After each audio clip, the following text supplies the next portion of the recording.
Here we are again, part 8 of the 48-hour birthday bash build. Wow, what a session this has been! Absolutely amazing. And you are now tuning in for the segment that will involve the USA. We've got the members of our lovely podcast, the Triple P and Model Geeks. And a couple of stowaways as well, I think we seem to have.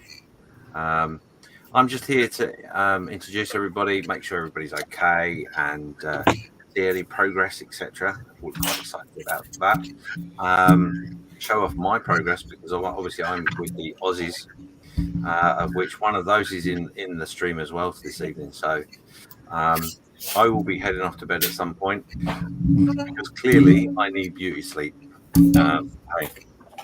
There we go. So let's have a quick look, see who is with us this evening.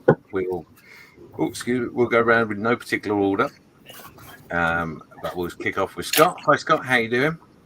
How's it going, James? It's going really, really well, gotta say.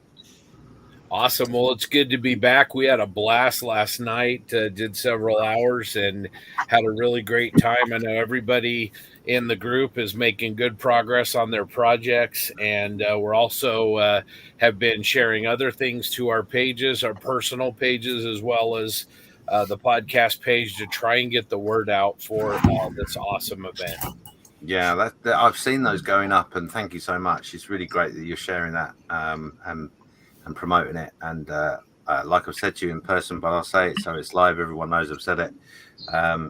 You guys are awesome, absolutely awesome. The fact that I know I can just say goodnight, off to bed, and leave you to it and not worry about anything has been a massive relief to me, and I can't express how grateful I am for that. So when I popped in last night, it looked like you could carry on for many more hours. Was that a right assumption? Yeah, we were actually we did. We kept going, and we ended up hopping on another live for kind of our posse group and continue building. We had the bug, so yeah. Excellent. That is the key to this sort of weekend event. The 48-hour bug does seem to really work its way a little bit like that music. It's a worm, it gets right in there. And, Doug loves that music. He's going to ask you if he can get the CD of it. So yeah, not a problem. Very least an MP3. Yeah, it's a cracking little tune, and I apologize in advance if anyone watching or any of you guys have gone to bed singing that song. I know some of the other guys have. But if I'm honest, I've got no sympathy because I've had that tune in my head for over a month. And yeah, I've even caught myself prancing around at work, dancing away to myself, whistling away, and everyone thinking I need an ambulance because I clearly have lost it. But if you see my dancing, you know what I mean. But anyway, let's move on quickly. Let's see who else is there. JB, how you doing, fella?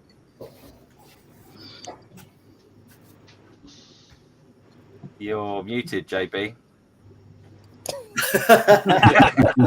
Standard I wanted to keep it response.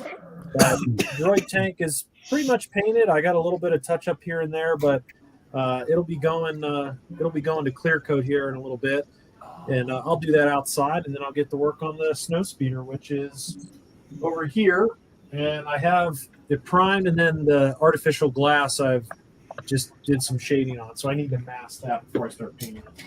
Wow. But other than that, I have a cat and a dog wanting my attention, so I'm hanging in there. Ivan isn't at my side right now, which I'm a little depressed about, but he'll be in later. So, tell me you've got some Joe, right?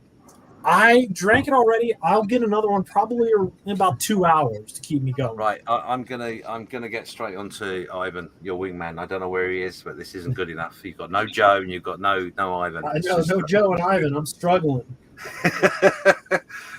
Cracking progress there. Yeah, gonna really love looking at those when they're done. Let's go over to Jim. Jim, how you doing?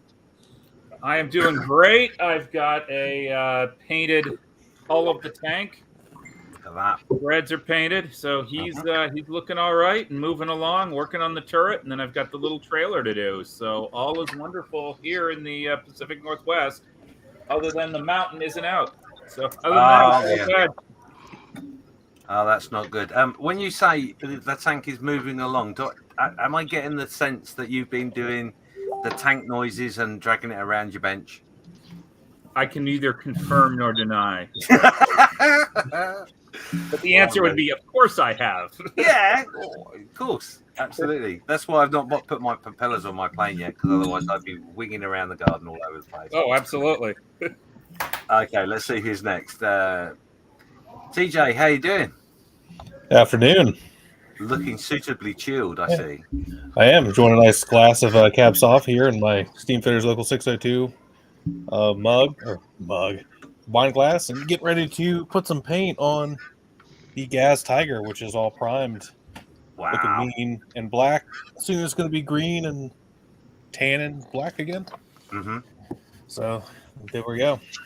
Excellent. That's wonderful. Well, thanks for joining these guys. Yeah, you were busy yesterday, weren't you? I got on a little bit later. Yeah. Okay. So I think after you ducked off to get some much needed sleep, I was able to sneak on. Ah, right. Okay. Well, that's great. Again, thank you for taking part. Oh, of course. Let's have a look. Who's next? Doug, how are you doing? I'm doing great. Just getting ready to put some. I'm going to paint these stripes on the barrel of the Abrams. Uh-huh. I'm painted. My tracks are done. I am just rolling along. I'm really enjoying this thing. Awesome. And this is your first tank, which I know is not No, it's not my first. I just don't generally do tanks because I don't get them. I mean, I like tanks. I mean, tanks are cool, but they're I just don't get the building of them, like the how and why you do things in what order and stuff. So I generally stay away from them. Gotcha. Okay. I misunderstood you yesterday then.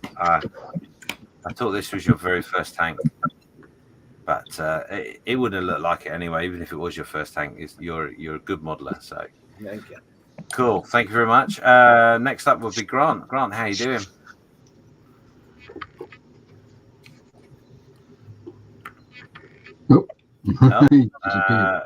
Let's come back to Grant in a minute. His microphone's muted and his camera's now gone off. We'll just jump into Ian. G'day, how you doing? G'day, guys. Doing quite well. Putting all the jungle terrain on the base now. So, yeah, motoring along quite well again. Wow. So tomorrow, you're gonna join us tomorrow morning. Well, it won't be your tomorrow morning, but it'll be my tomorrow morning. Yeah. Yeah. Yeah, I'll be at the final session, which will be later tonight. Yeah. So you do you think you'll have anything left to do? If I procrastinate, yeah. Okay. All right. Well, I won't throw you under the bus then in that case. I was going to say, we're modelers. That's what we all do. Oh, Exactly. God, yeah. Absolutely. Cool. Let's go back to Grant. How you doing, Grant? Good. Sorry about that. I had a little technical difficulty. No problem. How are you progressing?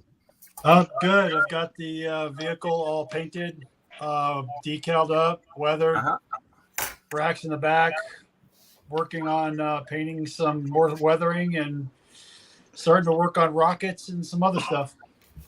Excellent. I like the base you've got there as well. The way you've done that angle, that's very clever. Thank you. Very clever. Cool. I'm looking forward to how you get on with that. We'll have a good show and good progress. So we're also joined with us is Joshua. How you doing, Joshua? I'm good. How about yourself? Yeah, I'm good. I'm really good. How's your progress? Great. I finished my first out of the two models earlier today. So I'm now working on the Bark speeder bike. Just been doing some hand painting. And that's just what I'm doing right now. Hopefully to get finished later tonight. Excellent. That looks cool as. Thank you. I mean, you probably know I'm not a science fiction guy, but yeah, that does wet some juices. I got to be honest. Yeah, it's really very cool. Yeah, I won't hop on about that. So we're also joined this evening by Carl from Making Models, one of the UK guys. How are you, Carl? I'm starting to get a little bit tired, so I'm not going to be here too long. Just coming to say hello to this lot. Just see how they're all getting on. Hello, Cole. And what progress have you got? I am pretty close to finished, actually. Just a few touch-ups here and there, and final assembly. So the main body is done. Nice. And obviously the legs. Some science fiction fans might recognize where this AT-ST is from.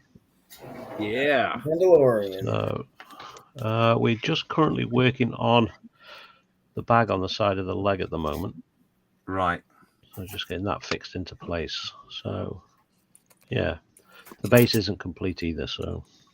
Hey, Cole, where did you get your references for that? I just Googled Mandalorian AT-ST, and there was plenty of pictures out there. The main one I'm using, it doesn't actually name the modeler, but this is the reference I've been working from, which is that one. All right, cool. Is that LPJ, Scott? I'm not. I don't know. I can't tell. So that's not a Bandai AT-ST. No, that looks like the vintage collection Yes. AT-ST toy for the 3-inch figures. Yes. So that is actually what it could be. Yeah, if you go on Carl, if you go on YouTube, look at LPJ Models. He does a video of a build of one of those that might be inspirational. Yeah. So. Cool. Yeah, so we're almost done. Excellent. Some great progress. For myself, let me find myself. Where am I? I'm here. Yeah, quite good progress from myself. Let's get that camera over. There we go. So, yeah, the legs are on at last. And there's some mottling there. I don't know how good this is going to come out on the camera there. There is an app for it currently. Let me, as usual, fully professional, fully ready, and not anywhere close. Anywhere close to focused? Not really. No, you might want to go full screen as well. Oh yeah, that will help. Well done, Carl. Where am I? There we go. There he goes, pops in. So, yeah, so as you can see, a bit of mottling on the side here and at the front. The wings are movable. So we've done our main colours. I'm gonna have to try and seal it. I really wanted to try and seal it before I went to bed, but I'm not gonna. I'm just not gonna. So, but yeah, the downside is there isn't a downside as such. I've got a few more bits to put on it. The undercarriage has just gone on. I got the back wheel to paint up, etc. Get done, and like I say, a few extra bits and pieces have got to go on, and then the main painting is done. Then I can start playing with a bit of weathering or whatever I want to do. The downside is, unfortunately, somewhere along the line, I've managed to lose the decals. Oh no! So a bit of a gutter, but I have a plan. I have something up my sleeve that I should be able to use to get by with it. It's it won't be as to the artwork, but anyone that knows me knows that I'm not that sort of guy anyway. So there we go. Cool. So yeah, that's my progress. Let's have a quick look at the chat. Like I say, I'm only going to be in for a couple of minutes, and then I'm going to leave these guys to it because they're far too professional to have me here. Your wingman might be trying to get in. You'd be glad to know. Yeah, I'll be dropping in a moment as well, so yeah, there'll be a few more spaces. Not a problem. So we've got Carl. Oh, okay. Carl said hi. That's obviously Carl that's here. Next up would be Steve from Totally Scale Models. He says, "Evening, everyone. The budget modeler, Steph, is there saying hi, everyone. Quana Man is there saying hi, all. And Mark at Edinburgh Modelling Mankind says, evening all from Mr. E-Wing." I'm glad he's taken that well. Everyone can take it, really. Yeah, because we won't let it go, unfortunately. But there you go. So yeah, there's 20 people watching already, so that's great. Make sure you say hello to the guys, get involved in the and interact in the chat, and throw some questions at them, because one thing I gained from the very little bit that I saw yesterday was there was a lot of discussions, a lot of topics were brought up, a lot of things were talked about. Pick their brains. You've got a wealth of experience and knowledge in this room right now, and this is a great opportunity to drill down on some subjects. So obviously the main reason we're here is so we can raise some money for an amazing charity called Models for Heroes, and this is how you can donate if you wish to.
All right. Looks like we are back. Yep. I'm Ian. just busy. I'm just busy talking with no microphone. Can you believe it? It's easy. Been doing it all evening. I don't know what you mean.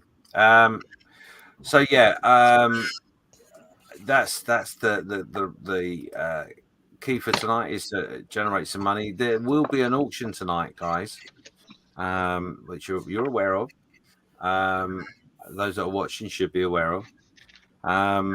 Steph and Luke will come and join you and do the auction for you. Now I know from yesterday that you had a busy room and it was in, so you might have to have a couple of people volunteers to drop out while you do the auction. But I will get Steph to liaise with you to do that through the group chat that we set up. Is that okay? Sounds good. Okay. Sorry, I wasn't watching the screen. I'm sorry, Scott. I'm so mean. Yeah, so you're gonna have an auction tonight. Obviously, just like the same format as last night. Scott's gonna be the MC and look after everything. He's gonna play some videos to give you a bit more information about exactly what's going on tonight and the reasons why we're doing what we're doing. Got some messages from people and all that goodness. So yeah, there we go. I'm going to hand over to Scott. Like I say, the reason I'm shooting is because I got a sneaky feeling JB's wingman is there with a mug of Joe for him. So I think he can't get through the door, bless him. So yeah, I'm going to shoot off. Yeah, me too. I will be with you in about 4 hours or so. I'm going to head down for a few hours, and I'll come and join you. and we'll go from there. Is that okay? That sounds good. Yeah, hopefully you can get some time on your kid and maybe a little rest too. To be honest, I'm fine. Obviously, I finished my build along with Ian in where are we now? It's about 11 hours, I think, isn't it, Ian? Yeah, I think so. Yeah. Yeah, about 11 odd hours, and then we finished. So I'm going to steal 4 of those for some shut eye, or 3 or 4 of those, and then plenty of time to get that done. So it might be a bit of a rush, but yeah, we'll get it done. It'll be fine. So, Well, yeah. gentlemen, I hope you have an excellent evening. I'm going to drop out to let Ivan get in. I shall be watching for a little while longer on the YouTube, so enjoy yourselves and catch you all later. All right. Thank you very much. Adios. Thanks, Carl. Take care. Cool. Yeah, I'm gonna follow.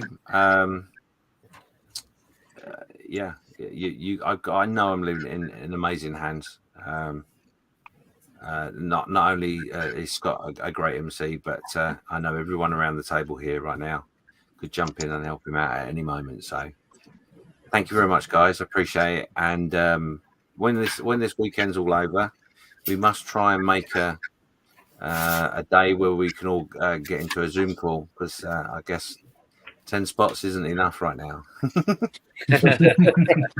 Yeah, for sure. Cool.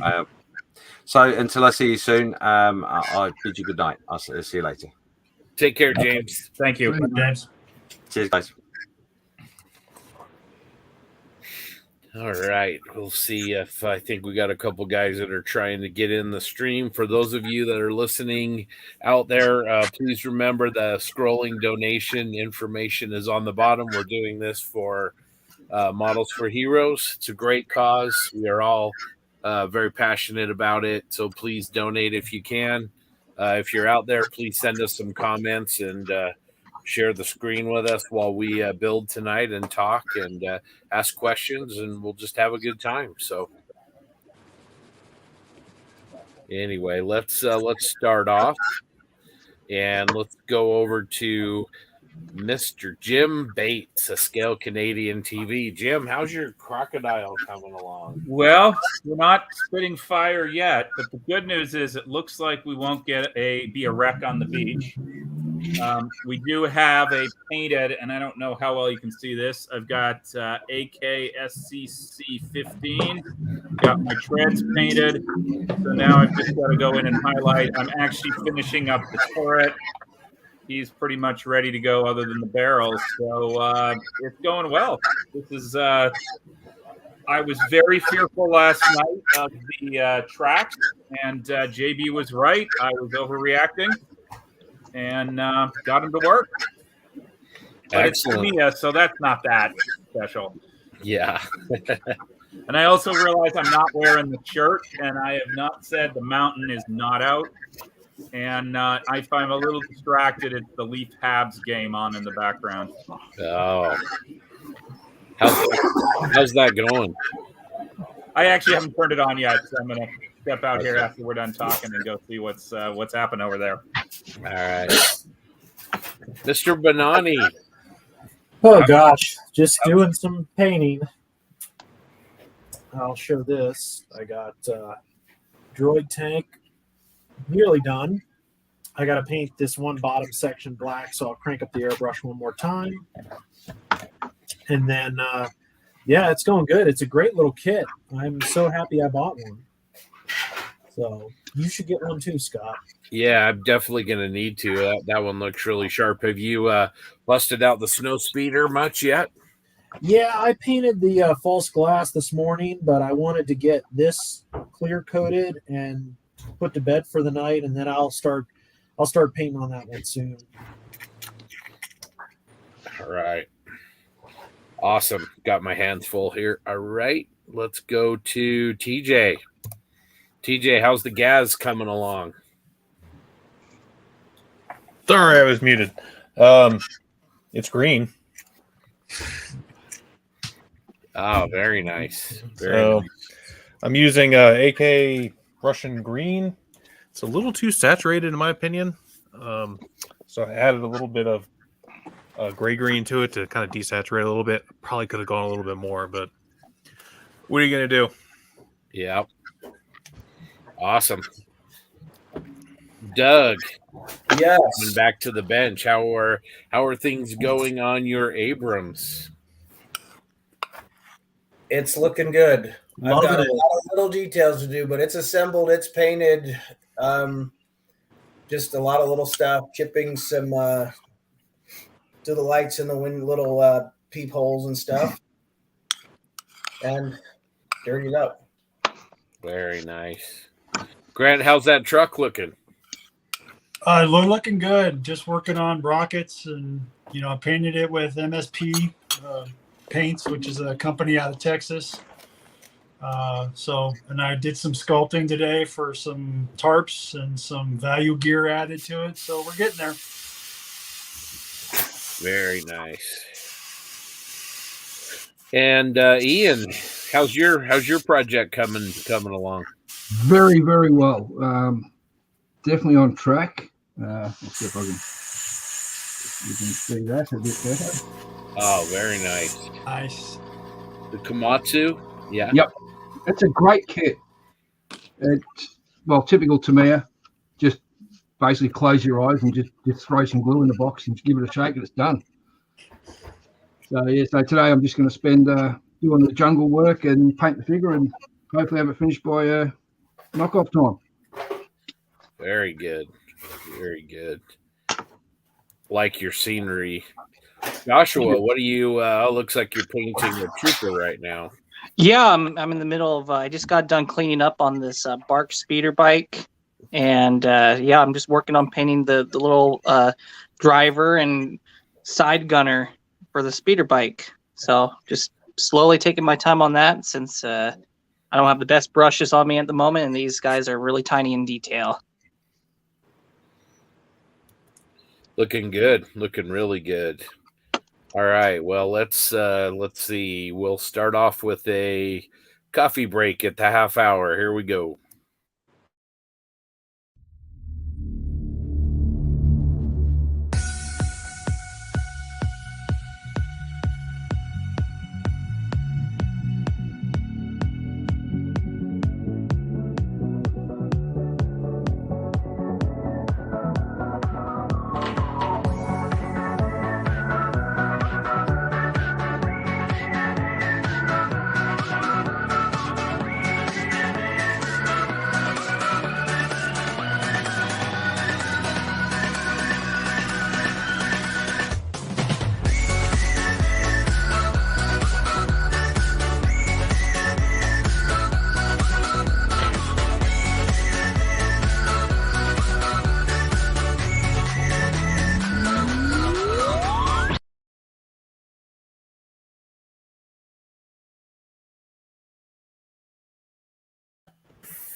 Really, those videos are just an excuse to listen to the tune. So,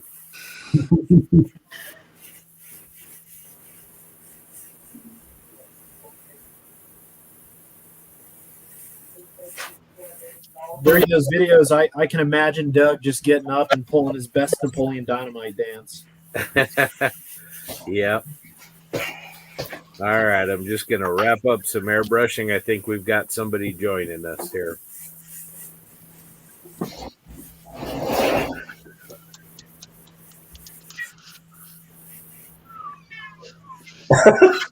Who's whistling the theme? That was probably me, I think.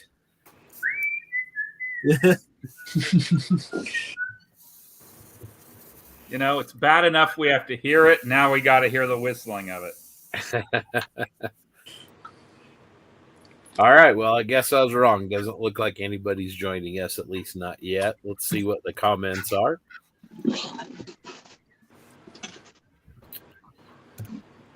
Jeff Light says, "Hey guys, how are you, Jeff? Thanks for joining us."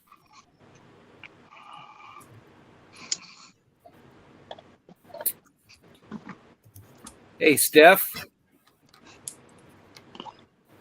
Let's see. Does fueling up my big truck count? I'm able to listen but not watch while I'm driving. Yeah, that seems like it's okay to do that. Just glad I'm not paying the bill. Yeah. Let's see. Mine is still brewing. Greetings, everyone. How you doing, Tiger Tank 2?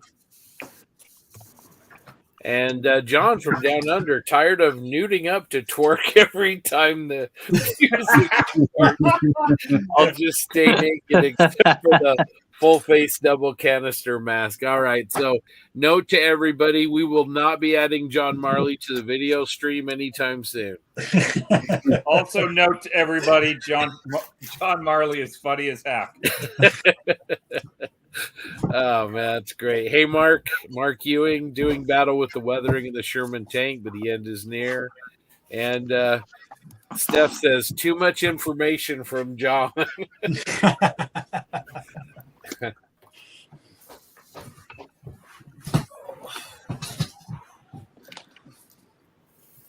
All right, everybody gonna make it? I'm not sure I am, but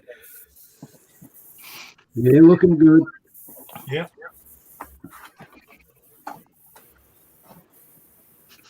even Joshua, who's got two models, and JB as well. Yeah, I'm about to take a few pics of this one and then start post shading. So, Ian, how are things down there? The weather okay? Yeah, we're looking at a nice 28 degrees Celsius today, so a nice warm day. Nights are starting to cool down, so autumn's on its way, definitely. But no, today is absolutely gorgeous day, not a cloud in the sky. A bit noisy at times because the cockatoos are deciding to migrate. And if you've ever heard 1,000 cockatoos screaming at once, it gets quite deafening. I listen to OTB, so I'm used to it. I only joke. I really liked your last episode. So have you guys been in person pretty much every time, Ian? There was a couple of times there we had to do it remotely, which for us was weird because we're so used to just being in the same room together. But no, it's we're all back to normal recording, which is good. Free food. I've heard a lot about this breakfast. Sorry? I was going to say, I've heard a lot about this breakfast. I've heard it's to die for. It is. Dave does all right with the cooking. Must be all those years in the army. No, I can't claim that's the reason for it. Because if anybody's been in the services, they'll know it's shit food. So that's what I mean. You have to learn how to cook for yourself. Well, that's true. That's 100%. Oh well. I had a big night. That's for sure. Dave, how far is Sam Dwyer away from you? He's about 15 minutes drive. Oh my gosh. Yep. That's awesome. And really, really super, super cool guy. Yeah. But we've had him on the show, twice, 3 times now? Then yeah. Just a great fun. That's awesome.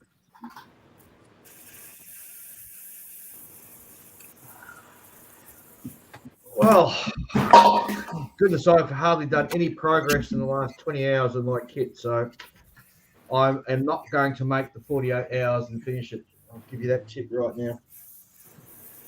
Not with that attitude. Well, harness your inner PJ.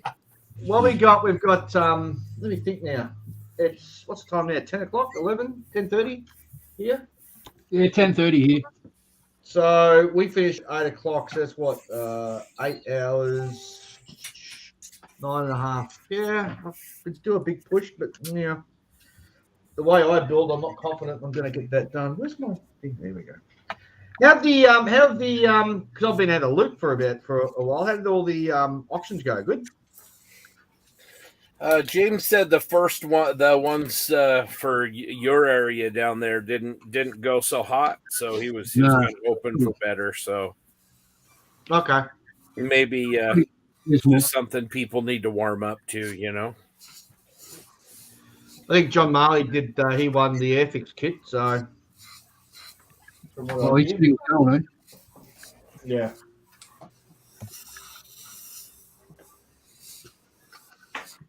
How are you doing with all our progress? Just out of interest, seeing I'm late to the game. I think everybody seems to be doing pretty well. I mean, I think Ian's probably the furthest along of everybody, but Joshua's not too far behind. Let's see here.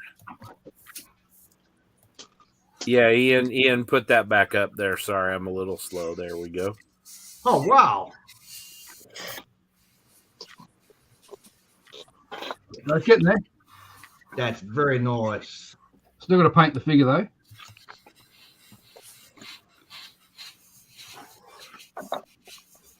And so must be something in the Dutch heritage. You're going to do a diorama. And Joshua's not too far behind Dave. There's his model. No, that's great. Love the weathering. Yeah. Okay.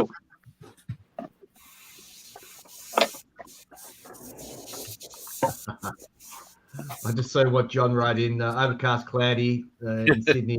Sounds of black cockatoos, magpies warbling, and a compressor. I'll have to burn my chair tomorrow.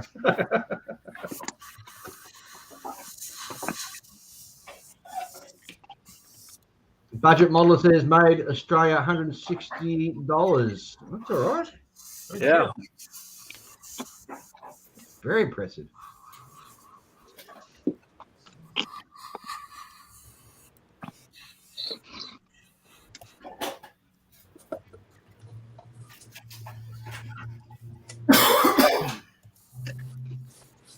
There's a lot of Star Wars stuff being built this time around. Yeah. Yeah, these little Legion kits are really terrific. You gotta give them a try. I think you might like them. Well, I've built some Star Wars stuff. I've done a TIE fighter and some of the 1 to 1,500 or 12,000 scale ships. I've done a couple of them.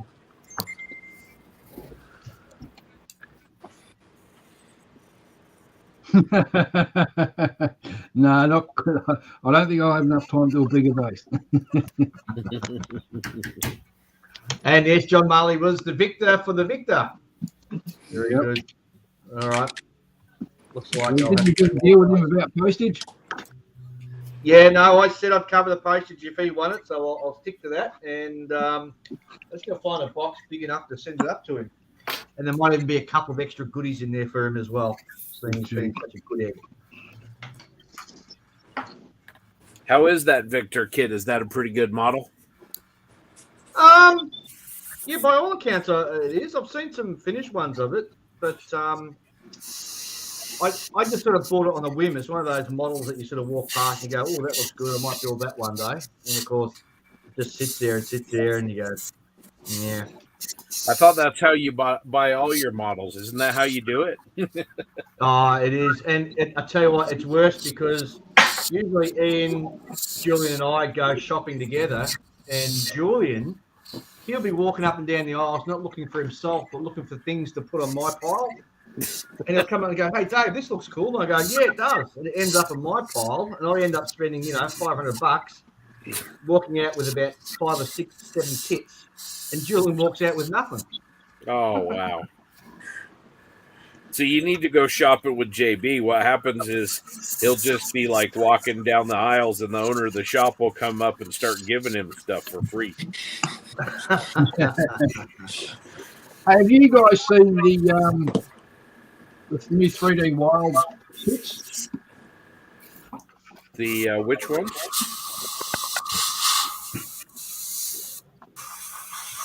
They're completely 3D printed. Oh, okay. Just to give you an idea, absolutely amazing. Look, that's a big picture of Dave's gut. Sorry, I'll just do that.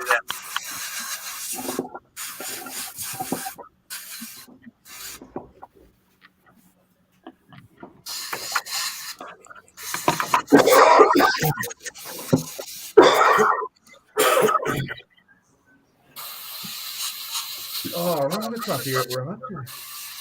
Oh, that's all right. You're hogging the screen, Dave. Oh, I don't know. Oh, John said he paid the postage anyway. Oh, that's nice. Okay. Yeah, I'm just trying to figure out what I'm up to. I've got stupid me. I didn't get the paint masks for the canopy, so I've got to do that now for this before I can move on.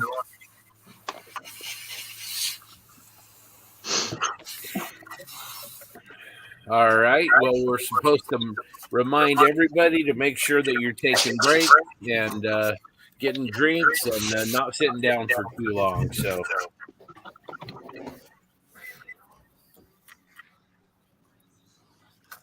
Oh, I'll make another cup. I'll be back.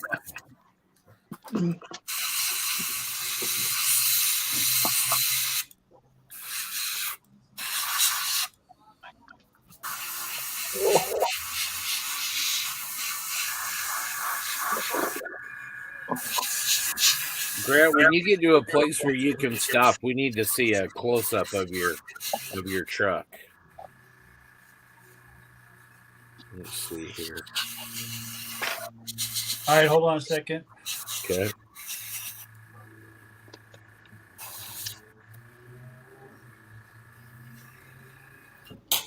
So that's where I'm at right now. Awesome. Can you put like those 3D printed parts up kind of close? Yeah. So oh, there you go. Yeah, look at that. The rocket racks in the back. Ian, check those out that Grant printed. I think Ian's just ducked off for a drink. Oh, okay. But so what are those? What am I looking at the back of the truck there? What are those parts? Yeah, they're 4.5 millimeter rocket launchers that they used in the late war in the Pacific. They put them on the beeps and the deuce and a halves. They had them on landing craft, so they could bombard basically anything they wanted to. Cool, very nice. The Canadians have been reinforced. Hey, Robbie, welcome to the stream. Hello, guys. How's everything going now? It's been a few minutes. Good. I was feeling very lonely as the only Canadian. You'll be good, Jim. Just say sorry a lot and you'll be fine. Yeah, that's what I was planning on doing.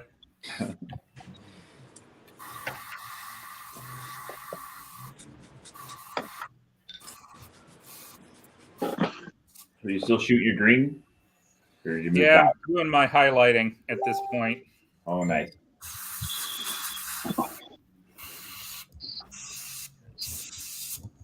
Did I steal John's spot? I think I did, didn't I? Oh, he's there.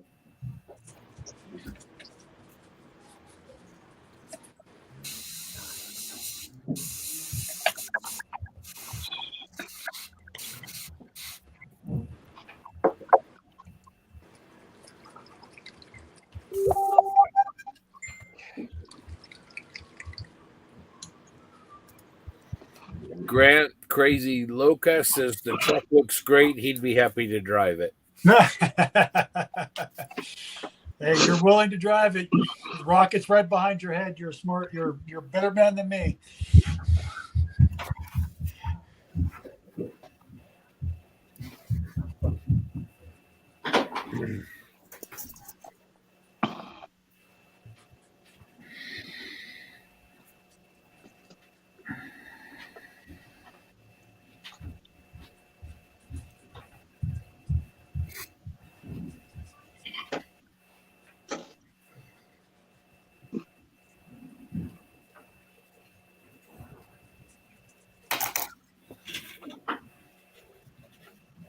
Wow, John is going to build the Matchbox, Victor. I'm so sorry, John.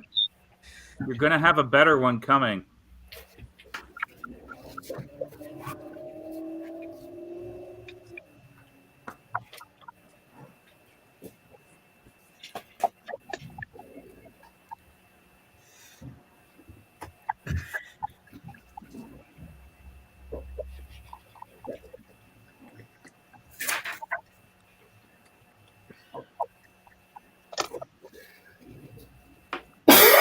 So,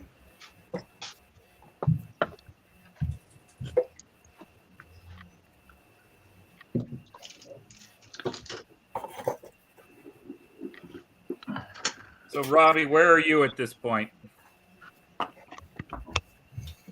I am starting to mask my identification stripes, and a little bit more work than I was planning on, but as soon as I start getting the main colors down, I'll be laughing. And I guess I missed this. I assume you're doing olive drab neutral gray, right? Oh yeah, I think trying to do an aluminum finish would be a little nuts in this time. Yeah, I would agree. I do have all my insignias painted up though. Nice. So they're all painted. Excellent. Just gonna let them dry a little bit more, then I can put the masks on and keep hammering.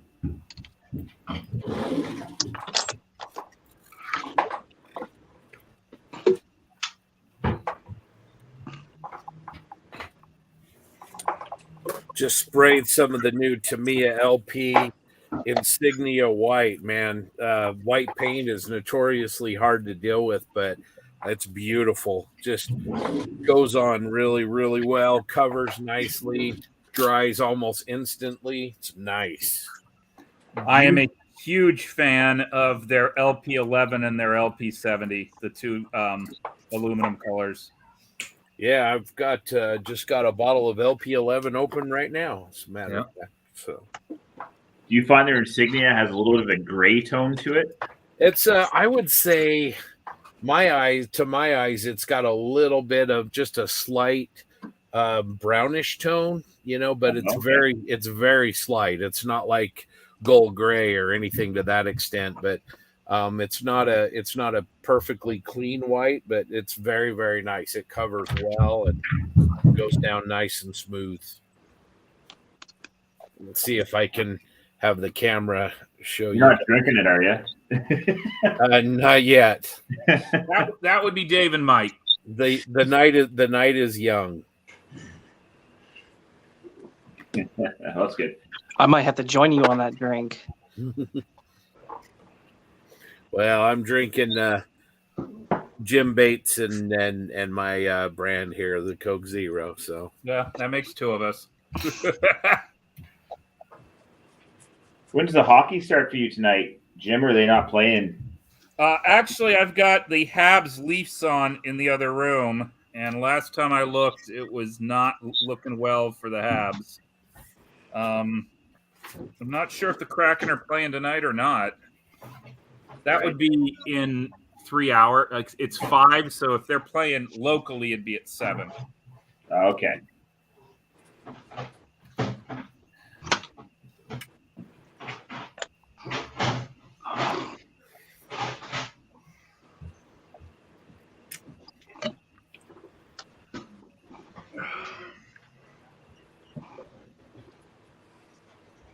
Yeah, the Kraken play the Kings at 7:30.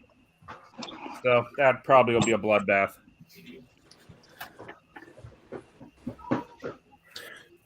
Are they terrible since they're a brand new franchise? Yeah, they're terrible.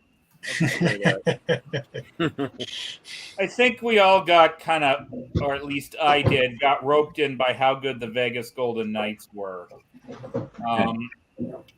I will also say with, and this is going over everybody's heads, but with the trade deadline day the other day, Montreal, my other team, is not doing well, but I feel like they got lots of picks.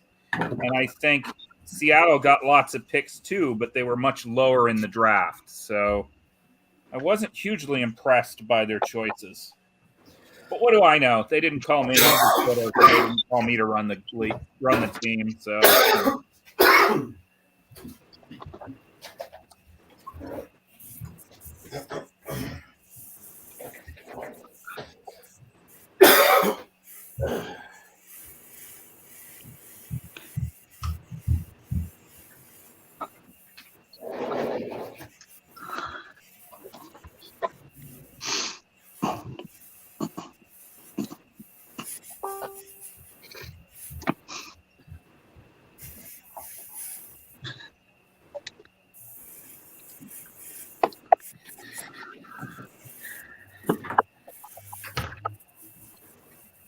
Boy, Jim, you are absolutely right about the LP11 as well. Wow.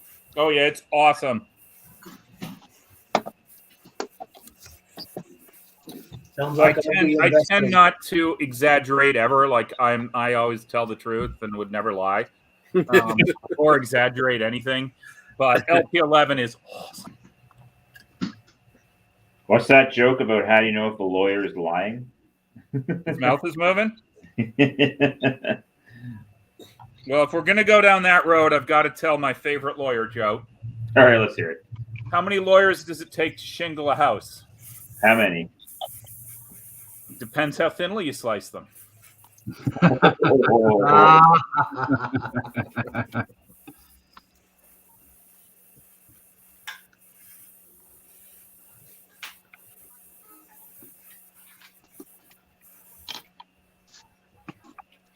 So are lawyers treated? Apparently, they're treated with the same respect in Alberta that they are here in the U.S. So I don't know. I've never had to deal with a lawyer, luckily.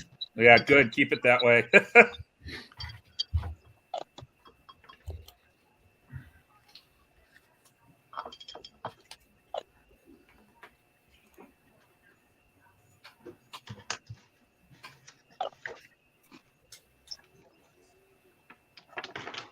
We got incoming here. You come and say hi? Or you're just going to scratch? Okay. So, Dave and Ian, have you guys used these LP paints? How do they compare to the SMS paints? Just as good. I love the LP paint range. I think it's one of the best things that Tamiya ever put out. And I'll have to say my go-to paints in order of use is SMS, LP, and then guns. All I right. haven't used them yet. I'm completely immune from marketing, but after listening to some guys from some place called Down Under, I bought one of the SMS, sorry, and I thought it was really, really good. The difference is the SMS stuff's like $7 a jar, and the Tamiya stuff's like $2 a jar. Yeah, Big difference. Yeah, Scott over at SMS is pretty nice. He actually helped sponsor a build of mine last year, sometime last year.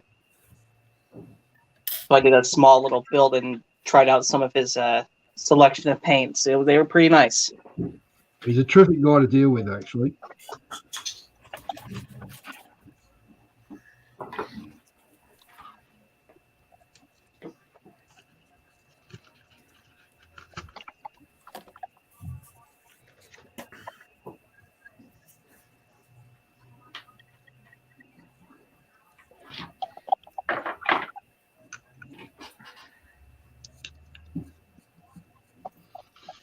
Find some more wire. Okay.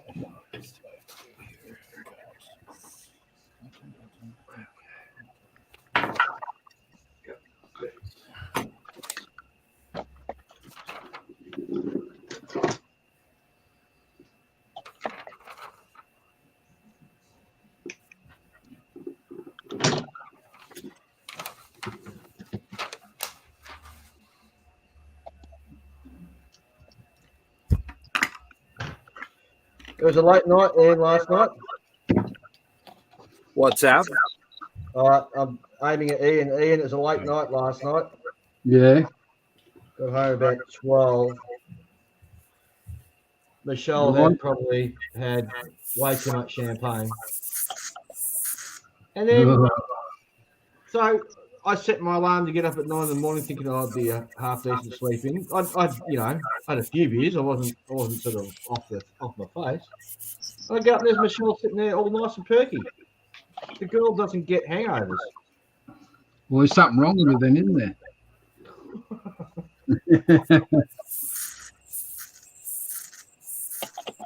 Must be a Dutch constitution. No, it's not. What I can get nasty hangovers myself. Yeah, it's only because you're getting older. Yeah, I know. Doesn't help.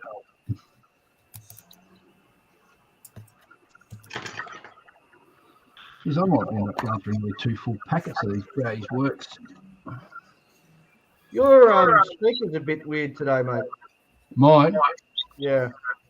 Well, I've got the camera facing downwards, so it's probably why it's not too well. All right. Well, it's the top of the hour, so let's play a video.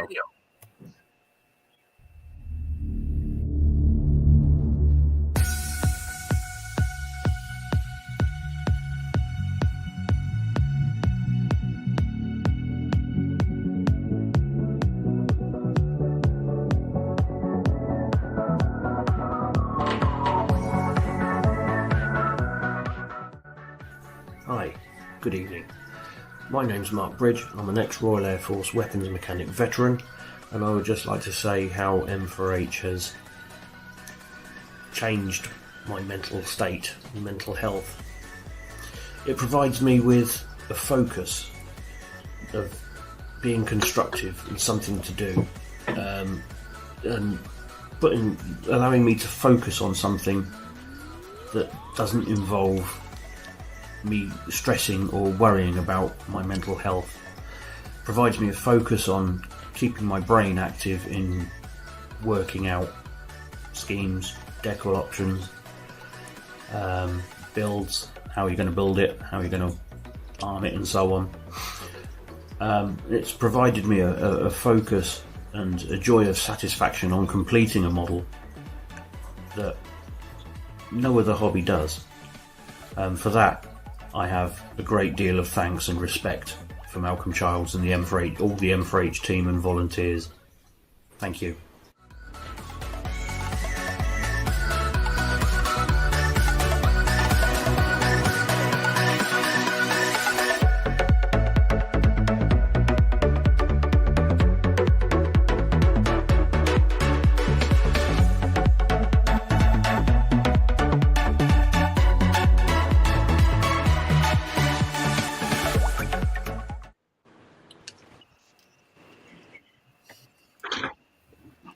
Get that video playing down pat now, mate. You're missing your calling as a TV producer.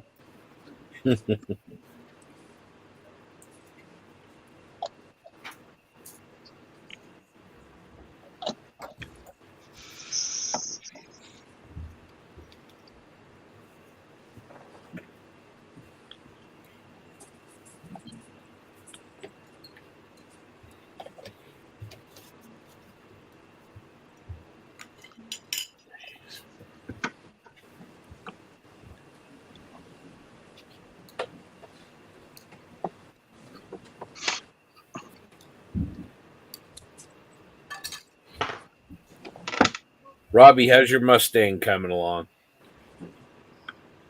I'm just kind of fumbling through the masking for doing the identification stripes. A little bit of measuring and taping it off. And of course, you're taping on top of white, so you gotta be really careful. That likes to lift off on you.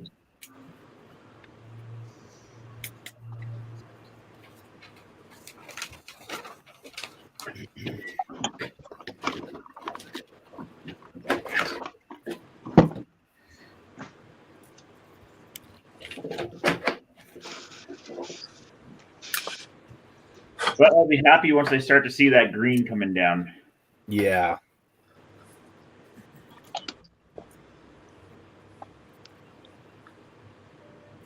That SCC 15 is a good color, isn't it, Jim? Yeah, I used this before on a Sherman in 72nd, and I felt like it was too dark. And one of the things I've been playing around with here, and I don't know how much you can see this, is adding some highlights, which I'm using khaki green by Tamiya. Oh, olive green XF58. So I've hit highlights on. I don't have enough light here. Let me turn this over. So got some highlights going. I think it's pin wash time, and we're good. There you go. Most of the armor models here would probably be aghast at what I'm doing, but hey, it's fun.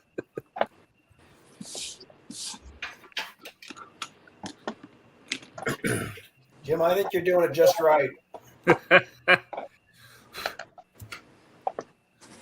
I'm having fun, so I'm good.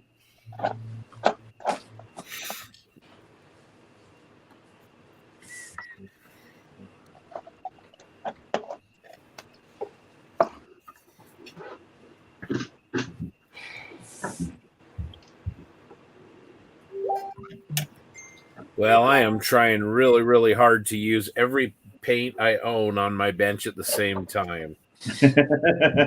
So far, I think I'm doing well. I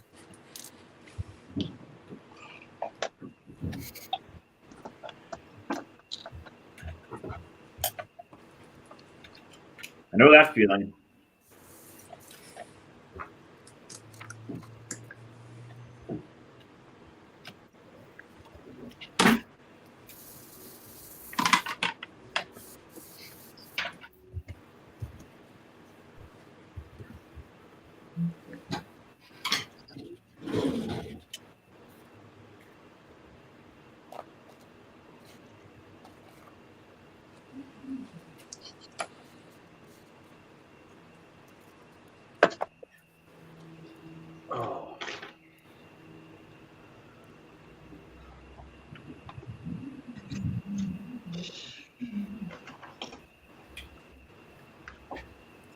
So, Ian, Dave was saying you're going to brave.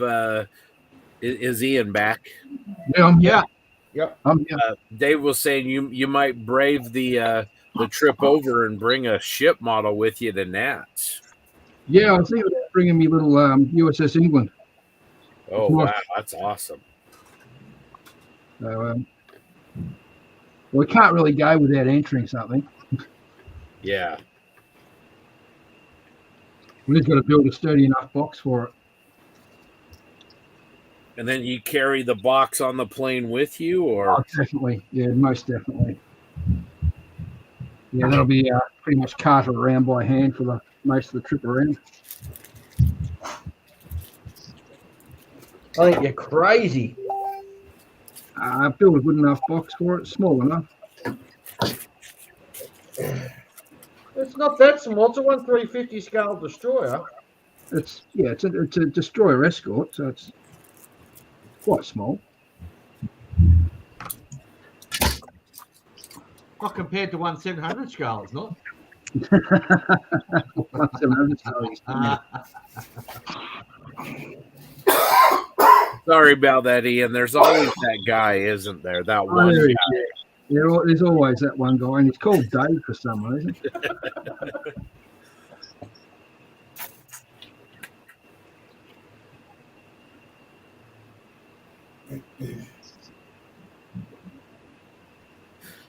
TJ, I have all these Citadel golds, and I'm trying to figure out if I want to mess with those to paint 3PO or just use a Goons and airbrush a metallic gold on.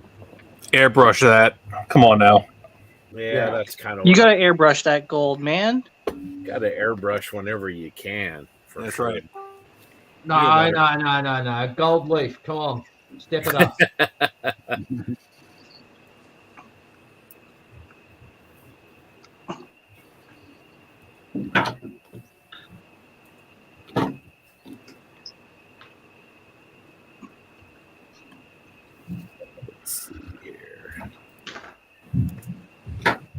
JB, that shading on that tank is looking good. Look at that. Beautiful. Need more light in your room though. It's really dark in there. Yeah.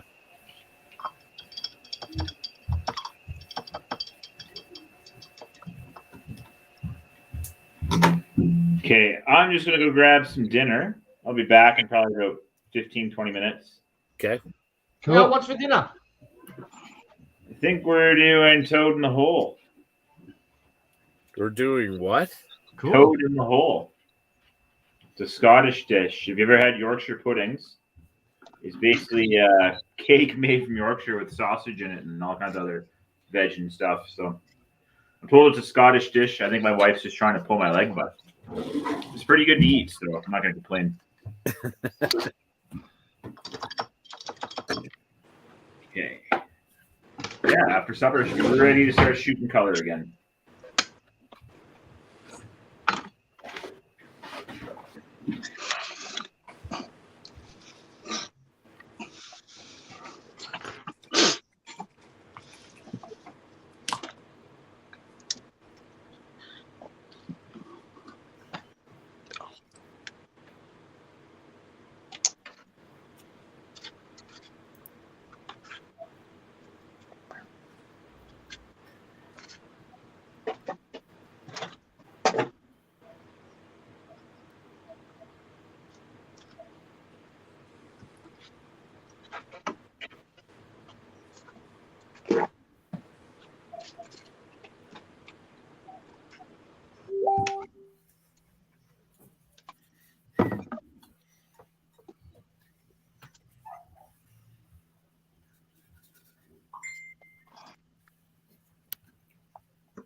Everybody's deep in concentration.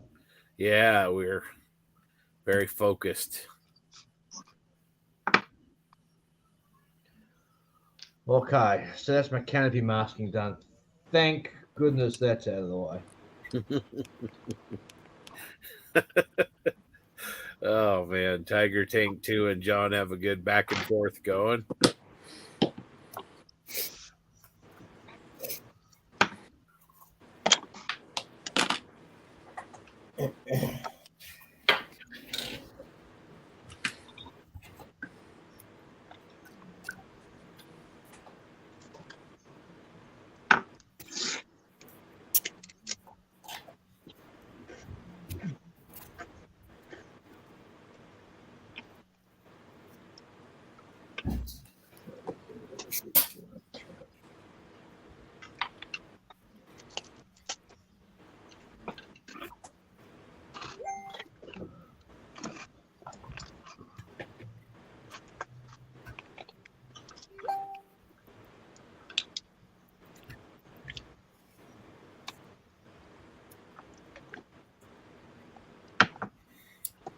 Thanks, Dieter. See you tomorrow.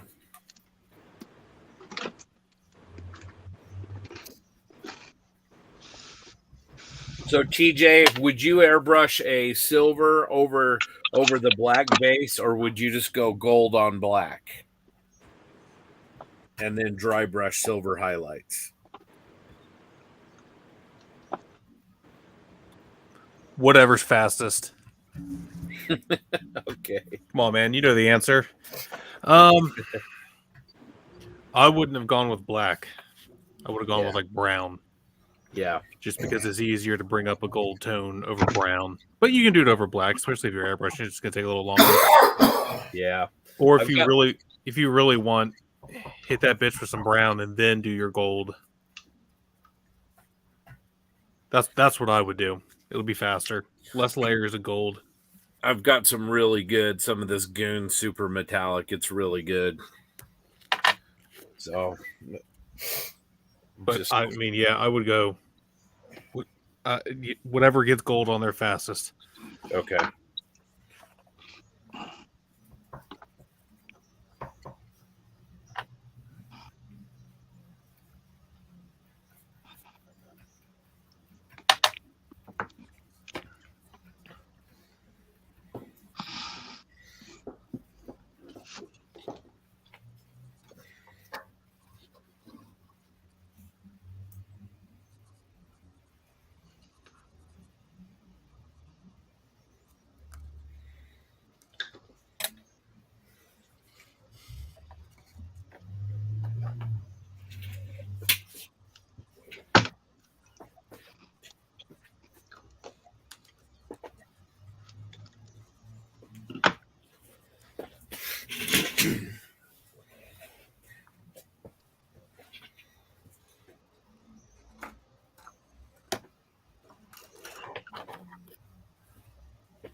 What islands are you stopping at in Hawaii, Dave and Ian, on your way out? You going to Oahu or are you going to some of the other ones? Nah, just Oahu. Having been there about 7 times before, I think Oahu is good just for a 3-day visit. You got to go to Pearl, right? Sorry? You got to go to Pearl, right? Oh, 100%. Yeah. You going to go to the North Shore Polynesian Cultural Center? We'll see how we go at the time and all the rest of it. But I've been up around North Shore a couple of times before in the past. There's a good burger joint up around there, actually. I can't think of the name of it now. but yeah, I think 3 days is enough just to get us through all the museums and the things we need to see there, plus have a bit of a rest. And then we'll be straight on to Omaha. So are you flying directly from Honolulu to Omaha? No, we're going via. They're routing us via Phoenix, I think, from memory. Oh, okay. Phoenix, we're going to sort of cool our heels for a couple of hours, then Phoenix to Omaha, and I think I mentioned the other day we get in at about 4 in the afternoon on Wednesday, maybe 5. Yeah, Phoenix in July, you're not going to want to go outside at all. Don't even do it. You'll be tempted. Don't do it.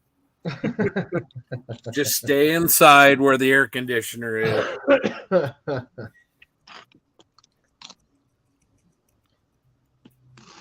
It's not that the only thing I'm not looking forward to is the flight home, because we go from DC to LA, and then LA is a 19-hour haul from LA back to Melbourne.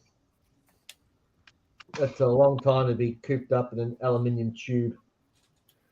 Yes, with lots of friends. Yes. Or maybe they might not be my friends by that point in the trip. You never know.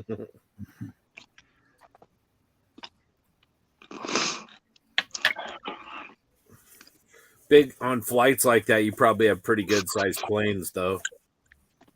I'd have to dig out the itinerary that tells us what it is. It's only a twin engine job. Yeah, probably a 67 or a 777, maybe. Yeah, something like that. Quietly, Scott, just between you and me, I've got some frequent fly points up my sleeve, and I'm just wondering whether I should upgrade my flight home to a one of those new economy seats. First class, yeah, boy, I sure would. You won't find a better flight than that long stretch. Look, Yeah, but it's actually good to upgrade and leave your 2 podcast hosts back in coach. Well, that's what I'm thinking, but I feel guilty about doing it. So here's a philosophical question: should I feel guilty about it? Yes or no? No. Yes.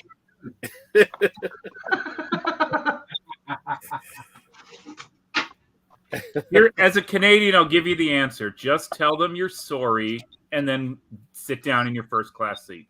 The beverages and snacks will help you overcome your sadness.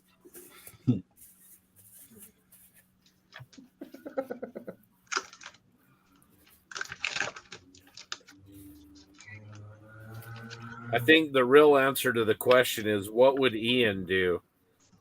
If Dave did that, I'd probably just fork out the money and do the same. There you go. There you go. Well, I have to have a chat about this next Saturday, mate, when you come over. Yeah.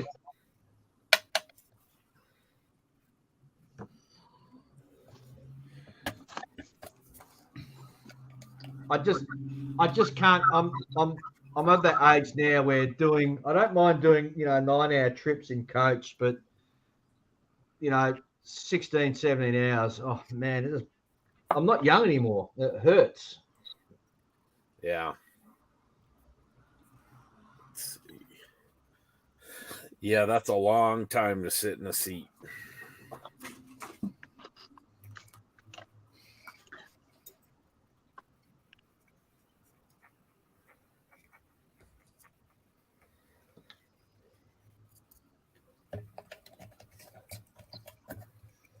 We don't care about Julian because he's the youngest one amongst us, so he can handle it.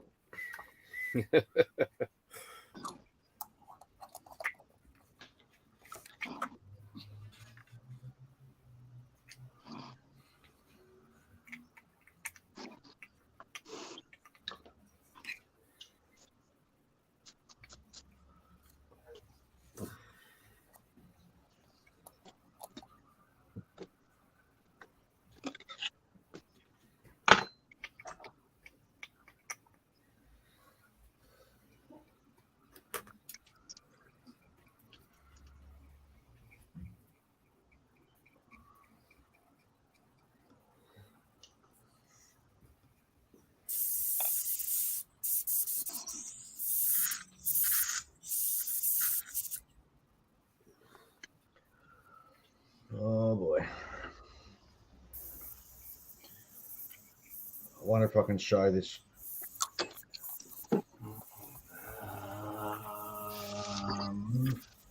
It's a ham-fisted modeler.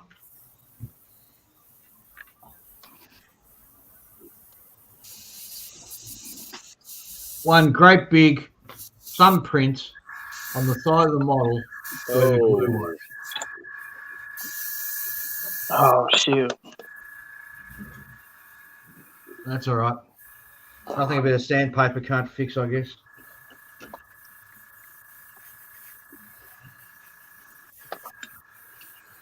Actually, you know what? I'm going to take 2 minutes and go and cry over this. I'll be right back. All right. Perfect advice, TJ. Airbrushing. Can you even see that? Probably can't.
All right, I'm going to step away for a minute and clear coat this beast. Okay. No problem.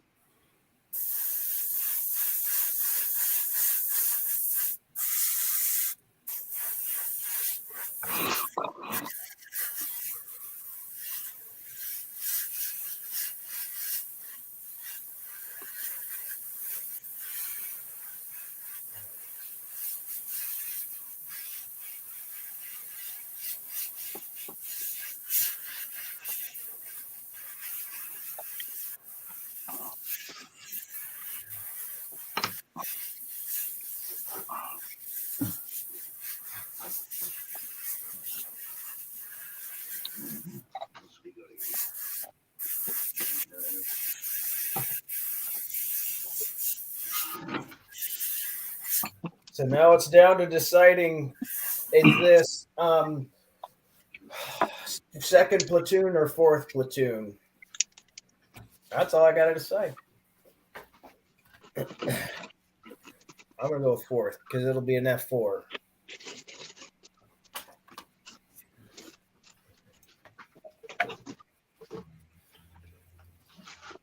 Man, Goon's paint is the bomb.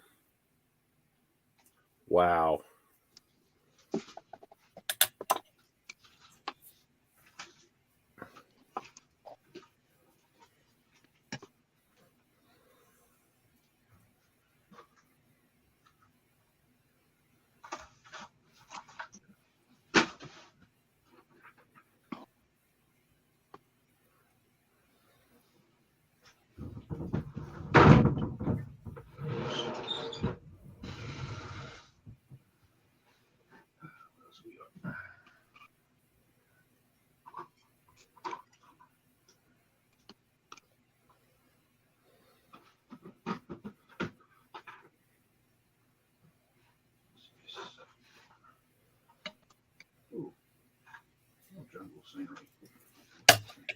All right, probably about time for one of those coffee messages here. Let's watch one of those, taking a break.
To all of you, especially Doug, you are welcome. All of those of you that are watching at home really appreciate it. We're a little bit quiet tonight because everybody's in the middle of making lots of good progress on their builds. Rolling across the screen on the bottom of the screen is where you can donate if you would like to help Models for Heroes. It's a great group of volunteers that help people who are veterans, military veterans, and first responders use model making to deal with issues that they have. And it's a great charity. It's a great cause. They do amazing work. We really appreciate it. If you feel like you can help out, we'd really be glad for it. Anything you can do. All right, let's kind of go around the room. It's been a while. I'll start. I'm kind of making a mess here. Let's see if I can show everybody what I'm doing. Just painted C-3PO with Goons metallic paint. It looks pretty good. Turned out really good. And also just painted R2-D2 this with Tamiya LP off-white as a base for most of his body. And then obviously LP11 on the dome. And then still have some work to do, but the actual escape pod itself, I've started going panel by panel and kind of layering the gray on there. Sorry, I can't see it very well, but anyway, so there's that. So that's where I am at. Let's keep moving around the room here. Mr. Jim Bates, how's your project? I've got my project pretty much ready to go. I've highlighted them.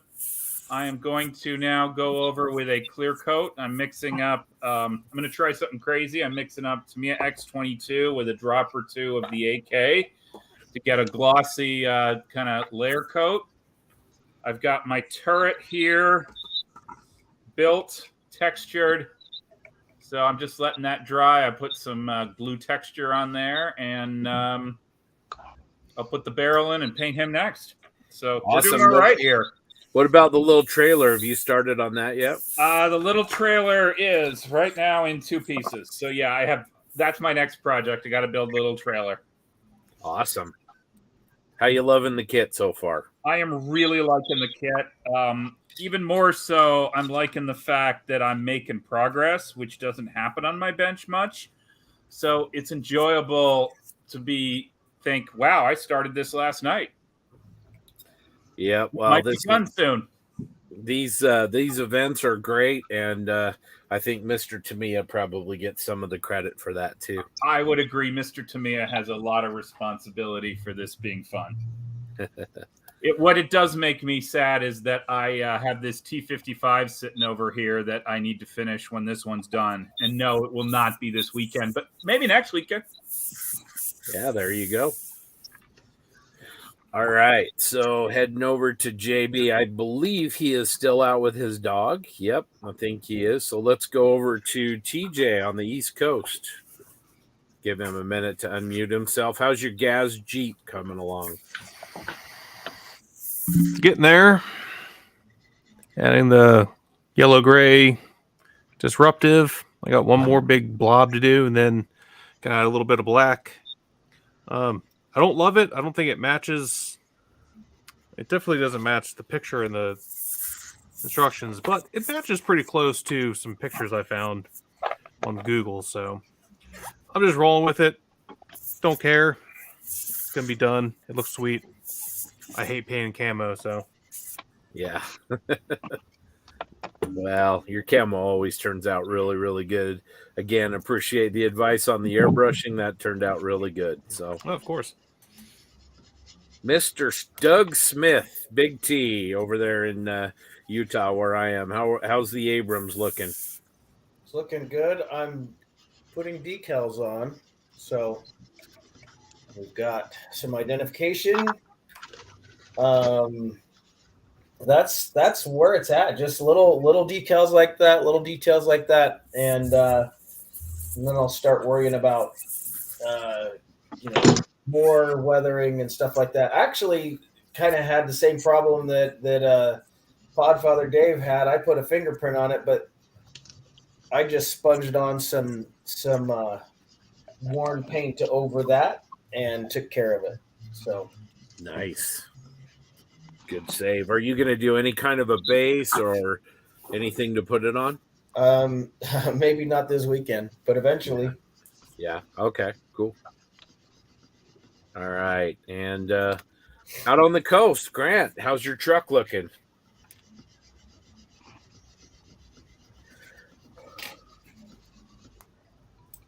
I think you're muted.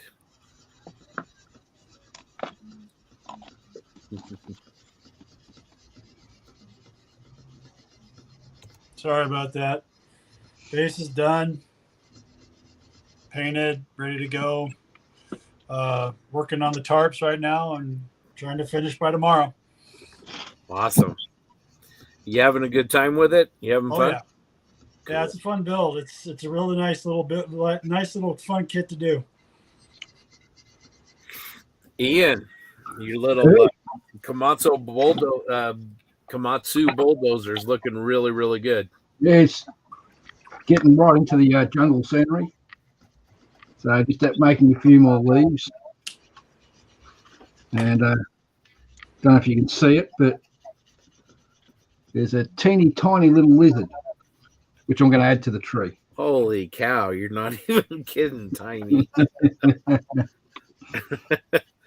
So far, I'm just in the zone with this kit, and I'm just motoring along, and yeah, really, really enjoying the build. Awesome. Again, thank you, Mr. Tamiya, right? Oh, definitely. It's such an easy kit to build.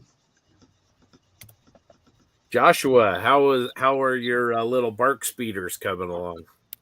They're doing good. I'm just finalizing the speeder driver, getting them all fitted. I went ahead and did some more hand-painted details on. He's got some chest rig straps and a shoulder pauldron there, and been doing some chipping on the speeder here. I need to do some more of that on the little sidecar and work on the other guy, but so far everything's going quite well. All right, awesome. Dave, how's that Thunderbolt coming along? Yeah, once I get this thumbprint off, which is coming along now with some judicious sanding.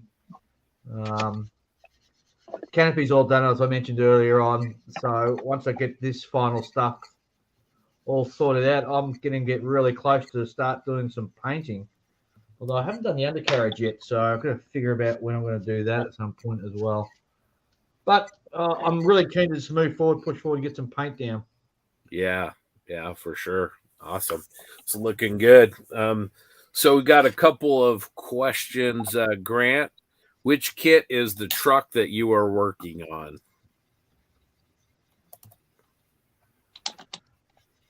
The kit is the Tamiya 2.5 deuce and a half. So it's the 140 scale deuce and a half from Tamiya. Okay.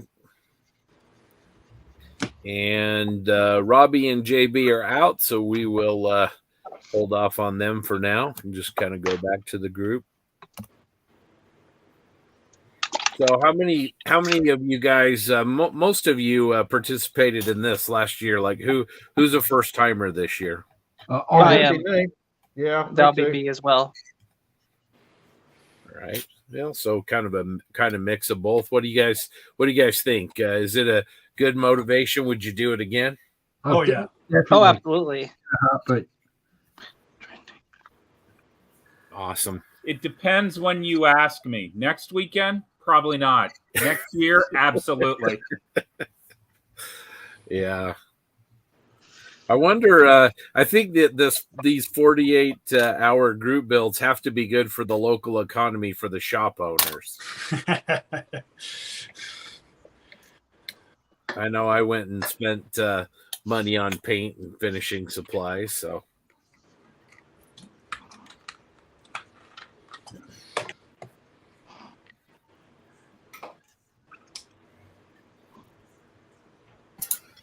Scott, I'm going to take the dog for a much needed walk, but I'll be back soon if someone wants to jump in my place. More than happy to. Okay. So I will jump back on soon. They'll give Duncan a treat for me. So I will. You certainly spoiled him when you were out here. Now he just begs every time I go to the pantry. he's my buddy, man. I'm a dog person. So Lindsay's like, did he gain weight? I'm like, maybe. Scott fed him like every 5 minutes. See, the scary thing is when I was in Denver, I was the same way. I started barking anytime JB went to the pantry.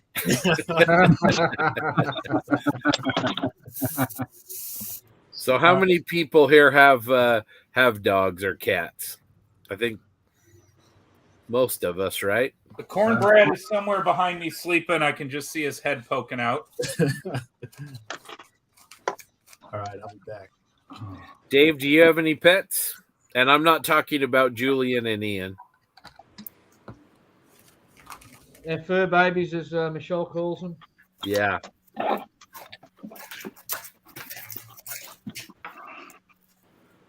Ian's got a pet bird. Oh, yeah. No, it's just a local bird that decided it wants to eat cheese.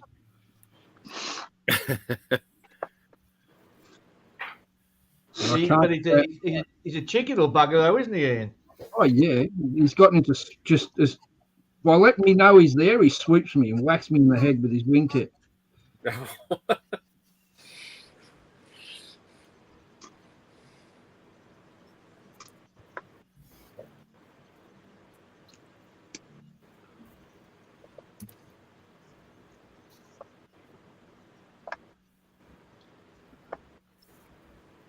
Yeah, that's a good point, John. I bet James probably wasn't too keen on that idea.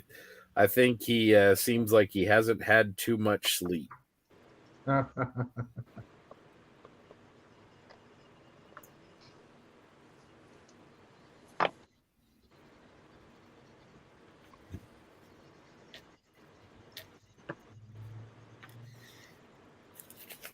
I wonder how they're going up at Heritage Con. Anybody any reports as to how the show's going up there?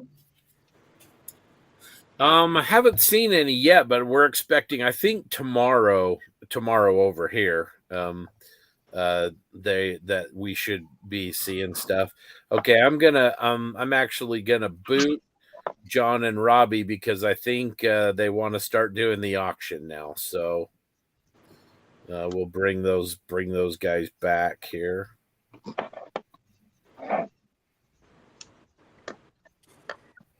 Okay, there's Steph.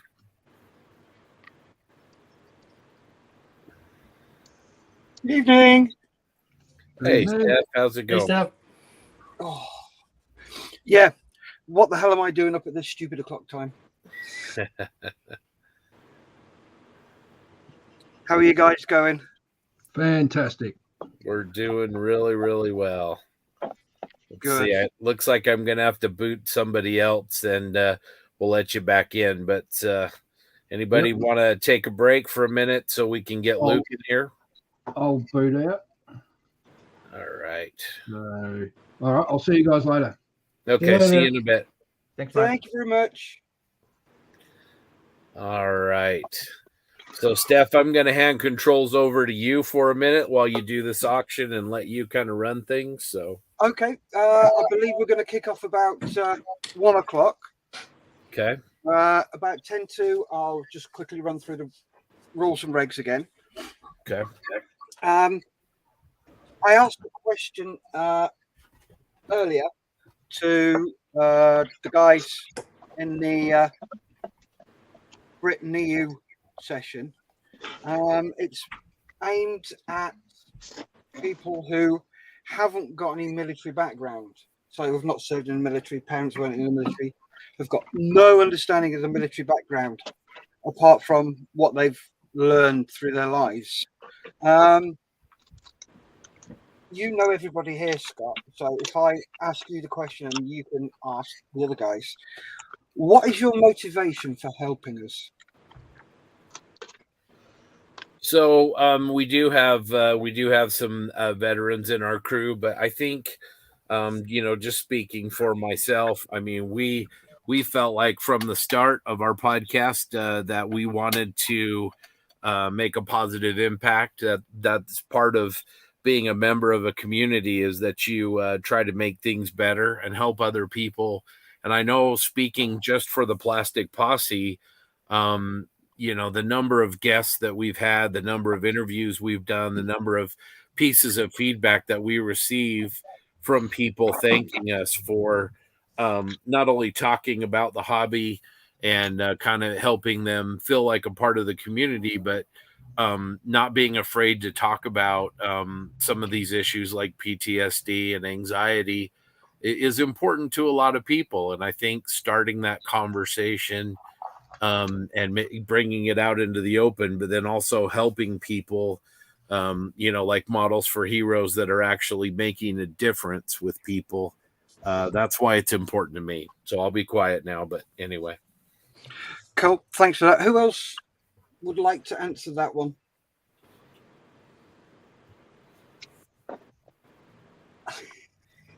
Silence.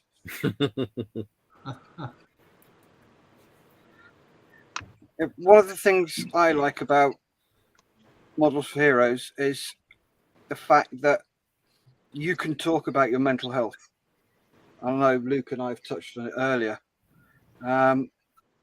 And we're dispelling the myth about it, that you don't have to man up and you don't have to suck it up and deal with it. Well, yeah, eventually you do, because you're the person who's got to deal with it. Nobody else can deal with the stress, anxiety, depression, PTSD. But it's just nice to understand how people who have no military background do it. Because I did a job. It was a job that I was willing to put myself on the line.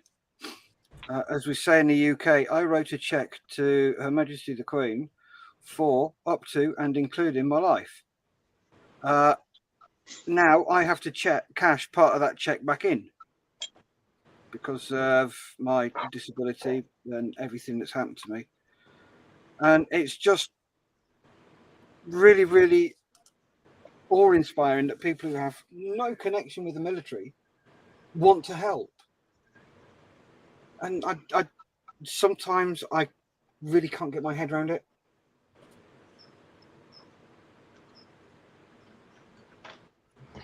Back me up, Luke.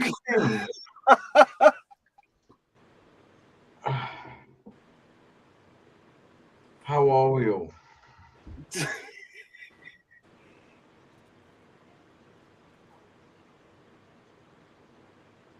Very quiet. Everybody else is on mute.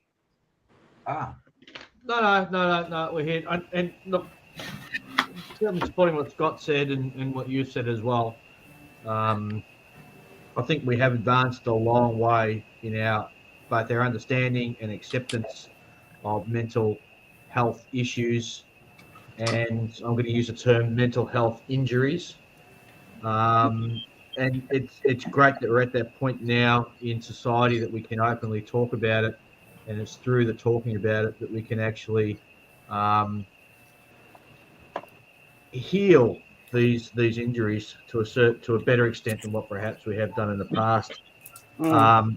As somebody who has served in the military and in my day-to-day job in emergency services, seen and done a lot of things. I mean, while particularly even now, the interesting thing is, we mustn't forget this, in our emergency services, the heavy lifting is done by and large by volunteers.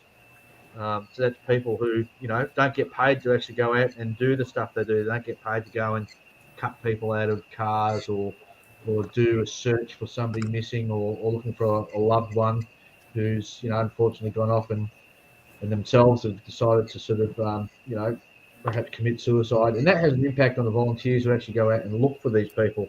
Volunteer firefighters who've got they put up with some quite horrendous things with car accidents and fires, etc.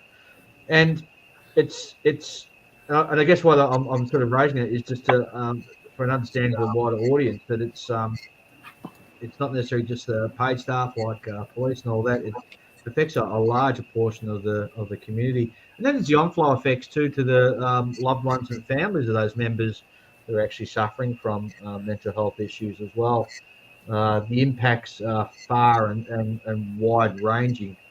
So circling back to why we're doing this, because it's just such a darn good cause, and it's well overdue, and it's something I'm certainly extremely passionate about. And I know there's people online who I've had a discussion with, think how we can sort of do something similar out here in Australia. And I know if he's listening, he'll probably not even chime in and something along the lines later on. But yeah, it's just well overdue. And is it not a great cause? Full stop. Oh, as you said, Jeff, you're in the military, and I agree 100% with your sentiment. You signed a blank check, and even as volunteers or emergency service personnel, you're doing exactly the same as well. Be it law enforcement, emergency rescue, volunteer marine rescue, the whole host, the whole gamut. Yep, you brought up some awesome points there. Luke is ex-police and ex-paramedic, and he said earlier that I'm an ex-paramedic. Sorry, he's still a paramedic. But I am ex-army. Yeah, I am ex-army. Yeah, and the stuff he's seen more crap since he's been a policeman and a paramedic than he ever saw in the military. Yeah. And I don't think it's you've seen more. Like I was saying earlier during the stream.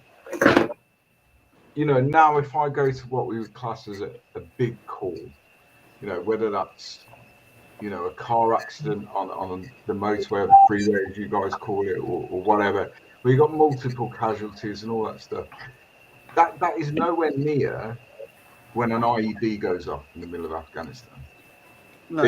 It's a totally different thing. The difference is for the emergency services, like I was saying earlier, when I was on tour in Afghan, Iraq, and various other places, there was an end to it. You were on a 6-month tour or however long you were there for, there was an end date, and then you'd fly 3,000 miles and come home. Now, every day, for 12 hours a day, you're dealing with trauma in one way, shape, or form, and that's year upon year upon year upon year. That's your life, if you like, and that's where the difference is between the military and emergency services. And what's fantastic is Models for Heroes helps both. They don't differentiate between the military and the emergency services, because the issues that people encounter, whether that be physical or mental, they go hand in hand. They're very, very similar. Very similar. Yeah. And luckily or unluckily, I can speak from both sides, because both, and it's a fantastic thing. And like Steph said, you guys are way across the pond, other side of the world, and yet you're giving up your time to help a charity here in the UK, and that's phenomenal. It's humbling. It's very humbling.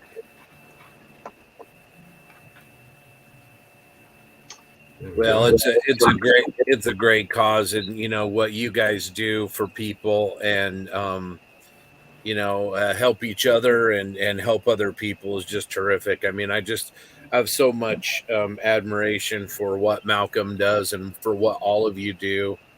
And if there's a way that we can, spending a weekend building models isn't asking a whole lot, but anything we can do to support, we want to do it. And these auctions, I hope people will step up and pick up some great items and help Models for Heroes out. Absolutely. So on a light note, how are you guys getting on with your builds? You're about halfway in now, are you? Your time, US guys. I know the Australian guys are up against it now. Don't remind me.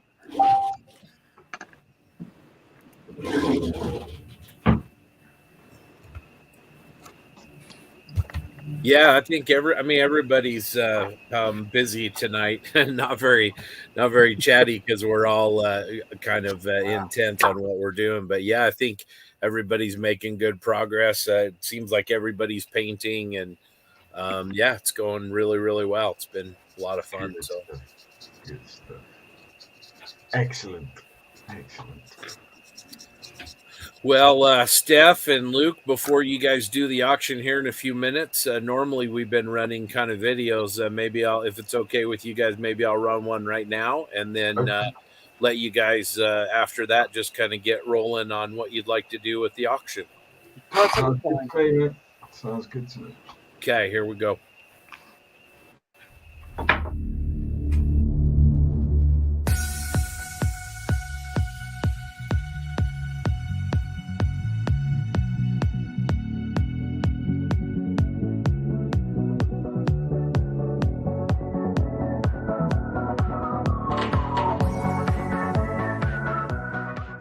Models for Heroes is a charity very close to our hearts here at Airfix. Modelling has always had something of a serious reputation for the time, dedication it takes to put together the perfect model.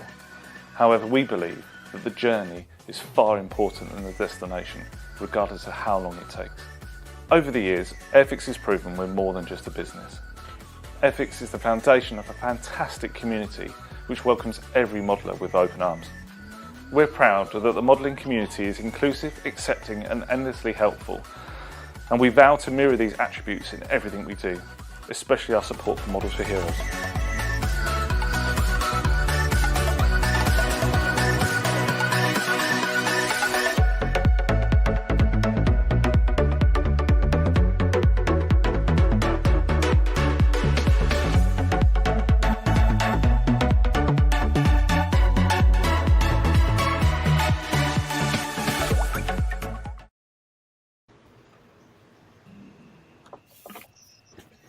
Awesome stuff.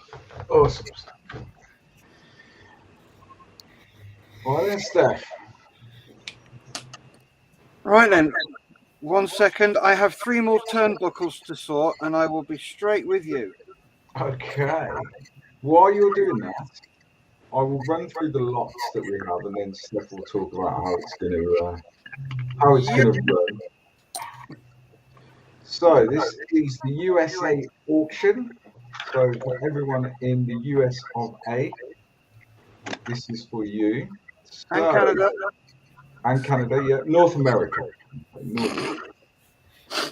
So auction lot 1 is a Revell 16th scale Republican Guard Shadow Stormtrooper. A very sought after kit in this part of the world because we can't get them very easily. We can't bid on it. Luke, that's actually a Bandai 1/6 scale. 1/6. Wow. Yeah, so the photo is accurate, but it's actually a Bandai kit and it's 1/6 scale. Nice, even better. So this is kindly donated by the guys at the Triple P. So very generous indeed.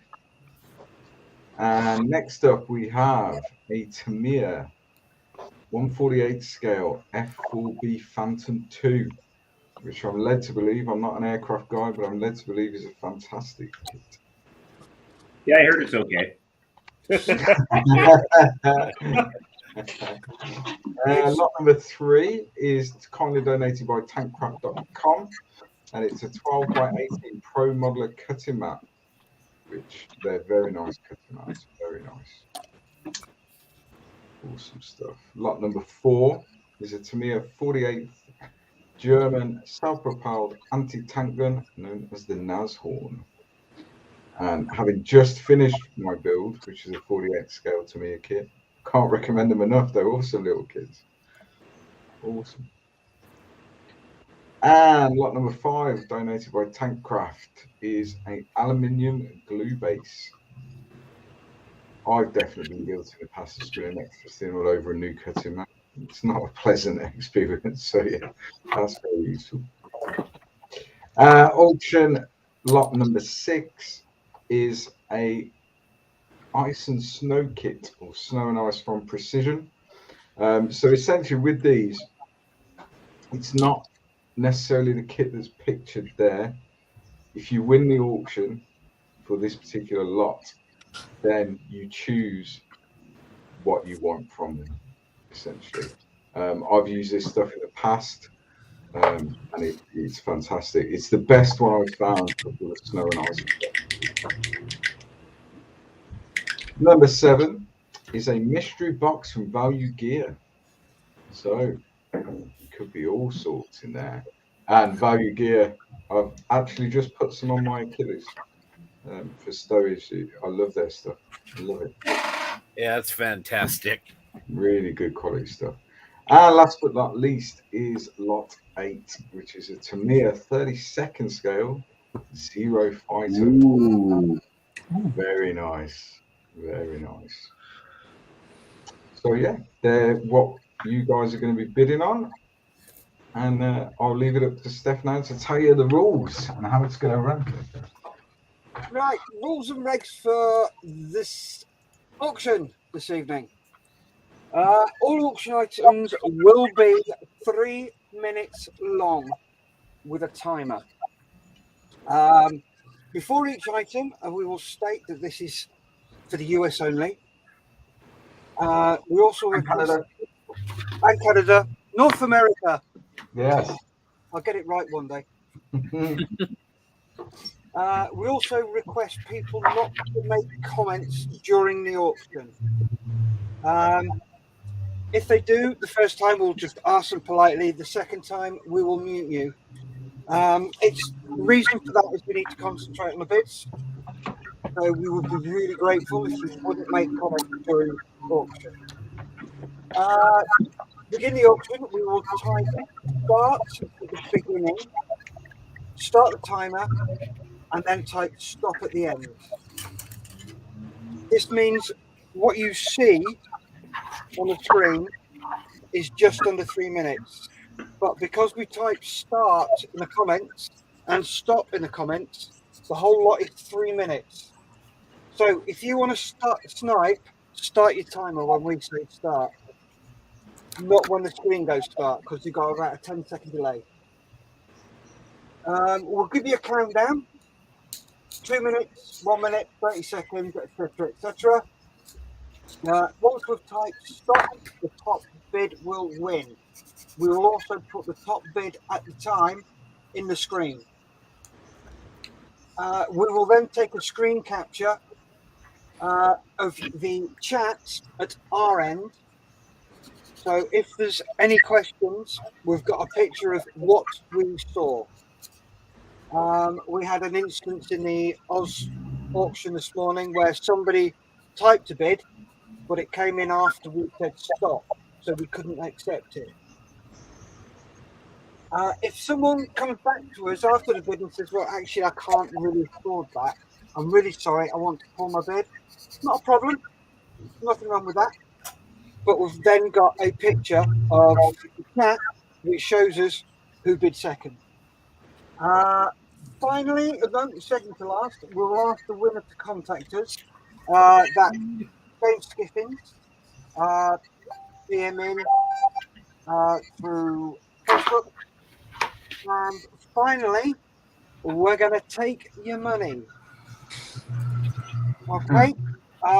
Also, please be aware that your winning bid, you have to add the postage and packaging on top.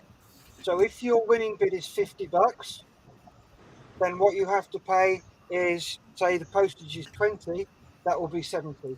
But on the screen, on all the pictures, it shows you how much postage is.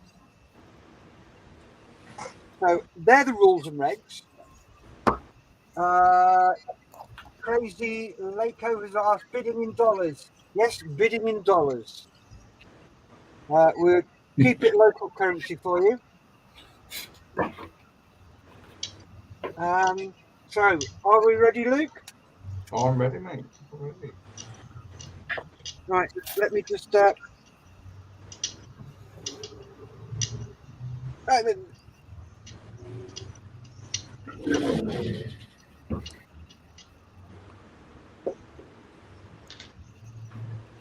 Right, if you'd like to bring the first one up, Luke.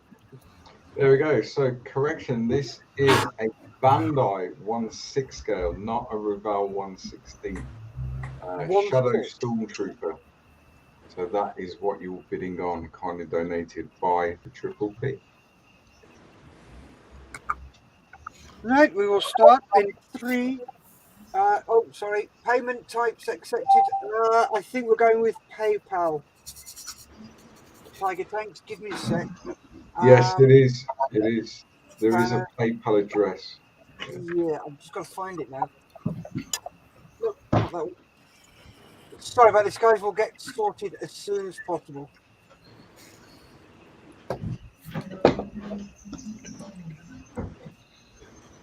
B. It was done as a ticker, mate, across the bottom of the screen. Yep, I'm just looking for it now.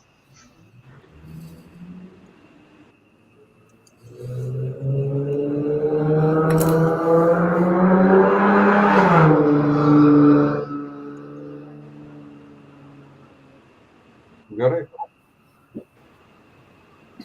Permissions. There we go. There's the. Here we go. There you go. Auction payments. No, sorry about that, guys. I had to go and dig that one out. So, in 3, 2, 1, start. There we go. So, you're bidding on this. I tell you what, I wish I was in the States. I'd love this. Indeed.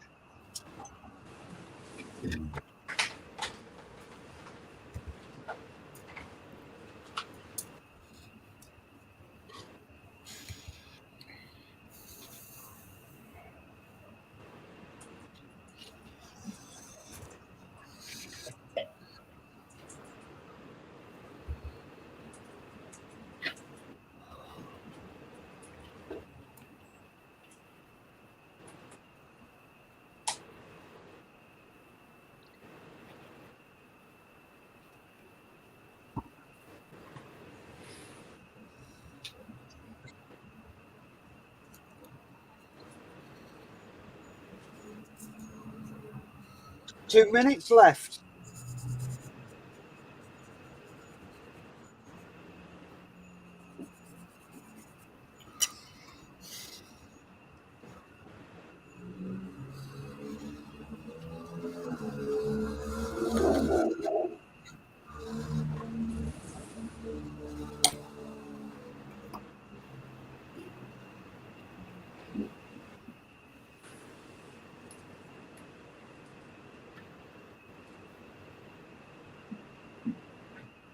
So, I hope we're going to get a bid. Indeed. You must have some snipers in the chat. Hopefully.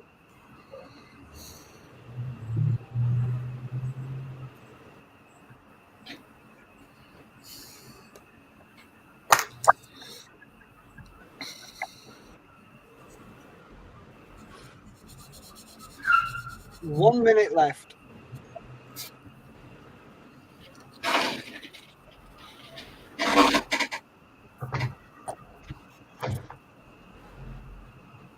Right, David Turner's in with $10. Thank you for the bid, David.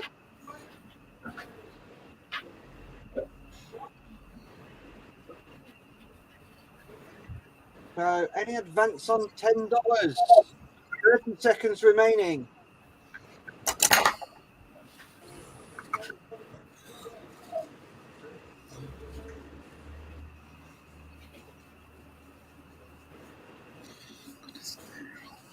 $15 seconds.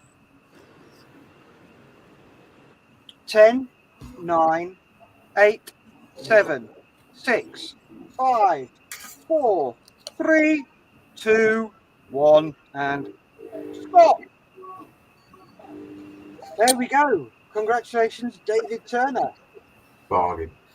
Thanks, David. He's a friend of the posse, friend of mine. So congratulations.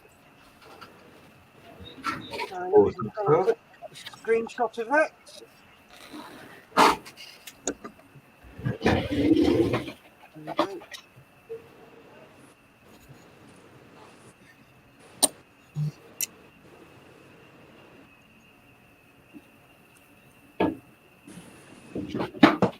Right, got a screenshot. Thank you very much, Luke. Okay, so lot number 2 is a Tamiya 48 scale F4B Phantom 2. And yeah, lovely kit. Right then.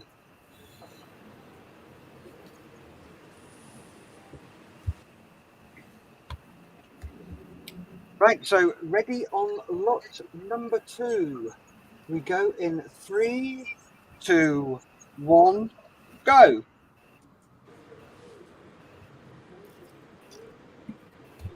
This is a fantastic kit, over $100 US. So it's your chance to get a really amazing kit donated by Tamiya. Oh, come on, guys. This is an amazing kit to build. I built this a few years ago.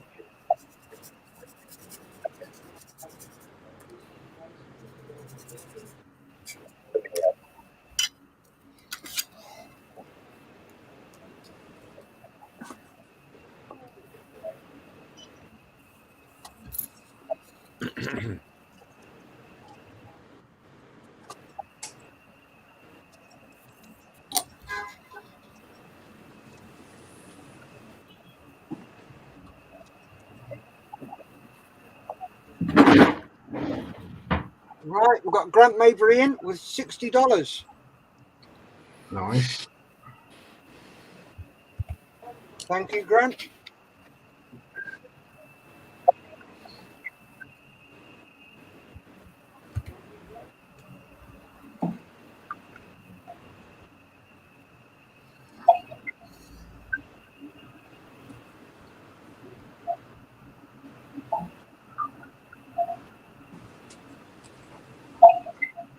One and a half minutes left.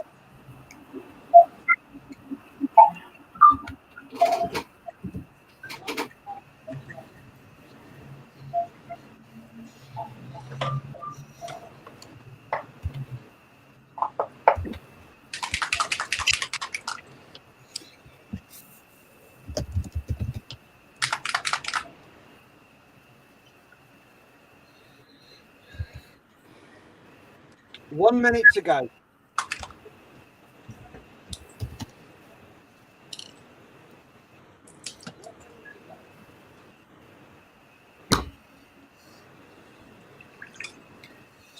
Still at $60. I know, waiting for my chat to load. This is a great kit, great cause. Come on, guys, throw some bids on this. You won't be sorry. 30 seconds to go.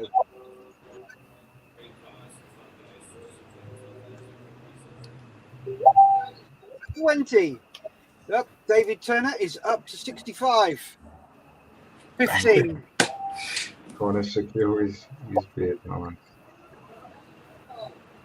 8, 7, 6, 5, 4, 3, 2, 1. Stop. And David Turner. Oh, Luke, can you just double check? Did Oh. On my screen, so I've got David Turner is $65 at 210. Straight after is Grant Mabry also check what I am checking. Yeah, I've got Grant Mabry at $70. And then stop. And then stop. Yep, cool. Okay. Yeah, I've got Grant Mabry at $70. And then stop. And then stop. How long's playing back? Yeah, somebody's got the video on. If you can please just mute that for us, because we're getting repeats. There we go. That's Right, better. so that was a very close one, Grant. Yeah, he sniped that very well. Sniper. Yeah. So that's Grant Mabry with $70 for that one. So let me just get a screenshot. Yeah. Can somebody turn off we've got the video on, please?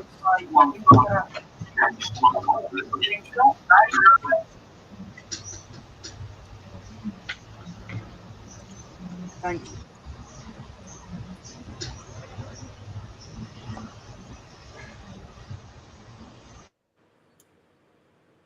So let me just save that one.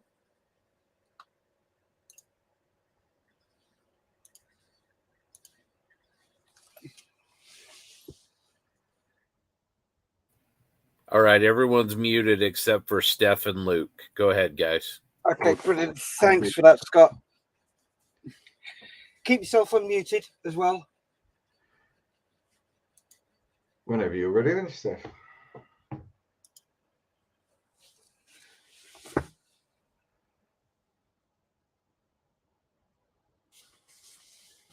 Right, do you want? I'm ready to rock and roll. If you want to introduce the next one. Number 3 is a Tankcraft 12x18 Pro Modeler cutting mat. Awesome, these are awesome.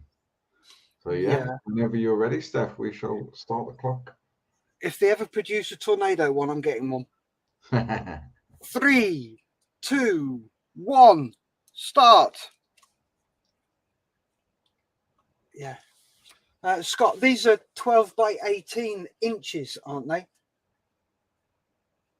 Yeah, they are, mate. Yeah. Cool. Yeah, sorry about that. Yeah, these are 12x18. These are self-healing. I'm gonna, if you want to put me on camera, I've got one on my desk.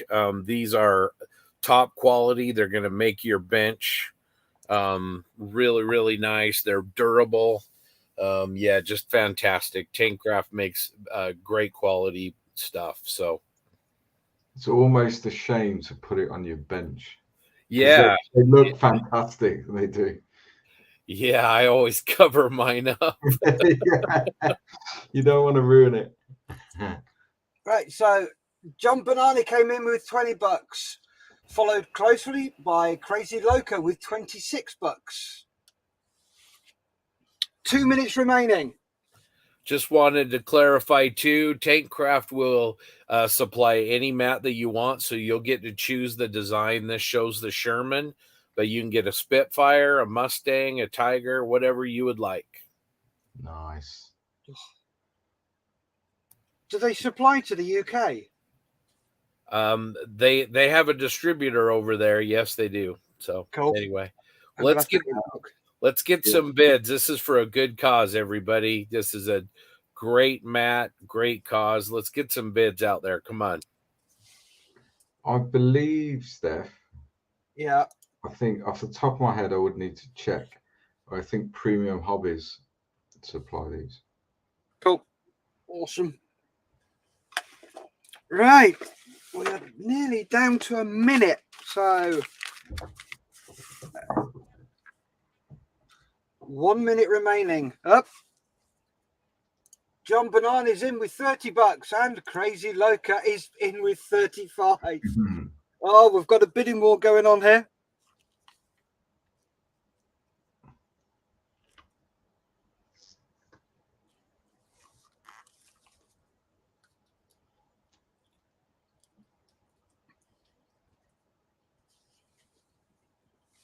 I reckon that's the reason John left, because he wants to bid on stuff. 30 seconds to go.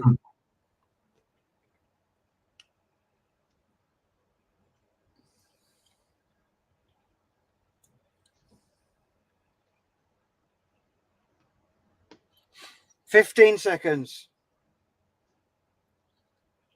10, 9, 8, 7, 6, 5, 4, 3, 2, 1, stop. Right, give it a second. Yep. And it looks like we've got Crazy Loca there with $35 for that. Congratulations, Crazy. Let's get a quick screenshot.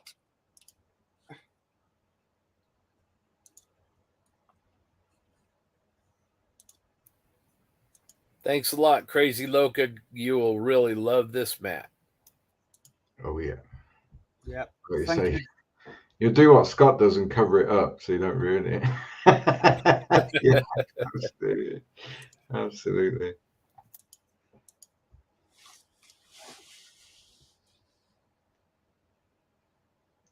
So Scott, are they able to do those mats for any aircraft or vehicle, or do they have a selection that you pick from? They have a selection. You can go to tankcraft.com and take a look at what they have. But yeah, they've got about, I think, 7 or 8 different designs. Okay, yeah, I'll have a look at that. Excuse me. Right, ready when you are, Luke. Okay, so lot number 4 is for the Tamiya 48 scale German self-propelled anti-tank gun, the Nashorn. Fantastic little kits these. There's a few guys and girls building Tamiya 48 scale kits over the weekend. I've just finished their Achilles, and I can't recommend them enough, to be fair. They're really good. So dig deep, guys, and ready when you are, Steph. In 3, 2, 1, start. You've finished. Hey? You've finished. I finished, 10 o'clock UK time. Yeah. Wow. But I did only have 2 hours sleep last night. So it's one of those things. I mean, I don't condone that by any stretch. For anyone that's watching, make sure you take your breaks, make sure you eat properly, get your rest over the weekend. But because I work shifts, I was in night mode anyway. And then because of the way my personality is, I would struggle to sleep knowing that that's sat on my bench. So tomorrow will be a day of rest for me because I'm done. Thank you, Drew Oliver, for the bid. Another kit donated by Tamiya USA, one of their newest 148 scale kits. Really, really nice. Yeah, they're awesome kits. They really are. They're absolutely rival some of their 35th scale kits. Definitely. Shake and bake. Pour some glue in, give it a shake and pour it out. It's made. Yeah. And John Banana's in with $30. Thank you, John.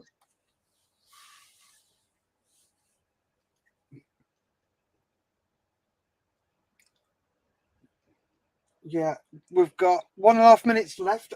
Quick one. Scott, are you there? I am indeed. You want to have a look at the way Luke's done it. He's a war gamer, and he builds mainly 40k and stuff like that. Yeah. And rather than doing, Drew's in with 35, rather than doing it with color modulation, he's made his using only a brush, and he's edged highlighted. So he's brought his skills as a figure painter to scale modeling. Well, I'm a fan of Luke's work, so I can't wait to see that. You're very kind, Scott. You're very kind. What you've done with it is awesome, chap. Isn't it interesting experiment? Interesting experiment. Yeah, it is. Kind of worked. Oh, did it ever? So anyway, let's get back to this. 30 seconds left. Sorry, we digress. Come on, guys, bid on this kit. It's for a great cause.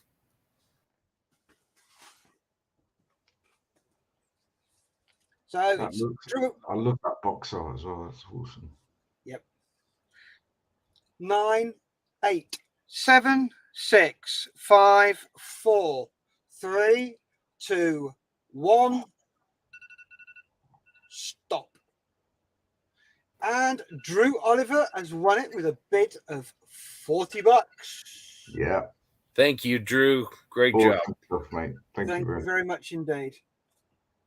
Really appreciate that. Let's grab a screenshot.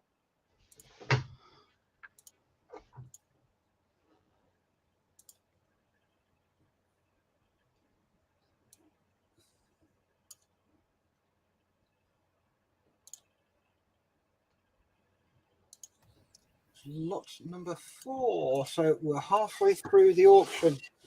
Indeed.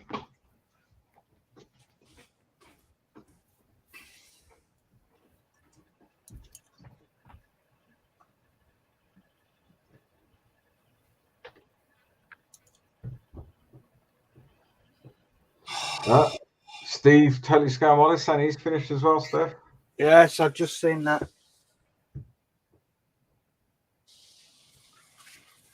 Right, ready when you are. Oh, give me a sec. Yep, ready when you are. So lot number 5, again donated by tankcraft.com, is one of their aluminium glue bases stroke holders. Yeah, everyone needs one of these in their life, don't they? Because you knock extra thin over your bench, yeah, it's never a good thing. Yep. So yeah, ready when you are, Steph. 3, 2, 1, and go.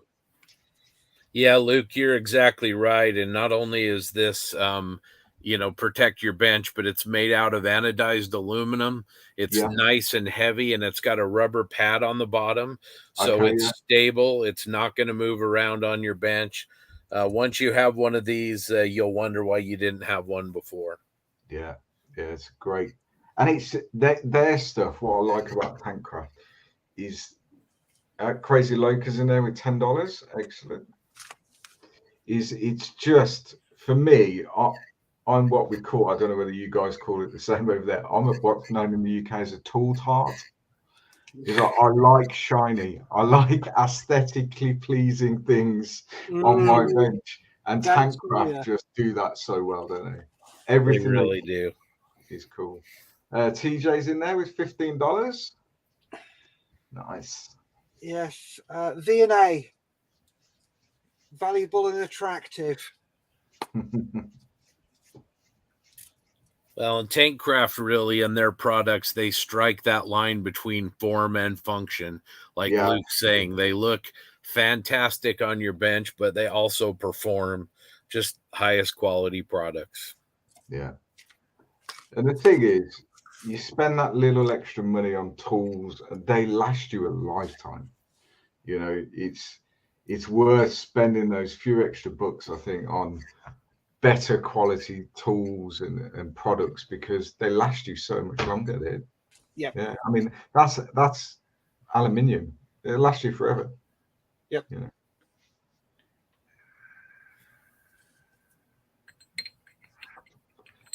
We sound a bit like a shopping channel.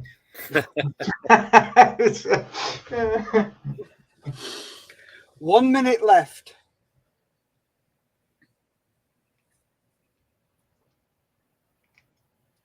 Come on, guys. Don't make this easy on TJ. Let's get some bids going here.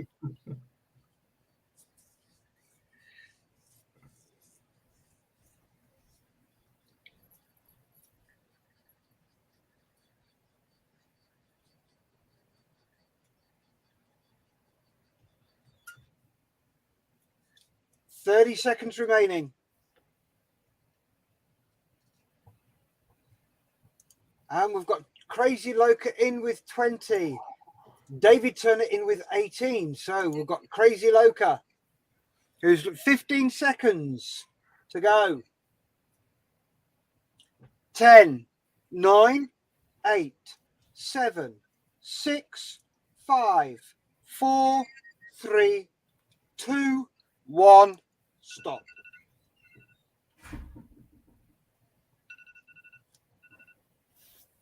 Give it a couple of seconds. Make sure nobody pops in there. Nope. Oh! I can see that on my screen, mate. Yep. And sneaking in there just with 21. Dave was a cold assassin. Yeah. Now that's the latest I've seen it. Wow, wow, close. wow. That was close. Well done, Dave. Well done. He's actually put that bid in the same minute as the bid stopped. That yeah, fair play. Fair play.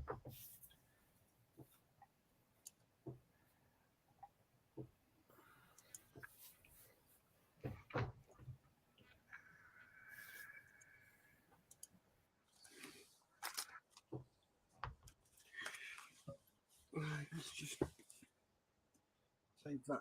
Not 5.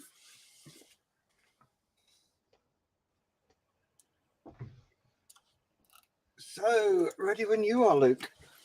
Okay, so lot number 6 is a kit of your choice from Precision Ice and Snow. Now, I have used their stuff on a couple of dioramas. I've used their winter wash on a couple of armor builds, and it is fantastic stuff. So if you win the lot, if you win your auction, then you can go onto their website and pick which kit, because they do several different products that you want, and they will send that out to you. Fantastic stuff. Whenever you're ready, Steph. 3, 2, 1, start.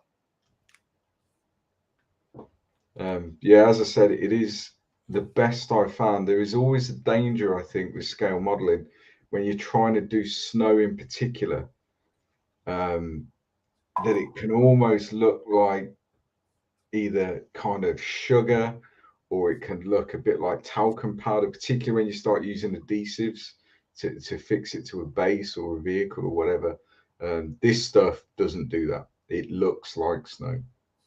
There's videos, tutorials on their website as well, and then you get a full set of instructions in all their kits. So they guide you through the stages of how you apply it.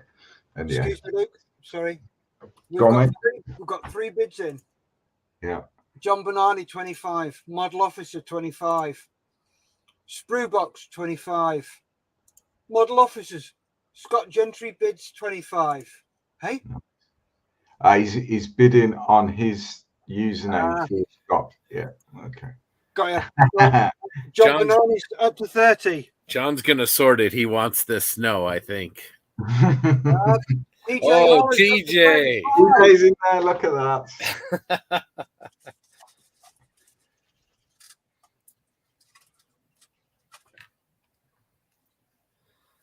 Whoa. Oh.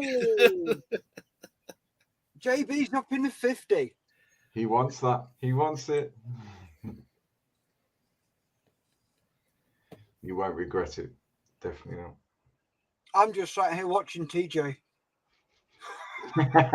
Soon as that arm moves. There we go. Oh, there we go.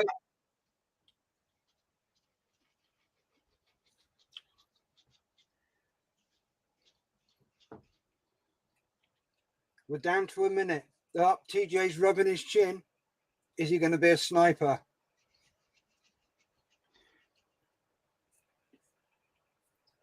He's going to shoot you if you keep giving him away, man. I feel like we need a snare drum right now. Yeah, absolutely. I do have 1 2 rooms over.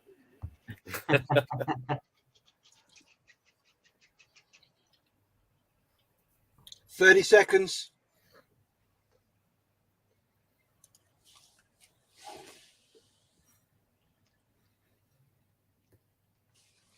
$20 seconds. 15, 14, 13, 12, 10, 9, 8, 7, 6, 5, 4, 3, 2, 1. Stop. Awesome. Looks like Mr. Banani's got it for $50. Job, JB. Yeah, it's a baller. Right, let's grab a screenshot.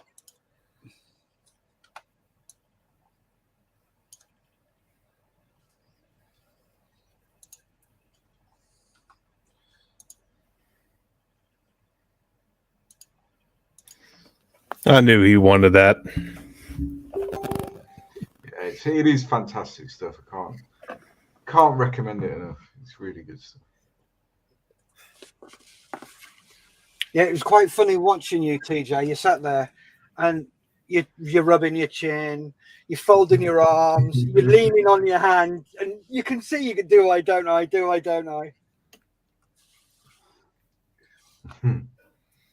So ready when you are, Luke. Okay, so the next lot number 7.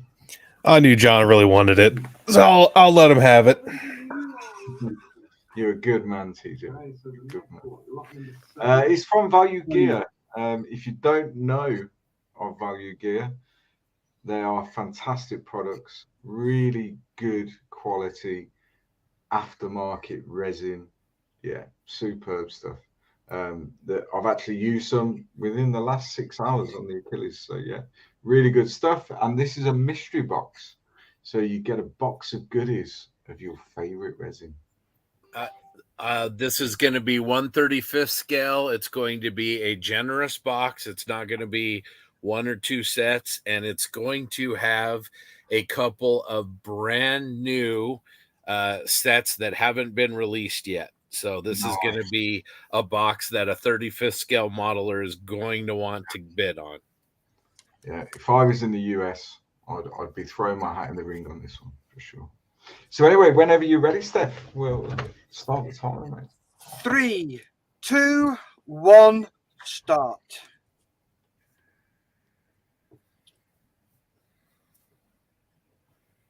Right, come on, guys, start chucking your credit cards in there.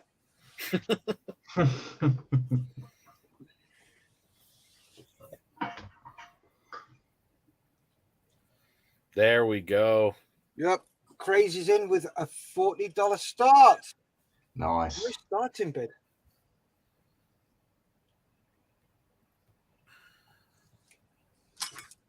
Woo, nice. Thank you, Dave. There we go. Dave's in with 50.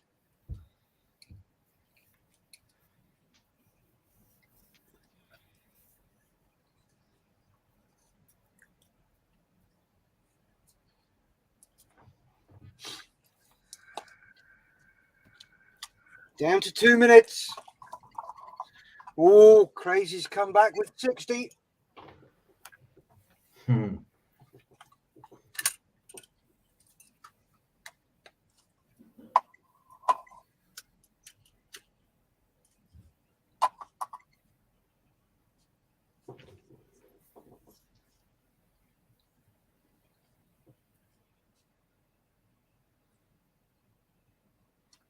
Tension's getting higher.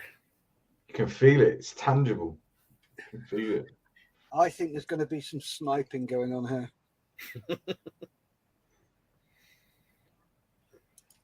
I'll tell you what I've just realised, Steph. What's that? We've just gone forward an hour, haven't we? Yes, it's now 25 to 3 in the morning. Yep. And why have I just woken up?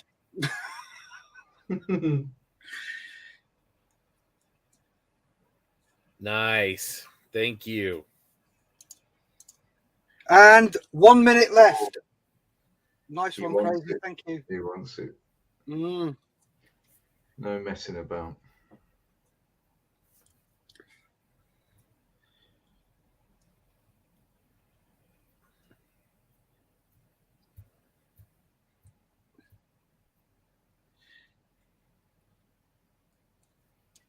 How many people's palms are sweating? 30 seconds to go.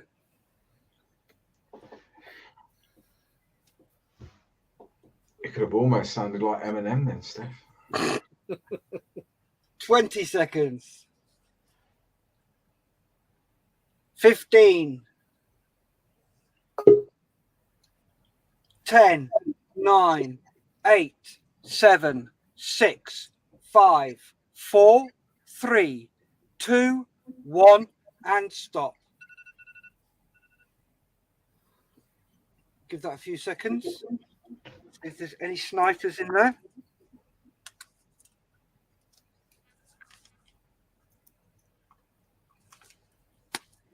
No, no snipers. Thank you very much, Crazy. That's an excellent bid. Really, really appreciate this. Awesome. Yeah, remember, guys, don't forget the postage. Awesome stuff. Awesome. Get a screenshot of that one.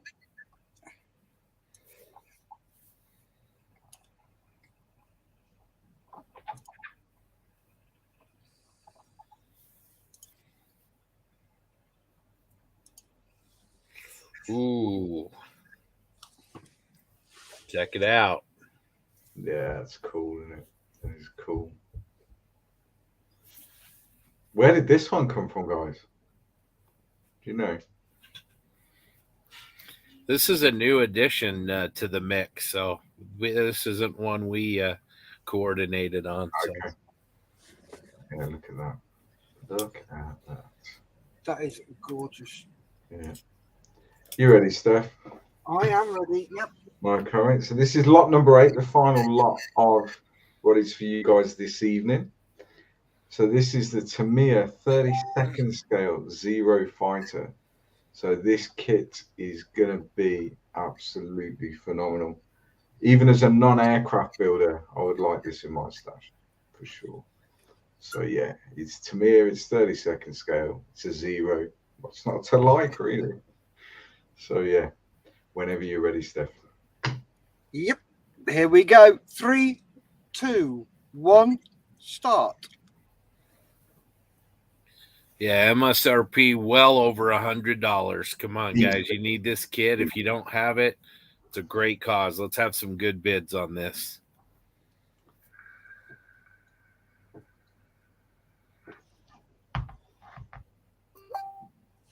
Here we go. So we've got a double bid here. We've got the model guy at 50. David Turner at 50. Oh, TJ's in with 60.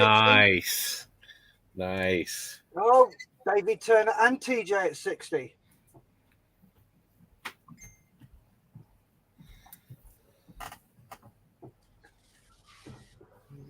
You know, Luke, the one thing we never thought of. What's that, mate? Oh, David Turner came in with 65. The model guy has gone 70. What if it's a tie? Yeah, I mean, have to go. I would say if it's a tie, because the comments are time stamped, we're going to have to go with the first comment in the chat at that price. Okay. Because StreamYard only. Oh, TJ's back in at 75. 75. The StreamYard only time stamped the comments by the minute. Yeah. So we'll have to go with the first bid at that figure. Excellent. Model guy's in with $80. Model guy's winning at the moment. His was the first one at 80.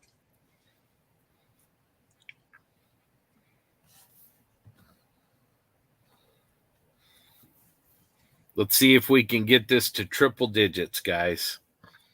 Yeah. Luke, Steph, where are these dollars? What are these dollars going to do for Models for Heroes?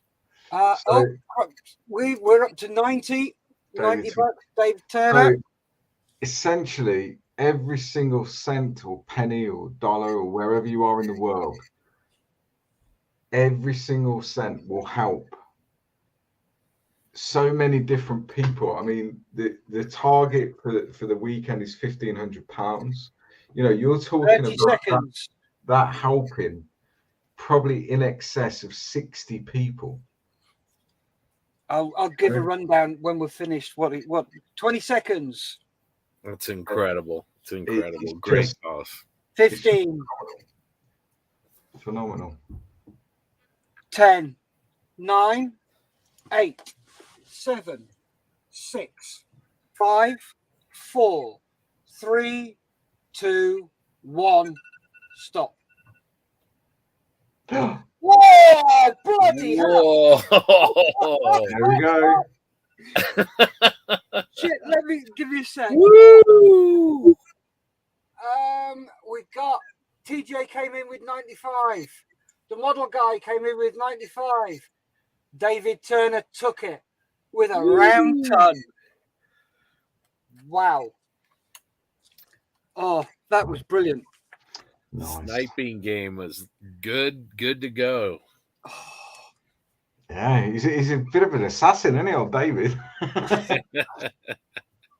Let me just grab a screenshot of that. Congrats, David. That is a beautiful kit. Beautiful kit. So you won't be disappointed. Awesome stuff. Well played. Yeah.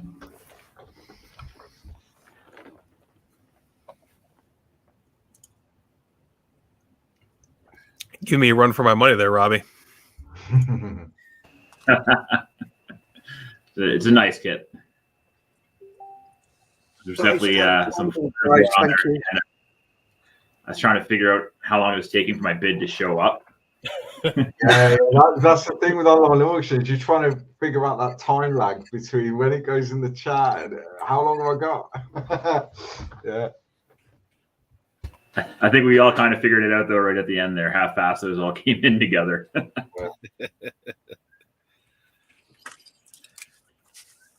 Well, guys, we moved them all. Excellent stuff. Gentlemen, you have just raised $391. All right. Thank you That is for everybody. awesome. Yeah, that's fantastic. Awesome stuff. Awesome stuff. Right, breakdown of monies. Every kit or pack up that Malcolm sends out has got models, it's got a cutting mat, it's got glue, paint, snips, and models, brushes, everything a new modeler needs to start his modelling. Each one of those costs Models for Heroes £35. So for every £350 we raise, that's 10 people we help. So you have probably helped around about 10 people with what you've raised. You've probably saved out of that lot 4 or 5 lives. Yeah, probably. Quite easily. Yeah. I mean, it's one of those things that, you know, we're all aware of what the charity does and how it works, and you know the cost of sending out a starter set, if you like, with the tools and the paints and the glue and the kit and everything else. The actual benefit to people is almost unquantifiable. Yeah, you can't measure that. Put a target on it or whatever. We all build models. Everyone in here builds models. We all understand the benefits of the hobby to ourselves. And certainly speaking from personal experience, the benefit is not only to myself, the benefit is to my partner, the benefit is to my family, my friends, because if I didn't do this, I wouldn't be the same person. I wouldn't manage my issues as well as I do. So although, yes, we're sending the stuff to one individual, and that auction's probably going to raise the money for 10 people, but it's a snowball effect, because that's going to benefit their partners, it's going to benefit their families, it's going to benefit their kids, their friends, because it will give them that headspace to be able to process whatever issues it is that they're experiencing. So, you know, it's almost endless. The benefit is almost endless, and just from people being kind enough to bid on an auction. Fantastic, superb stuff. Well, Steph, making models says that takes us over our target. Is that true? That's £296. Yeah, that'll take it over. It was at 1,271 when we started the auction. Right, give me a second. Let's refresh it. See if there's any change. And we'll quickly share the screen.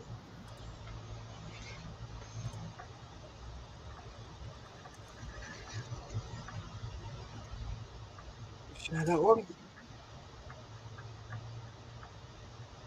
So it's 1,271 plus the 90 quid we got from the Australian auction.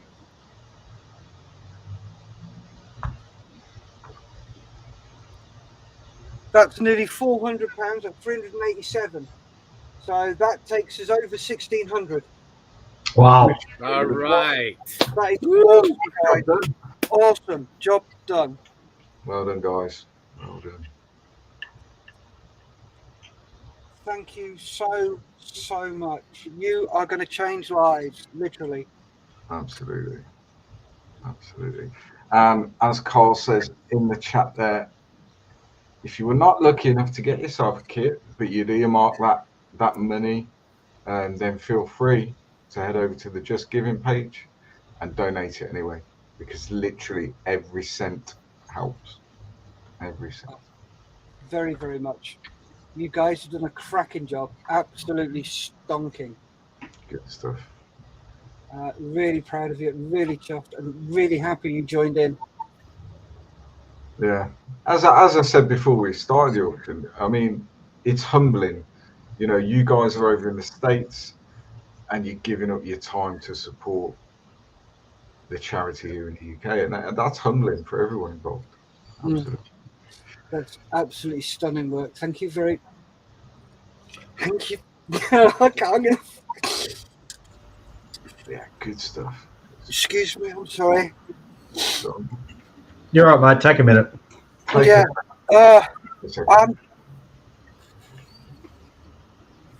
Take a second.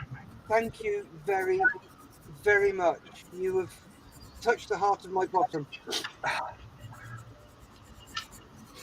Oh, Yes, absolutely. cheers, guys. Thank you so very, very much. Oh, Here we go.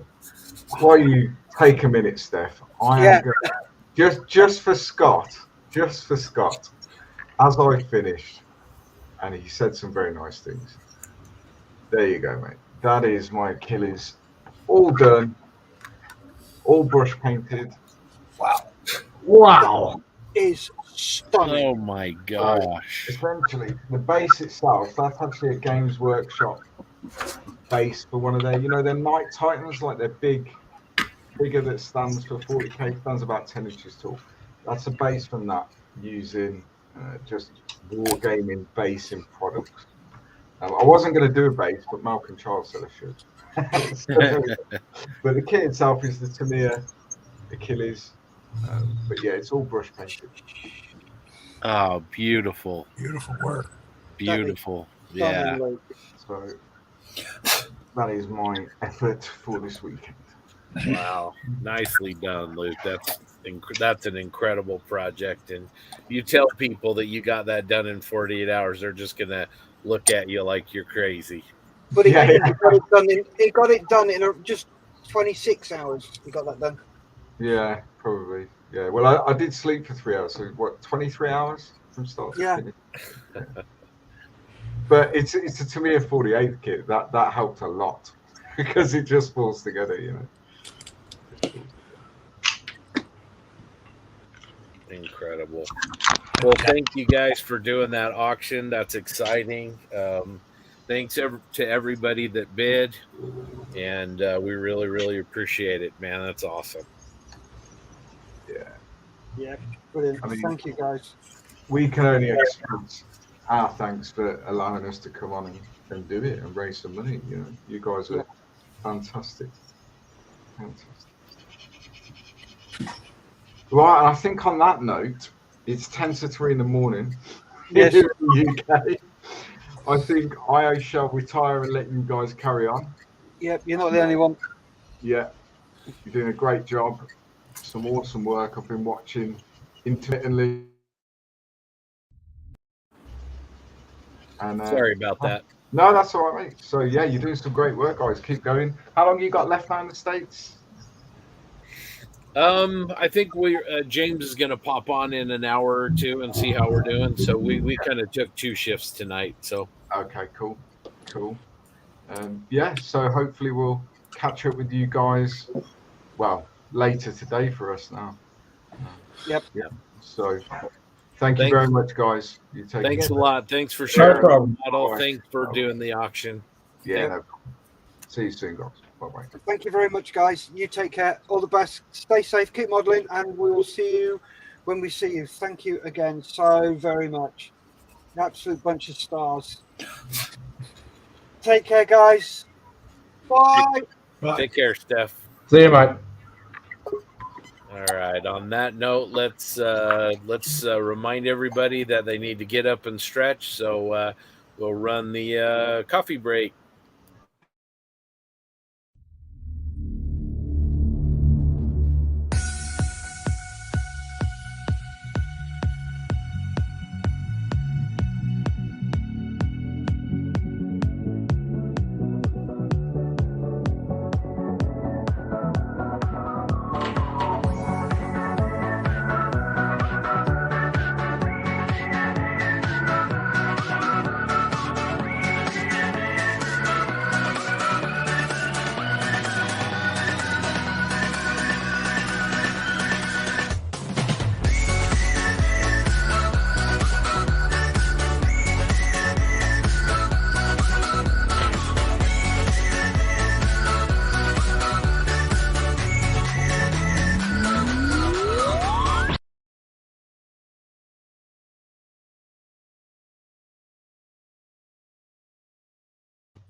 All right, we are back, and we are joined by His Lordship, the Duke of Aubergine, Ivan J. Taylor, is back with us. How you doing, Ivan? Good morning. No, I'm doing very well. Well done to everyone at the auction. That was an amazing result.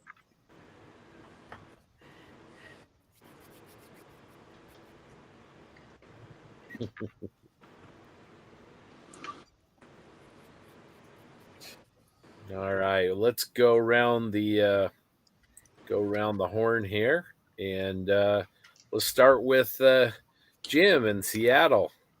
How's the project coming along, Jim? Well, first of all, before I go anywhere, I need to say the Canadians beat the Leafs 4-2, so that was good news. On less good news, I put the flat coat or the gloss coat on my turret, and it took away all my nice post and pre-shading. So we're back to just green. So I'm not sure what I'm going to do next. Turret is in Stynylrez black, and I'm working on the little truck. So I think we're in good shape here, other than I've got a big green mess to try to do something with. But I think I'll just cover it in dust. All right. TJ, how's the gas looking? Pretty good. Camo on. Filter applied. I used an ammo acrylic filter, khaki green. Nice. I don't know if it was the right color. It fixed the gray green, which I liked. And now I'm just doing a little sponge chipping. And then I'll probably seal it in and give it a pin wash. Nice. You're moving right along. Doug, how's that Abrams looking? Looking great. I too have been sponge chipping, and the decals are all on. I'm sponge chipping everywhere that isn't having decals set right now. Yeah, I'm gonna probably seal it tonight before I call it a day, and yeah, I'll just some touch-ups tomorrow. Awesome. All right, Grant. How's your project looking? Pretty much done, actually. Just got to weather in the tires, put the rockets in. The tarps are all painted, so it'll be done. Just touch up tomorrow. Nice. And Dave, how's that Thunderbolt? You got the fingerprint addressed? And Yeah, fingerprints all addressed. I don't know if anybody's ever used these sponge sanding stuff before, but they're absolutely awesome. You can cut them off to the size that you want, and then you can dip them in water. Because there's a sponge in the back, it holds the water and it makes an excellent wet and dry. And you can see where that is completely gone. It only took me about 5 minutes to sort of fix that up.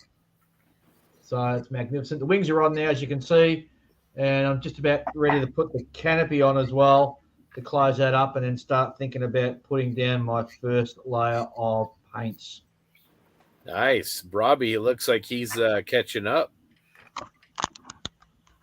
How's the Mustang looking? Good. Right now, it's all the insignias are painted on. Oh, The squadron codes are cut and masked.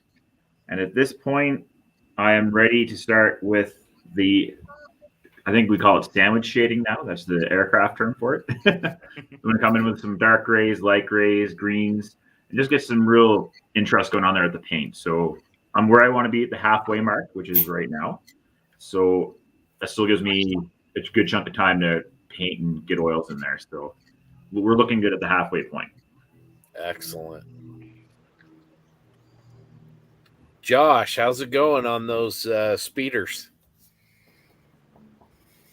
Or the speeder, I guess.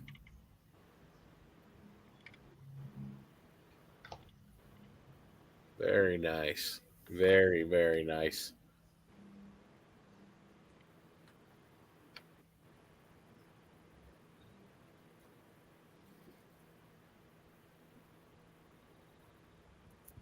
Oh, I just realized that my mic was muted. Sorry. I'm close to done. Probably about like 80% of the way there. Got the gunner done. Just going to do a little bit of cleanup on some of my chipping and wait for this wood filler to dry. And yeah, she's pretty close to being done. Excellent. That's looking really, really good. What do you use to do the chipping that you're seeing there?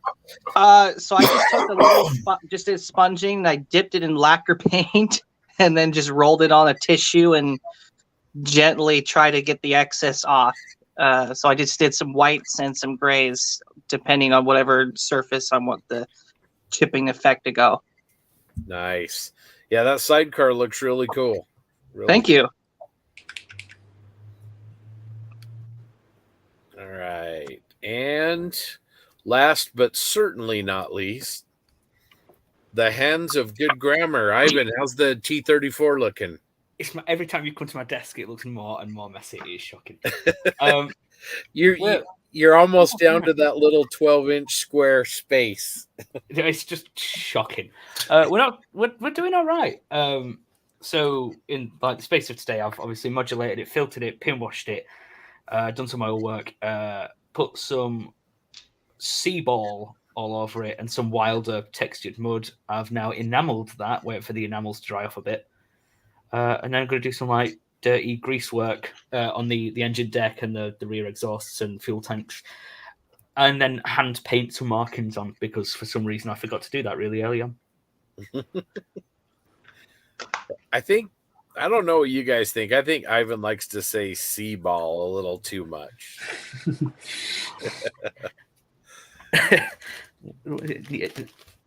Sea ball. There we go. All right, awesome. Well, I am going to hit a little another video. We're at the top of the hour, and then we will be back and we'll keep going. Again, if you're out there, if for those of you that won the auctions, we're going to leave that link scrolling across the bottom of the screen for a few more minutes, and then we'll replace it with the donation screen. So you can donate if you'd like. We'd really, really appreciate it. And here's a message.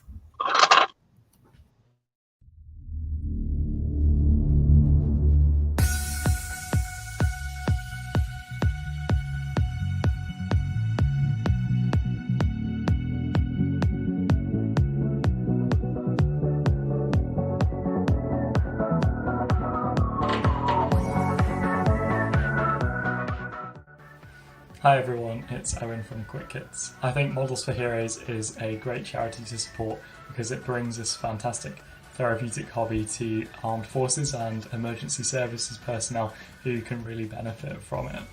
And I just want to say good luck to everyone involved in the 48-hour challenge. It sounds really fun and I hope you have a great time.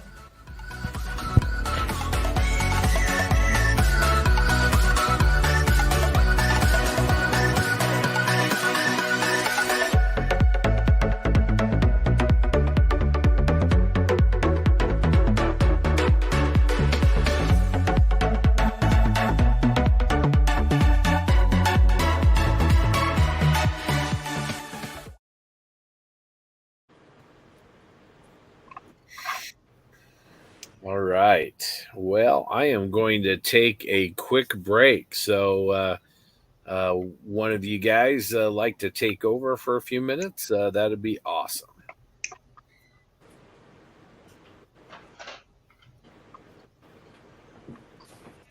I nominate Ivan just because he's been working on his ball fondling, and that seems to be the logical person. Well, you know what? Since I'm so far ahead of you all, I think I might as well deserve a break as well.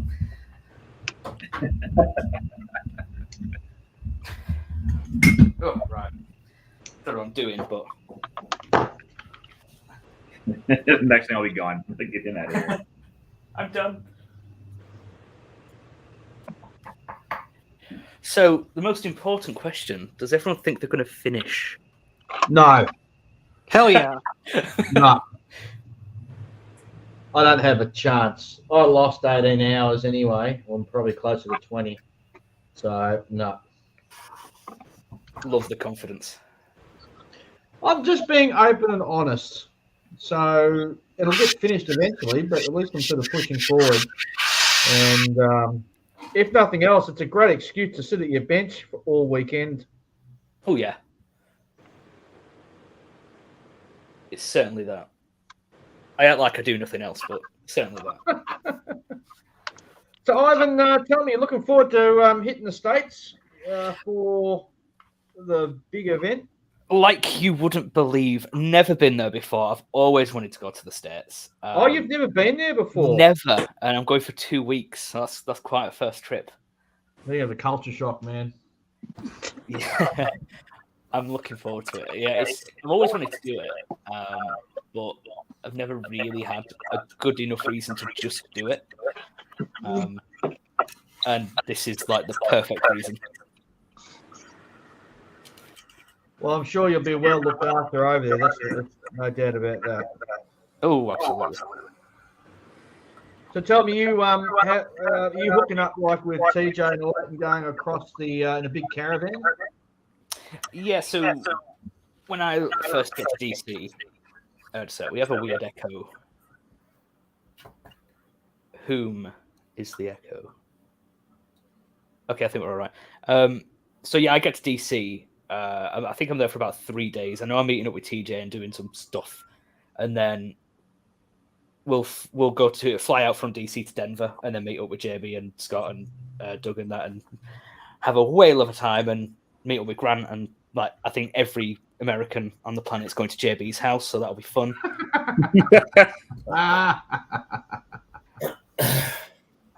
I'm amazed he has the space. He lives in a palace, Ivan. Yeah, it's a palace. It's the impression I got.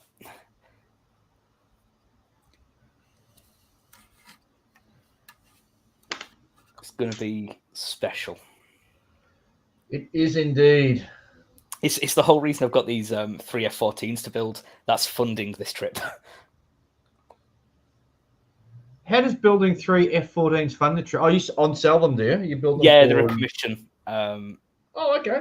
Yeah, there's a lot of aftermarket with them. But if it weren't for that, then it would be a bit of a trip where I'd be a bit frugal.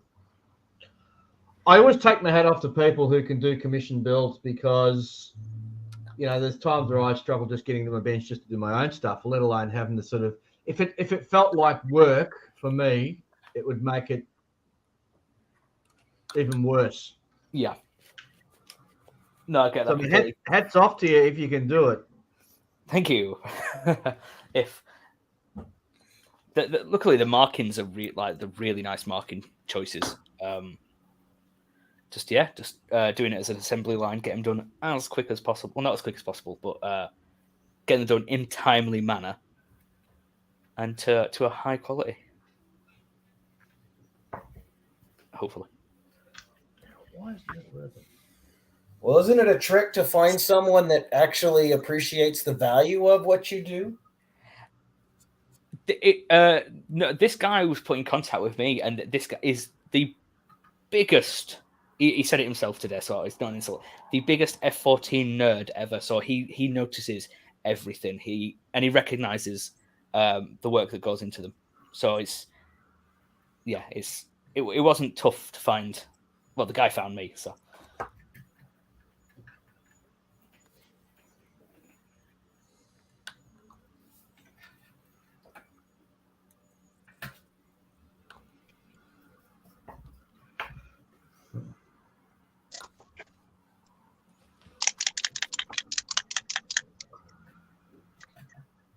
Oh, okay.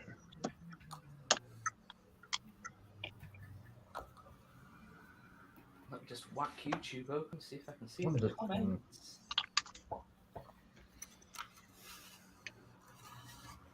I do have to say though, I need to get back to the UK and hit a few more museums. I haven't been to Duxford yet, which would be really nice. Yeah, I've not even been to that one, and every time I say that, people shout at me. I've not even been to Bovington, and people shout at me for that. Ivan! Have you been to Portsmouth? Nope. Oh my God. Okay, well I've been to Portsmouth and I've been to Bovington, so If You're I a better could do Brit. You're a better Brit than I am. Say, do you actually live in Britain? I live in the very isolated part of the northwest. I've been to Cosford like a billion times, and I've been to the Imperial War Museum in Manchester, which has a T-34 in the middle of the floor, which is cool. I was just too young to appreciate it when I went, so I didn't know what it was. Yeah, that's one thing I know I do not make the most of is museums in this country. But geez, you can't move in the UK without bumping into a museum over there. I will blame the price of train travel.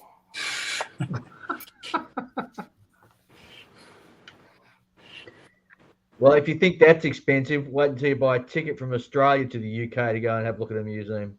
Ooh.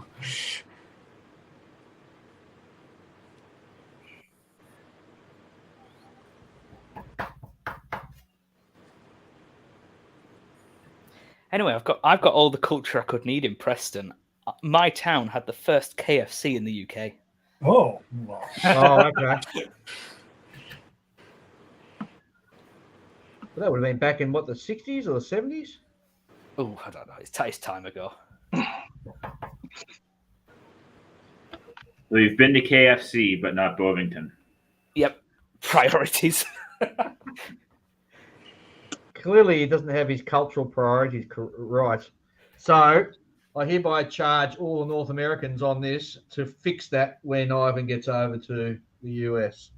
Yeah, we'll take him to Popeyes.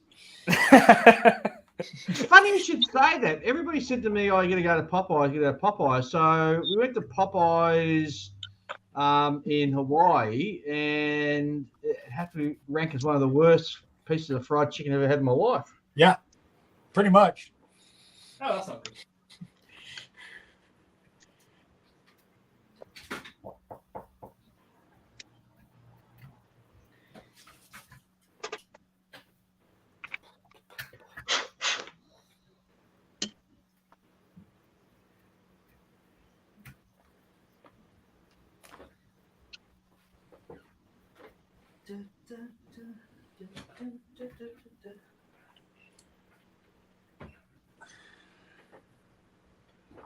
What I am looking forward to is to a proper, when we're in Hawaii, getting a key lime pie. They're so hard to get over here. Nice.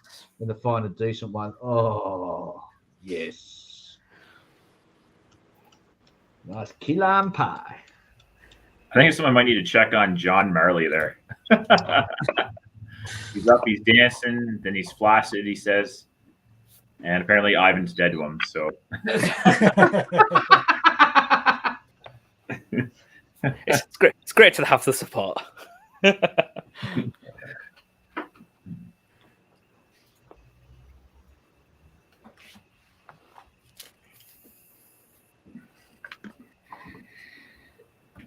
Might have to disappear for about 20 minutes or so to help with bedtime, get the kids in bed.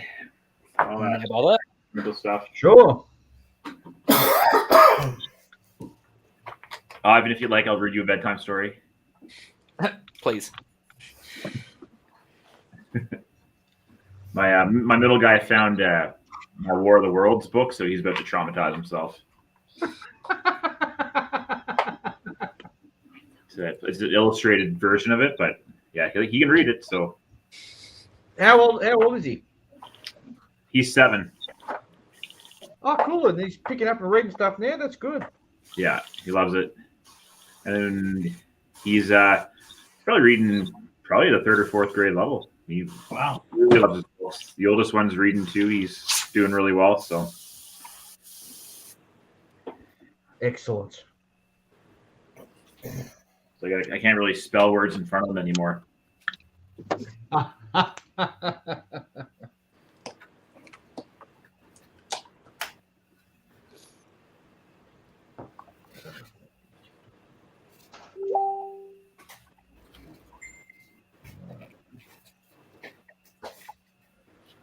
Oh yeah, Waffle House, John. I don't think we have those in Canada.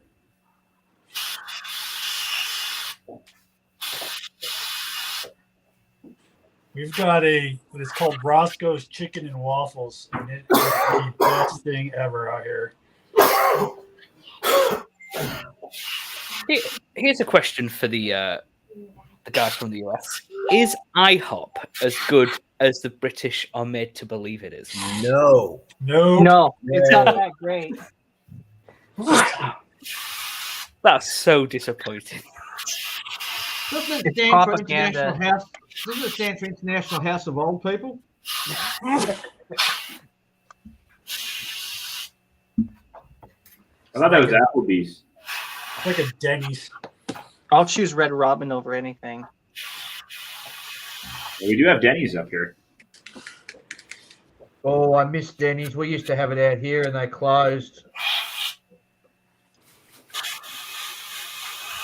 Actually, it's funny.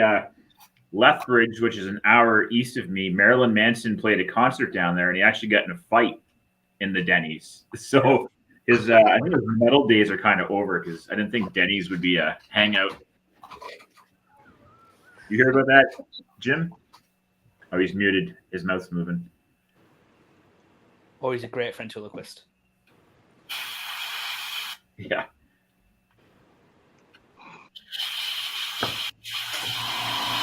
Oh.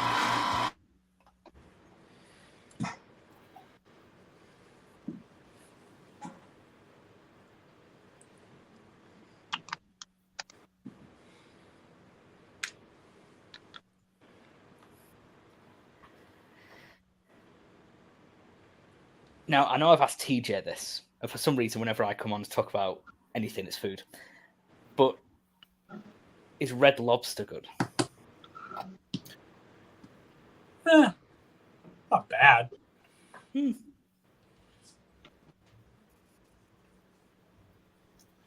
not really fond of seafood, so not for me, but I'm biased against it. I'm going to have to get my list up. It's kind of the same as here in Alberta. People say, oh, I found a great seafood place where all the food's fresh. I'm like, well, how's it fresh when you're in a province in the middle of the country? There's no ocean for us. Yeah, I have questions. Right, I have my list. Chick-fil-A. Chicken's too damn dry. I like Chick-fil-A. The only thing that's good about them is their sauce. Taco Bell. Oh hell yeah, let's go. There is so much good Mexican food in this country. Don't waste your time at Taco Bell. Yep. Wendy's. Uh-uh. I haven't ate at a Wendy's. It's decent. They got that nice 5 for $5 box. Right, I'm going to skip them because we've got them over here. Dunkin' Donuts. Oh, yes. Straight away, yes. Dairy Queen. Yeah. Overpriced ice cream. Whataburger. That sounds weird coming from me. Don't have them out here, so never had it. Arby's. Jim, I think you're muted. Arby's, their curly fries are amazing. Everything else is not worth it. Chipotle. Never had it.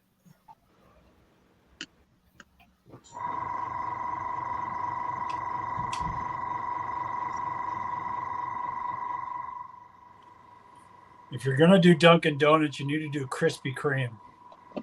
Oh, we have them over here, and Oh. they're expensive, but Yeah. wow, they're good. They're nothing over here, so I mean,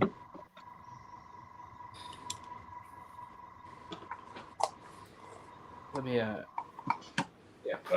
We got Krispy Kreme out here as well, but don't rate them in comparison to the local products, gotta say. yeah, understand. And if you're gonna do Dairy Queen, you need to do Baskin Robbins. So do you guys have hot jam donuts over there? Yeah. Yeah. What about pineapple donuts? Oh, no. No, not yet. Oh, you guys are missing out. Sounds good. Oh man, are they good? There's this place up in Portland, Oregon called Voodoo Donuts. You see it on the TV shows all the time. It's like got the. It's a weird place. Yeah, it's a really weird place. I've been in there. It's got the best donuts they say in the country, and they've got like Fruit Loops, on top of donuts and stuff like that, and bacon and maple syrup or maple glazed toppings and all kinds of stuff. Ivan, I think you gotta let JB in. He's in the green room. Oh, unfortunately, Scott still has power. Oh, I thought he turned you over. Oh, no, he just vanished and said I was in charge. It's like, the manager's put me in charge with no responsibility. If that happens while you're in Vegas, find the washroom and lock yourself in there. I drove down the west coast of the US once up around, Washington and all that, and I came across this museum, which is a hidden gem, and you guys will probably know it, Tillamook. Yeah. What a great little museum that is. Yeah, that's a beautiful place up there. Oh, you're telling me. Yeah. Now, a lot of those, not a lot, some of those aircraft are actually in flying condition too inside the museum. Yeah. And you know what was the best part about the whole thing? Nothing was behind a velvet rope. So you could go up and you could wrap your arms around the landing gear and get a big kiss. Yep. Nothing That's the better. way it is. We went to Denver a couple of weeks ago, and there's one in Colorado Springs exactly like that. And it was JB, TJ, myself, John, everybody. Well, the guys that were with us went. We were standing underneath of the tail section of the P-38 that Tamiya measured for their kit. So yeah. And I get why they don't want people reaching out and touching the aircraft and all that sort of stuff. But we should have like a modeler's card that we carry with us to show that we're guys in the wall. You know what I mean? I need to measure and touch this to make a point later in forms. There's nothing more I hate than going to a museum and having a look at history behind a velvet rope. It just annoys the crap out of me. All you need is a Ron Swanson permit. A Ron Swanson permit. I can do anything I can do want. it. It's okay. I have a permit. This is handwritten, sir. Why does it say McLovin?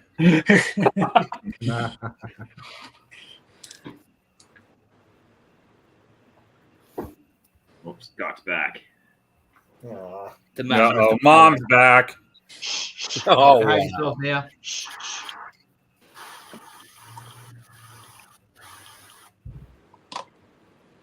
Oh, sorry, I keep forgetting to mute myself when.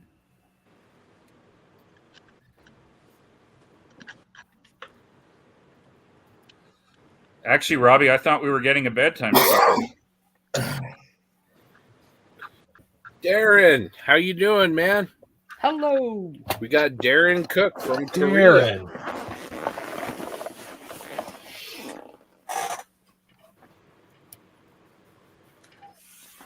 Is he still in Korea, or is he on his way home or back home yet? No, I think he's still there. I think he's there for a few weeks or a couple weeks. Right. At least. Wow, how screwed up his internal clock must be right now.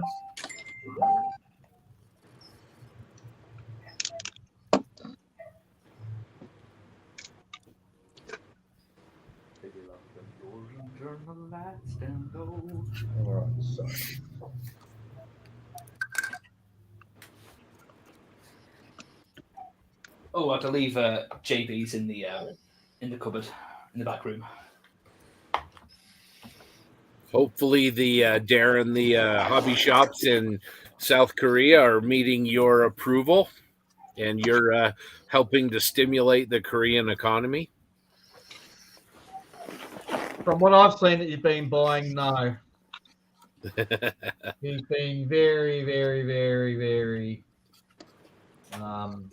lackluster in his purchasing. He mentioned that the reason for that was because he bought an airbrush over there, but what kind of excuse is that? And he calls himself a modeler, really? Hello. Hey. I was going to say, Scott straight up was ignoring you. I was actually upstairs taking care of some business. No, I know you, but Ivan just mentioned it. You just straight up ignored him. Well, I would say it was nice to see Ivan and his balls on my big screen. Oh, man. All right, this is getting a little bit too much for me. Nothing's too much for you, Jim. Of course, you guys, many of you have met Blaine, who, of course, had to tell me that he watches most of my videos lying in bed in his underwear. And I almost got to the point that I was done doing videos after that. It's only too much when everyone's favorite theme music starts playing from the stream. Which airbrush, Darren? Looks like Aaron bought a new one. I think you got a Mr. Hobby, right? Quality bit of kit. Scott's just going to leave me up too, as well, just to have me as. Yeah, he's like, screw you guys. Everyone's admiring your work up close, so.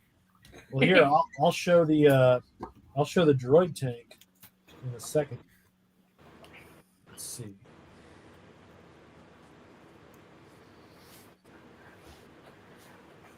Damn, son, where'd you find this? Oh, there we go. That helps a little bit, yeah. Oh, man, that is handsome. Yeah, that is nice looking. Looks good, man. I'm definitely putting that one on the hit list. It's way bigger than I expected. That's what she said. Hi-yo. I'm glad after 24 hours, we finally got it. That's what she said. That makes me so much happier. TJ was waiting to pounce on that one. Sorry, David. We're just trying to get through everything here. So let's see. Here we go. Scott, do you want to take me off the main feed? Oh, I don't know. You're too handsome. I don't know. Let's get a little stage fright. There we go. Does somebody need to get on? I don't think so. Okay. Because I'll be happy to recuse myself if you've got somebody more interesting. That's not possible. I was going to say, there isn't possible. There isn't anyone more interesting. That's quite a drive, David, from Vegas to Seattle. That's a bit of a stretch of the legs. Yeah. Let's see. Darren says the Pro Convoy Platinum 0.3. Nice. Sounds like a nice brush. Darren, hopefully you grab me one of those infinity cutting mats like you said you would. I don't know, Like but he I had a know couple I in got his a picture. I know I got a 148 scale Phantom.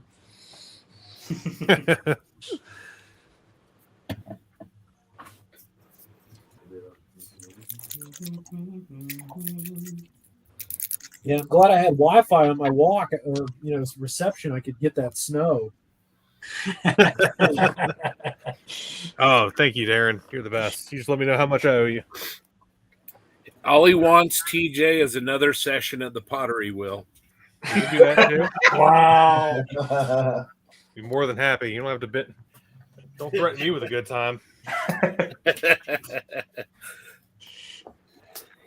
Just need someone to change melody. First time I heard that on the podcast, I just imagined from Ghost right away.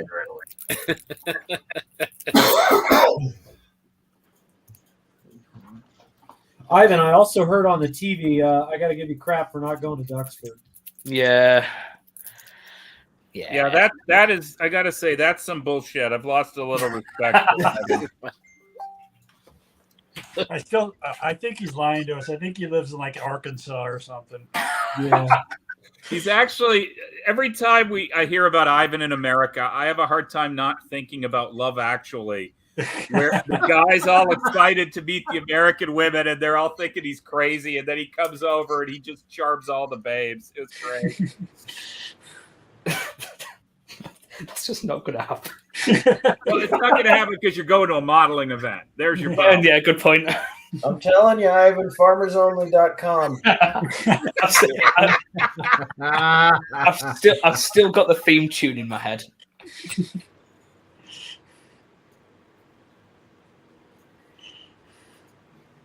I can't. When you sent me that link, I surely it's a spoof. Nope, it's a real thing, man. Oh God! Dating groups for everybody over here, man.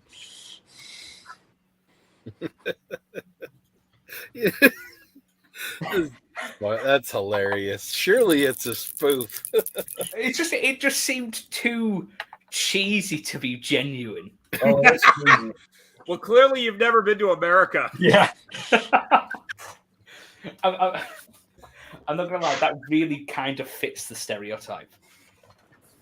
Because we are cheesy here.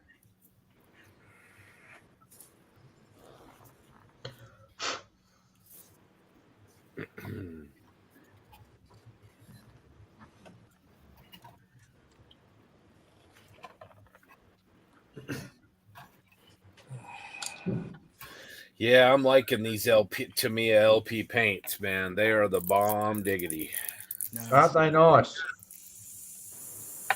I am really surprised, Scott, that they said they're not selling up to expectations. And it kind of blows me away because they're really cheap. Yeah, I think it's just taking a little bit of time to catch on. They had to spend so much time getting. I think Fred said they were getting the label issues sorted, but yeah, they're hoping they'll catch on now. I think they're really great. Well, I'll do planning on doing a detailed review for them soon. But yeah, really impressed. I also kind of agree with another thing Fred said. He was like, it's one of those when people like a certain paint, they get stuck in the way. Like they'll dig the heels in, sort of thing. Convincing people to try something new is quite tough, even if it's got a Tamiya label on it. Well, and I think the proof of that is how many Americans like Model Master. Whoa. Because that was never a good paint. You can't say that. It's like, you can't say that. It's like the Brits with the Humbrol. Well, see, I'll be a slight Humbrol defender. Humbrol made in the 1970s and 80s is good stuff. Humbrol today. Nat 72. Humbrol today, yikes.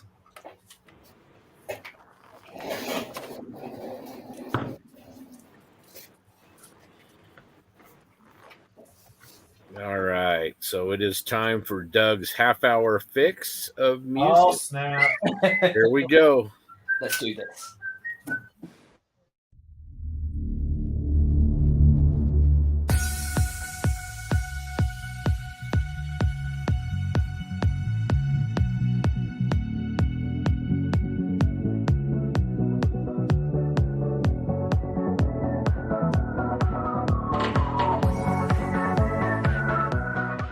Don't forget, if you're an Airfix Club member, you can donate your flying hours to Models for Heroes.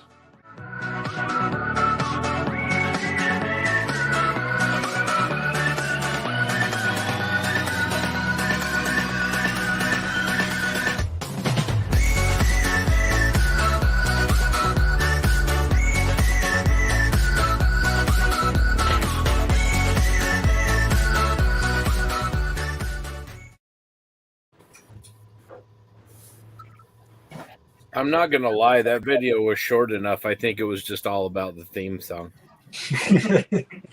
Cornbread and I were up dancing around, that's for sure.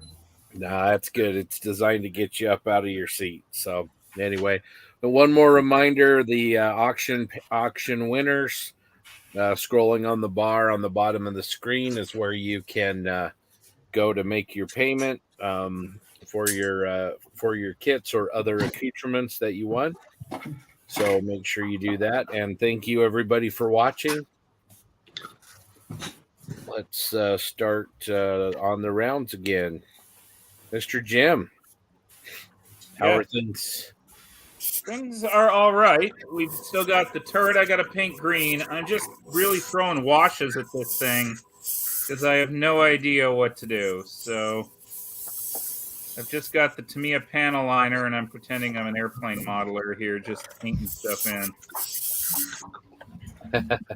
Jim, It really does look like a blob of nothing, and that kind of frustrates me. So let me give you a little friendly tip.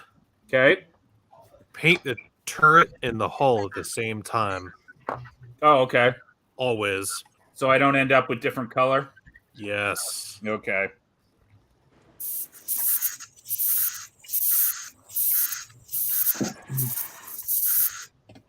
All right. And then TJ.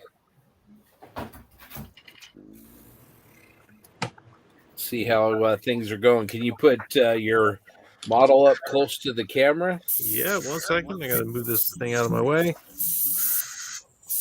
There we go. Oh, nice. Oh, that looked awesome, man. That was really great. Yeah.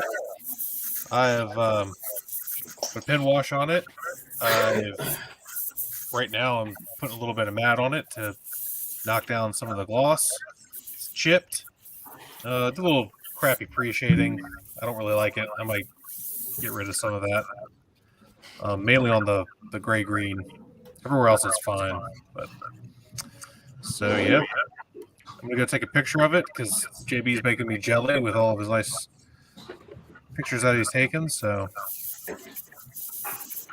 yeah. Yeah, looking great. Looking Thank you. really good. I'd really like to finish it tonight, but I don't think it's in the cards. Okay. Darren, to answer your question, I am not sure. When Luke and Steph were here, they talked about how much we raised, but I don't remember the exact amount. But it went okay. I think we did. Wasn't it like 200 something? Yeah, I thought it was 3. Yeah, it was like 300. All told, I think it's over 391. 1,600 pounds.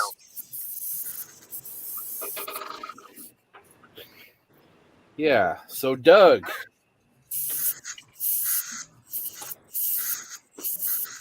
There we go. I'm just getting ready to seal it, and then I can put some final touches on the weathering. But I've sponged it. I sponged some chips on it, then I sponged some. I lightened up the base coat and sponged over that a little bit. I'm afraid when I seal it, I'm going to lose most of what I've done to it because there's a lot of variation in that base coat right now that I don't think you're going to be able to see in 10 minutes. But yeah, You really think you'll lose all of it, or I'll lose some of it. yeah? Okay, that's how it works. All right. I'm amazed how much variation I lost.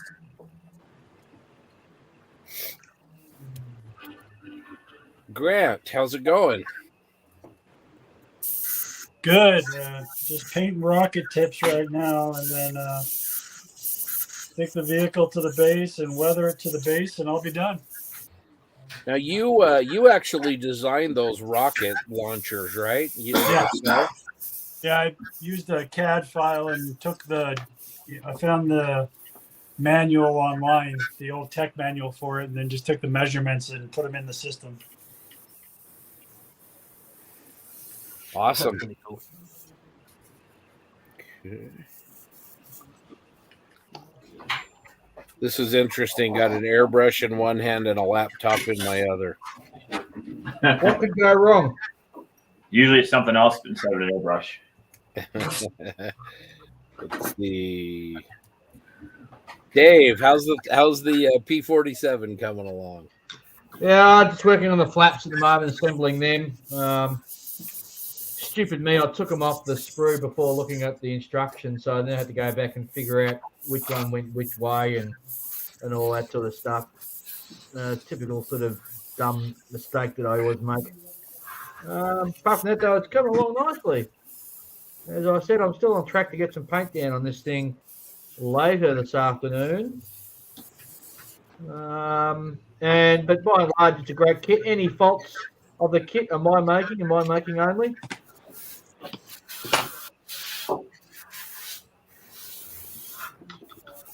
Robbie, how's your project coming? How's the Mustang looking?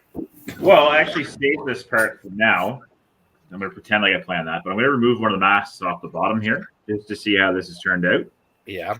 So fingers crossed. I mean, worst case scenario, if it didn't work, I can just throw the decals on. So if I can do this while looking at the camera and not stab myself. I mean, removing masks has to be one of the most satisfying parts of modeling. Oh, it is, especially when they work. It's not as good as when it. All right, snare drum, Doug, snare drum.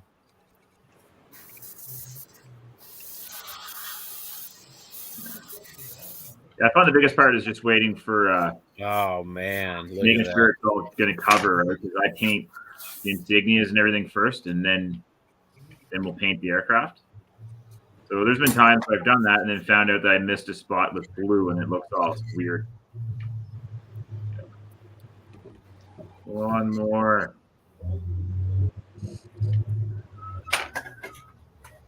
There we go. Yeah, that works.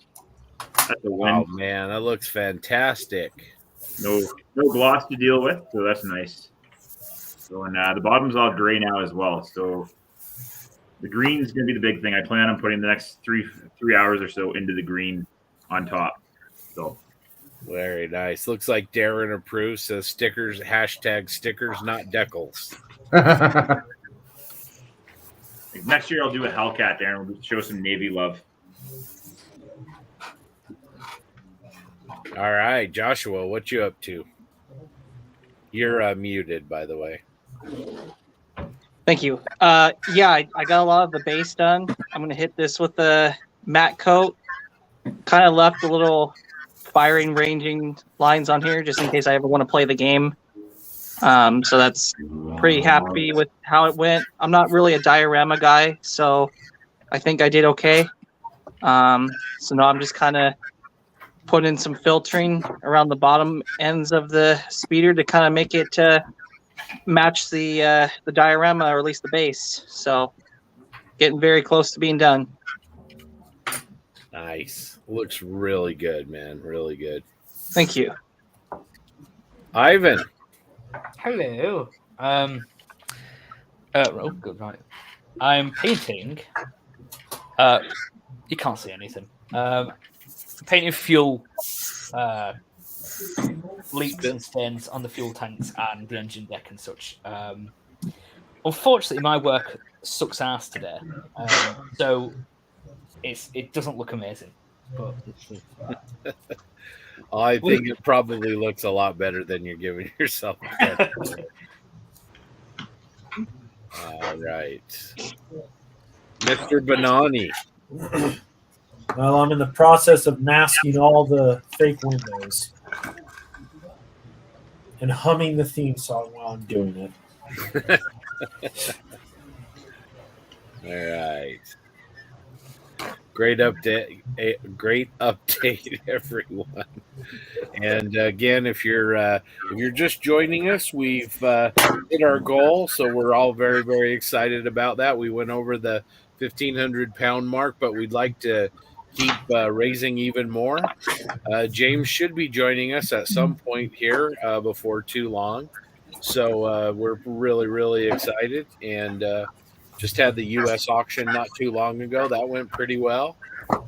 Had some sniping action going hot and heavy. So speaking of the auction, Scott, I just want to mention that I tried to send my payment and it asked for additional information. So I'm going to have to get with James and get that.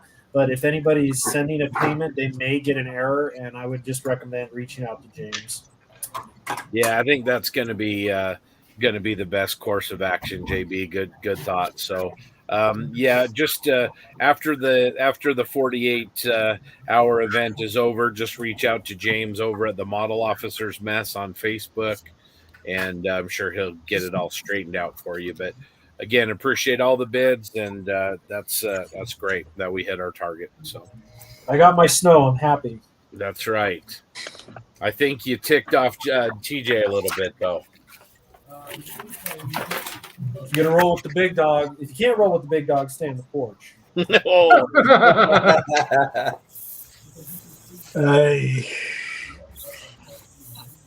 I still think Grant got the best deal. Hell yeah. $70 Phantom? I'm thinking so. Oh, man.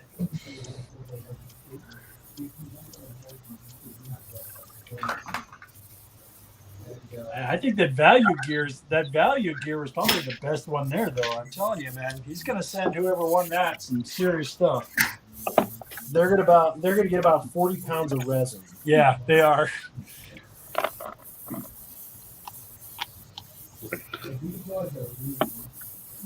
JB, is that too loud? Do I need to mute?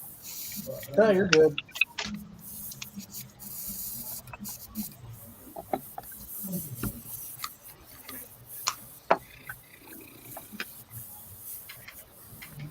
Well, TJ, that camouflage on that Gaz looks fantastic, man. All you guys are doing amazing work. Hey, Scott, do me a favor and zoom in on this real quick. Okay. Hold on 1 second.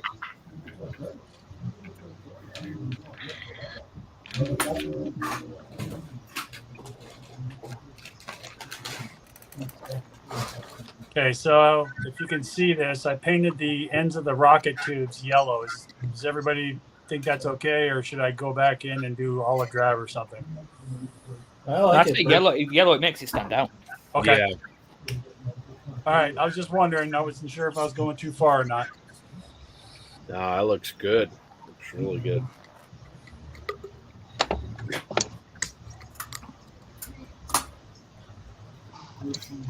Hey, Grant, question for you.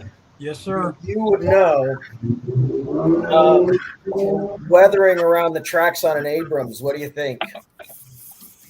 Like how hard do I hit it? Rust, anything like that? Oh, if the vehicle's not moving, it's going to rust. Okay. So, I mean, they rust within 12 hours. Yeah, like immediately. Yeah. So, modern armor doesn't rust though. Yeah, not at all. Well, not on the rubber pads. Got that. Yeah, not on the rubber pads, but just do like a silver or like a steel color, and then put a little bit of a wash of like a dark brown on it, and then do the black, and you'd be perfect. All right, thank you.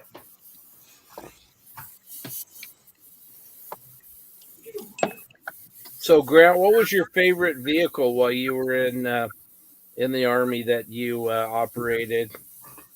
I'd have to say the Striker.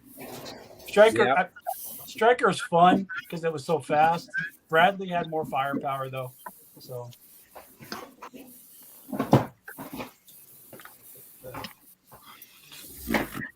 Striker was like freaking NASCAR with 8 wheels. You know, it's just. They had to put governors on them because we kept on breaking the speed limits. That doesn't sound like soldiers at all. No, not at all. You were also lifting that tire up on the roof every day to get a workout, right? Oh, yeah. You know, I always put a run flat on top of my roof because I have run flats. So can I add a Striker tire on the top of my Churchill? Is that realistic? Yeah, that's really realistic. Put a handle mag tire on top. You'll be good. Oh, good idea.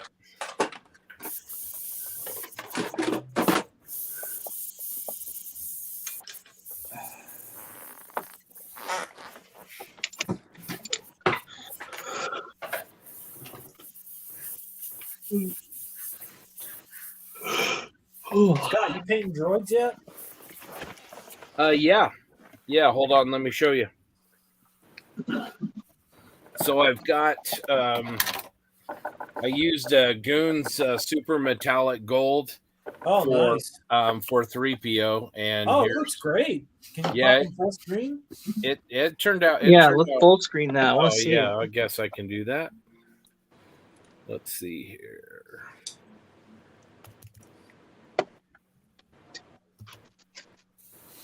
All right. Oh wow. Wow. Great. Yeah, it turned out. Yeah, that's good. Yeah, That's the gold gorgeous. is really good color. Woo!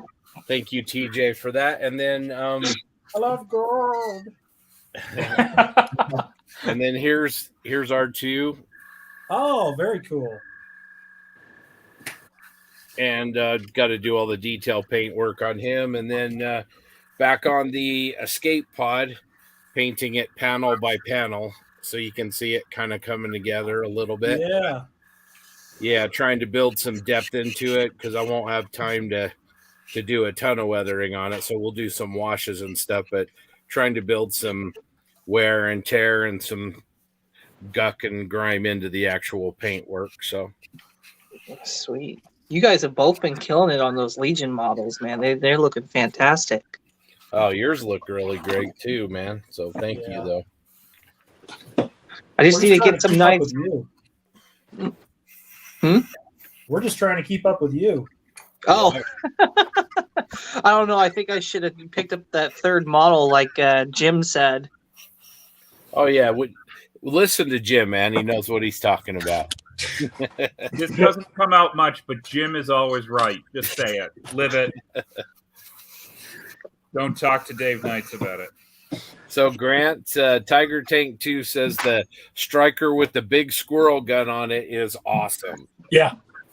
The 105, yeah, that's a nice little surprise for somebody.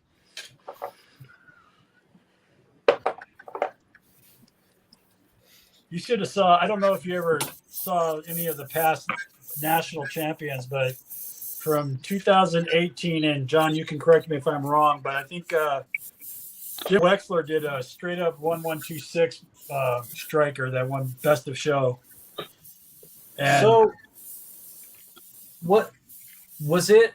Was that Columbus or? I think that was Phoenix. Okay, because I remember. Yeah, you might. Yes, with the mine roller on it. Yeah. Yes, you're right. I was going to say because best armor in Columbus in 15 was a striker with the slat armor. Yeah, and it was gorgeous as well. Yeah, was that Harvey's or was that later? That was later because he did the Lav, and that was later. He did the Lav. The striker was built by a gentleman in Michigan named Nathan Laporte. He is a fantastic modeler. Yeah, Jim Wexler does some really fantastic work. He runs the local amps out here in Orange County. So, yeah, he's a super nice guy. Yeah, he did the long track this year. Was it Phoenix or Vegas? Yeah. Vegas. He did the long track. Yeah, that was the old Panzer Art kit or whatever it was. It was such a pain in the butt. Yeah, I don't envy him.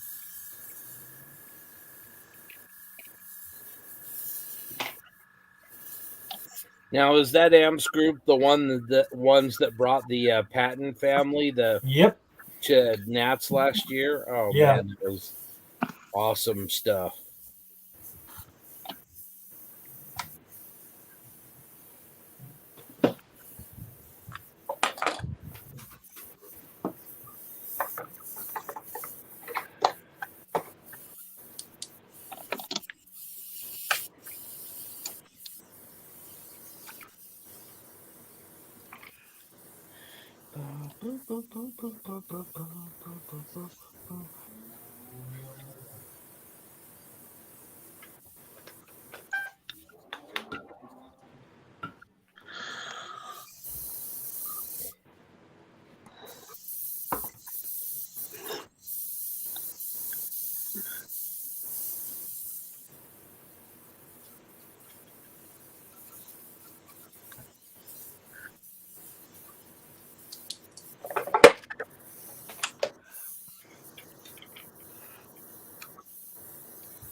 Did I see that somebody was building a Thunderbolt?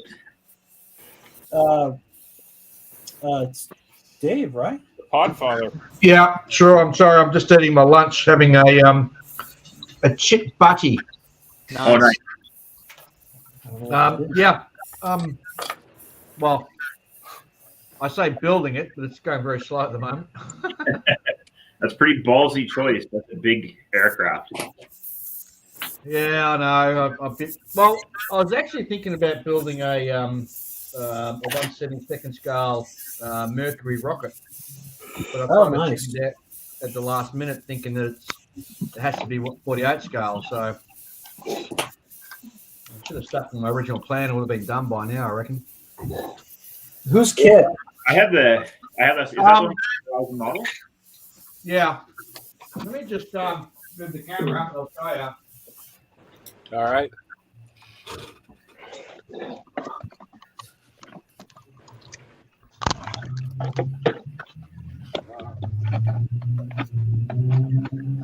Oh, nice. Oh, nice.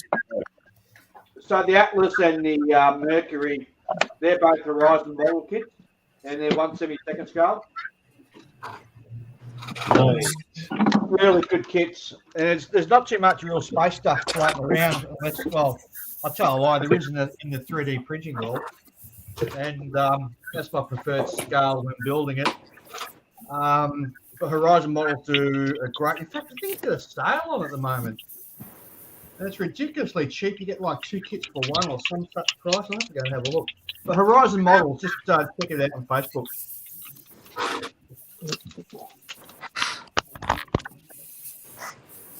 Yeah, I started building Redstone. It's just sitting over on the shelf right now. Nice little kit. Oh yeah.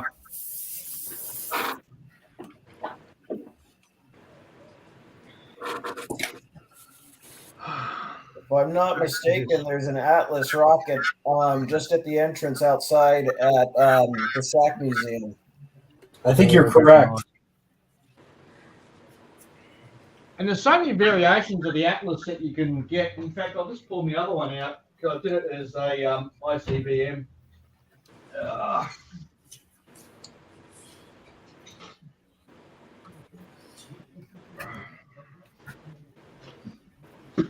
There we go. The rocket you don't want to see fly.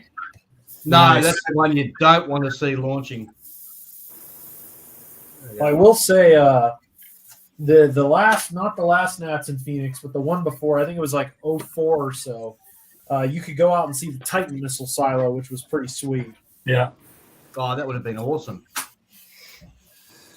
I got to see the Minuteman silo. Yeah, these are just really, really good kits and super quick to put together. And Is they it- get good. Two-piece tube, or does it come as, is it like slide molded, or? No, 2-piece tube in its Okay. it's not too hard to get the surfaces mated up and then done. There's my Freedom capsule. What's that camera? Nice. Better. And there's the boilerplate one. Nice. You know, growing up, there used to be a Apollo boilerplate at the local Dairy Queen. Oh, really? Yeah, they sold a bunch of the boilerplates after the program to I think anybody, literally. See, I remember when I was growing up as a kid, because I was born in '64. So, in cornflakes packets, you'd get a little plastic kit of an Apollo 7 or something like that you could just stick together. And you know, those things are etched right in my memories. Little plastic kits out of cornflakes packets through the late '60s and into the early '70s. Yeah. And celebrating. You could even get an ice cream that came in a plastic Mercury capsule. Oh, that's as cool. well. And so you ate the ice cream and you can play with the capsule afterwards. They don't do stuff like that anymore. Nope. People try to eat them. No. That's true. They Well, choke on it.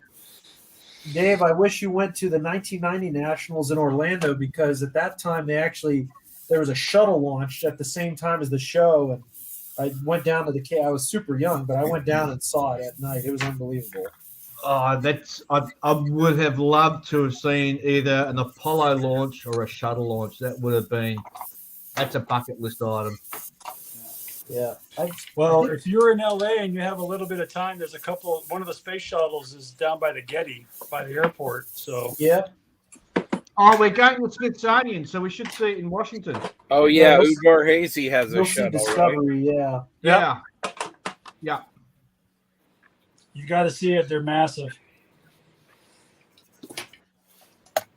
I went to New York a couple of years ago. I think there's one on the Intrepid out there, but it was all closed up for renovations. Intensely annoying when you fly halfway around the world and something's closed. Oh yeah. Grant, have you ever seen it? I guess, can you see things that are launched out of Vandenberg? Yeah, we can see them every once, especially when they light at night. And then when I was working at JPL, we used to go to Vandenberg all the time for launches. Yeah. So we used to go out a lot to TDY. It's out in the middle of nowhere, but beautiful country out there. Yeah, it's some prime real estate, that's for sure. Yeah, Slick Sticks is right there on the coast. It's gorgeous. It's the top of the hour. It is time for Doug to dance. Oh yeah. Yeah.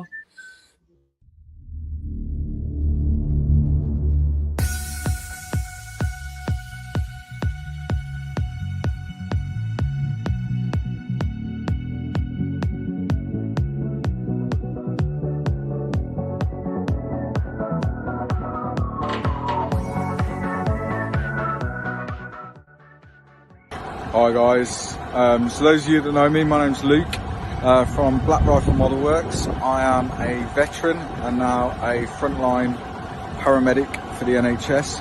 I'm also an ambassador for Models for Heroes, and I just wanted to say what a fantastic job you're all doing this weekend, and it will make such a difference to people just like me, veterans, emergency services workers, both serving and former. Using model making as a therapy, as a medium to provide girls and guys like me with some meaningful activity for whatever struggles they're encountering. You're all doing a fantastic job. Keep going.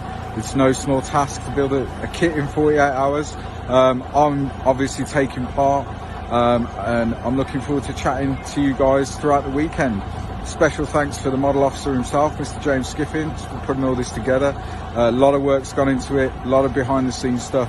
So thank you, James. You're doing a great job, and enjoy the weekend. Let's get building.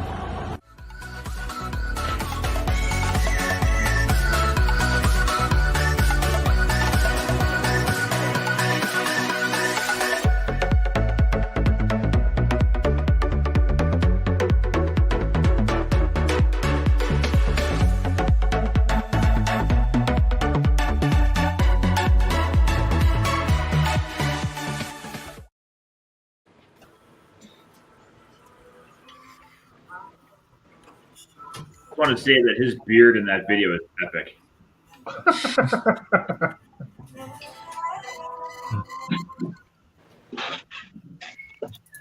Grant, there's a question for you.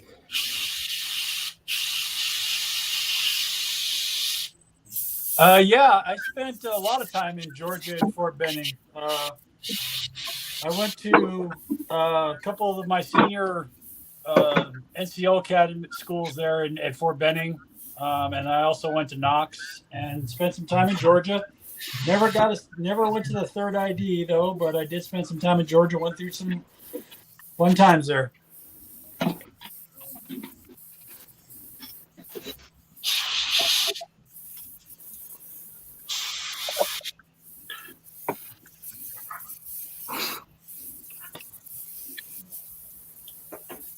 So, Ivan, how are things over there? What time is it in the UK? Well, we were blessed to just have our clocks changed, so it's now 2 minutes past 4 in the morning. Wow. So for all those at work tomorrow, I have just lost an hour's sleep. Yeah, they're trying to get rid of that here. We're getting I close. see Yeah, I've seen. Yeah, they're not doing it right. We talk about it every year here in Alberta, and it just never happened. We had a referendum last year during the election, and it was like 51% no. Well, there's a couple states that actually said don't do it, like Arizona doesn't do it. There's maybe one or two other ones, but yeah, they stopped doing it. So Right? Say again? Was it TJ that said they're not doing it right? Yeah, because they want to make daylight saving time standard, and standard time should be standard. Yeah. I get that having more sun during the summer is nice, but the problem is, the sun comes up so late, and it'll come up even later as the summer goes on. And for those of us who have to wake up early, it sucks to have to be. My day, I'm 3 hours into my day by the time the sun comes up, and during the wintertime, it's not that I don't have that problem. Yeah. I'm the same way, TJ. I'm up around 4 o'clock, and then on the way, and it sucks. Mm-hmm.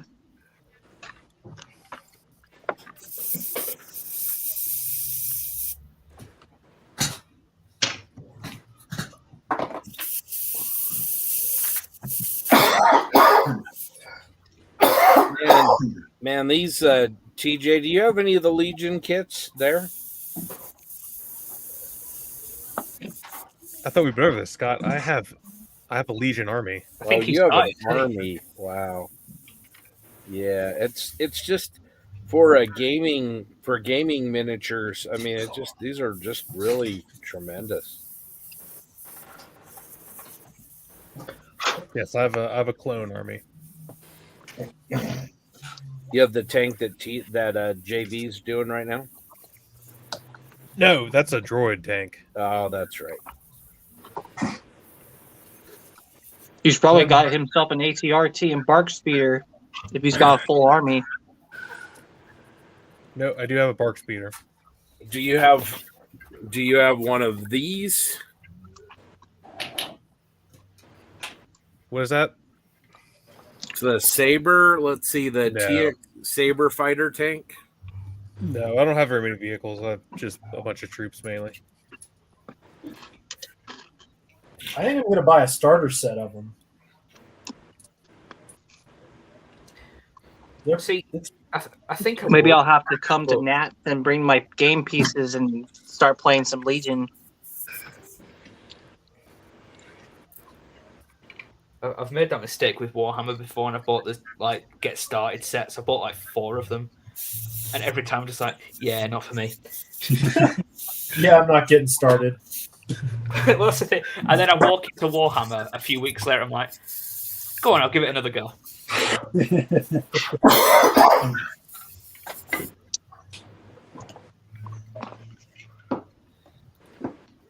TJ, how many armies do you have over all the different games that you play, would you say?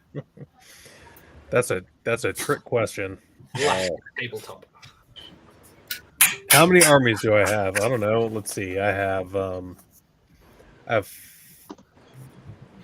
3 Warhammer 40,000 armies, one of which isn't completely built. I have 2 bolt action armies. Nice. So it's 28 millimeter scale World War II. Bolt action is cool. Bolt action is awesome. Yes. The game is actually really fun. It's very, very similar to old Warhammer 40,000 because the people that started Warlord Games that makes that used to work for Games Workshop back in the day. So it has a lot of the same mechanics. It's a little swingy because when your squads get stuck into close combat, it's you either kill everybody or you die. So, which I guess reflects the reality. It's really fun. I have a U.S. Marine Corps Army and a Soviet Army. And then for Flames of War, I probably have 8 armies. Oh, wow. Flames of War is cool too. Flames of War is my favorite. That's probably my favorite tabletop game. So the caveat is some of that can be used spread around, right? So I have mid-war Americans and late-war Americans. Some of the stuff you can use in mid-war, you can use in late war. Not all of it, obviously. Right. Then I have like technically three British armies, Yeah. a Soviet army, a German army, and an Italian army. So, are they all painted? The Americans are painted. The Brits are mostly painted. The Italians are mostly painted. The Germans, not so much. Soviets, not at all. A lot of it is painted, though, yes. Especially with the Americans. That's my go-to. Nice. See, I grew up playing board games. The old Avalon Hill stuff like Squad Leader. Yeah. Squad Leader? Panzer Leader? Panzer Ace. Yeah, all of those. Blitzkrieg, sorry, was the other one. Luftwaffe, all that sort of stuff. All those ones. Oh, great.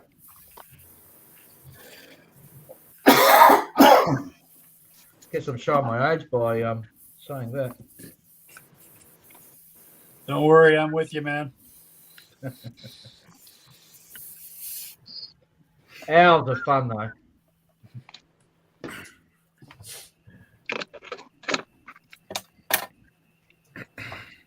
I remember the name of the game as I've been playing with my wife and son.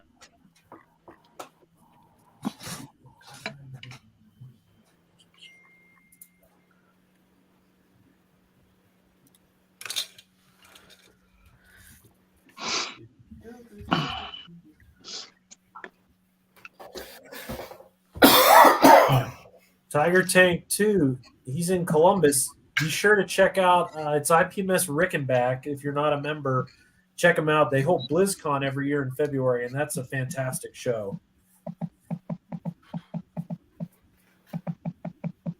But to be fair, they are a bunch of vampires.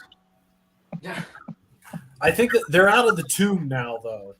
Yeah, I think they were out of the tomb just about the time I left the Shriner Center. Dang, that vehicle looks so good with the camo. I'm looking over at our Facebook chat with the thing that TJ is working on. Yeah, yeah, it's hard to see it in the chat cameras, but yeah.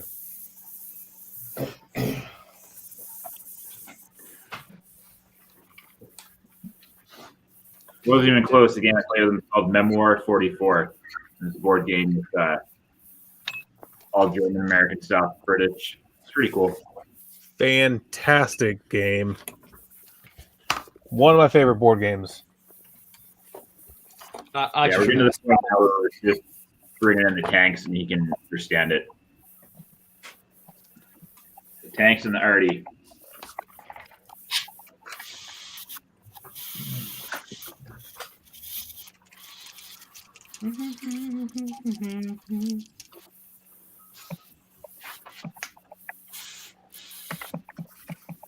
Ivan, did you do board games growing up? No, not really. Jeez, you didn't go to museums. You didn't do board games. I know I had a crap childhood. Sonia, Arkansas. Going to be hard to work now and just say Arkansas. No, it's then I know it was true. No, growing up it was all right. Like, because obviously I grew up in a generation where it could have just been consoles all the time. It wasn't. It was like being creative with Lego.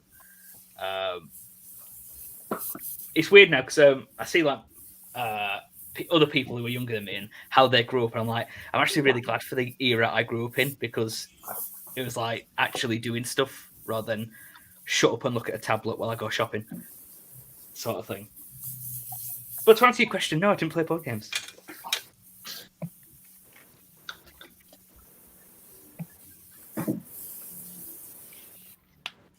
The board games that I played were common, Scrabble, Risk, stuff like that.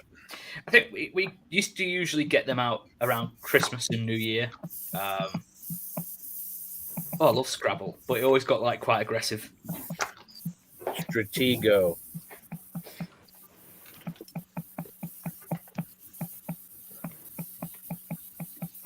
Countdown.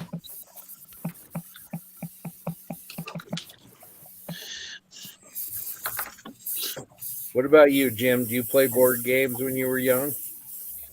Well, I was a poor Canadian kid. We couldn't afford board games. No, we didn't do much of that when I was a kid.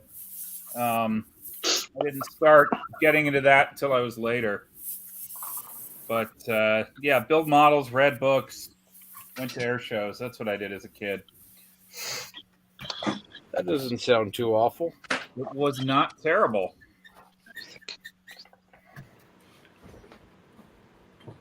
Back in a minute, I'm going to go and get a beverage. You know, unlike Ivan, I'd go to museums, you know.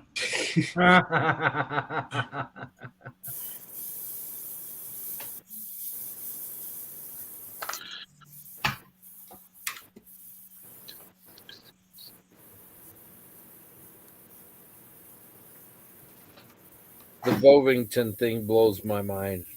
Yeah.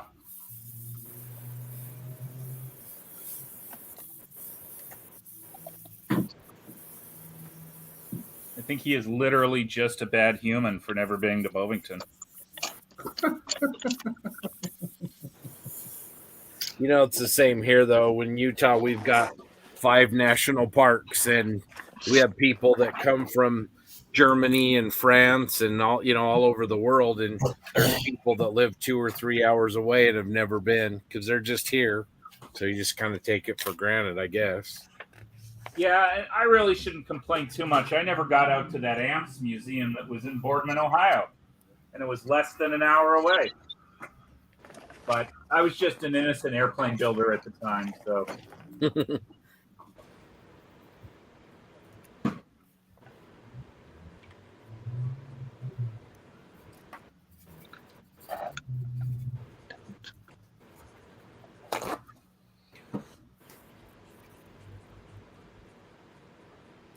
So, Robbie, your little ones are starting to get into this, aren't they? They are. The middle one's really loving it. I'm just trying to get him set up on his own airbrush. He has trouble cleaning it, so he gets frustrated because right now I'm only really letting him use acrylic paint, and we all know that they're a little bit harder to work with. But I don't really want him using lacquers yet. You can't count on him to not wear a mask when he's at home. Yeah.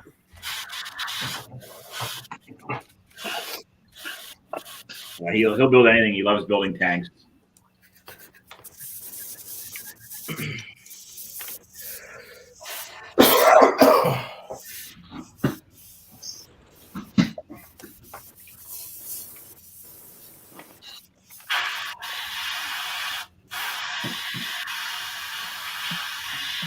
He's basically a mini me at that age. And I would devour history books. I remember I think I was in grade 4. I was reading a book called Top Turret. It was a fictional book about a B-17 crew, of course. And it had all this cursing in it. And at the time, I didn't know what the words were, so I took the book up to the teacher, and I was like, "What's this word?" And it was son of a bitch, right? And she immediately called home and was like, "You know what he's reading?" Like, my dad didn't really care. He's like, "Yeah, he's reading. What am I going to say to him?"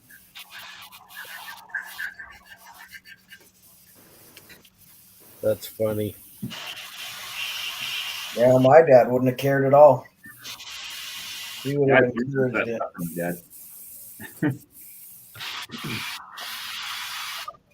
So Eric asked, do we have to wait another year for the 48 and 48? I think as far as this event goes, yeah, but set up one with your local club or... What we all need is we need a 72 and 72. That would be doable. You're just being hateful now. That would just be Star Wars kits all over the place. What do you think, Scott? 72 and 72? Sure. I'm down. Let's throw down on a perfect grade Falcon. Yeah, I want to see you, Doug, do that second perfect grade in 72 hours. 72 hours. No, I don't think so. You'd probably get hunted down by other people. Although people must have done it, because as soon as that kit was out, you were seeing people post pictures. And it was like they were doing it as fast as possible to be the first ones rather than to do it the best. Yeah, I wouldn't mind doing one myself without, that high price tag, but it's definitely worth it, though, with the amount of detail that kit comes with. Oh, it's amazing. My friend was the first person to do an inbox review of that on YouTube. Humble brag. I don't know. I gotta wonder about that. Like, if you're the guy that wants to get that kit done first, are you really enjoying that build? Like when that Tamiya P38 came out in the F4, like half fast guys were building those. Yeah. Like, I don't know. And I felt that pressure when I was doing the Zero that Edward sent me. Yeah. I was like, I'm kind of going really quick here. Yeah, you did it. Did you enjoy the Zero, or was it more work? It was more of a work thing, right? Because Edward wanted a video up of it pretty quick. Right. But I mean, at the same time, the kit was really nicely done. So there wasn't. If I were to do it again, I would definitely probably take 2 months to build it just to really make that kit pop. Yeah. It's weird. The Zero was one of those kits. As soon as it was announced, I was looking forward to it. I've got it, and I'm not going to build it. It's weird. You're missing out. It's a really nice kit. I already know where my stumbling block comes with aircraft. It's the fact that I have to build a cockpit, paint it, weather it, then go back to building. I just don't like the stop-start sort of process. That's why I love Armour now, because you can kind of whack it all together, then do it all in a nice, neat stage. Yeah. And you can put sea balls on it. Oh yeah.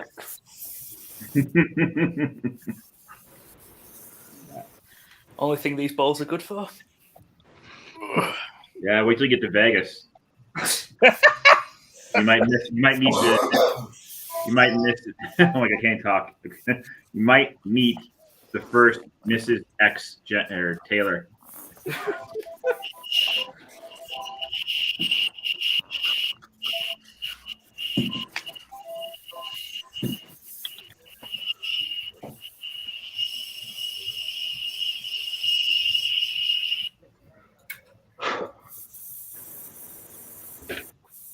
Yeah, I remember you guys were discussing that a while back on the podcast, like why there's not a aircraft version of Night Shift. Like, shows you a bit of a build, and I think it just comes down to what Ivan was just saying: it's the flow of work. Like when you're building an aircraft kit, you're building the cockpit, getting it cleaned up, painted, weathered, and then you restart on the exterior. Yeah, and you lose that storytelling, right? For me, to this day, the best aircraft step-by-step material I've got is the FAQ. Daniel Zamabide did. It's just, if I'm building an aircraft, that's the first book I'll pick up. Yeah, his work is phenomenal.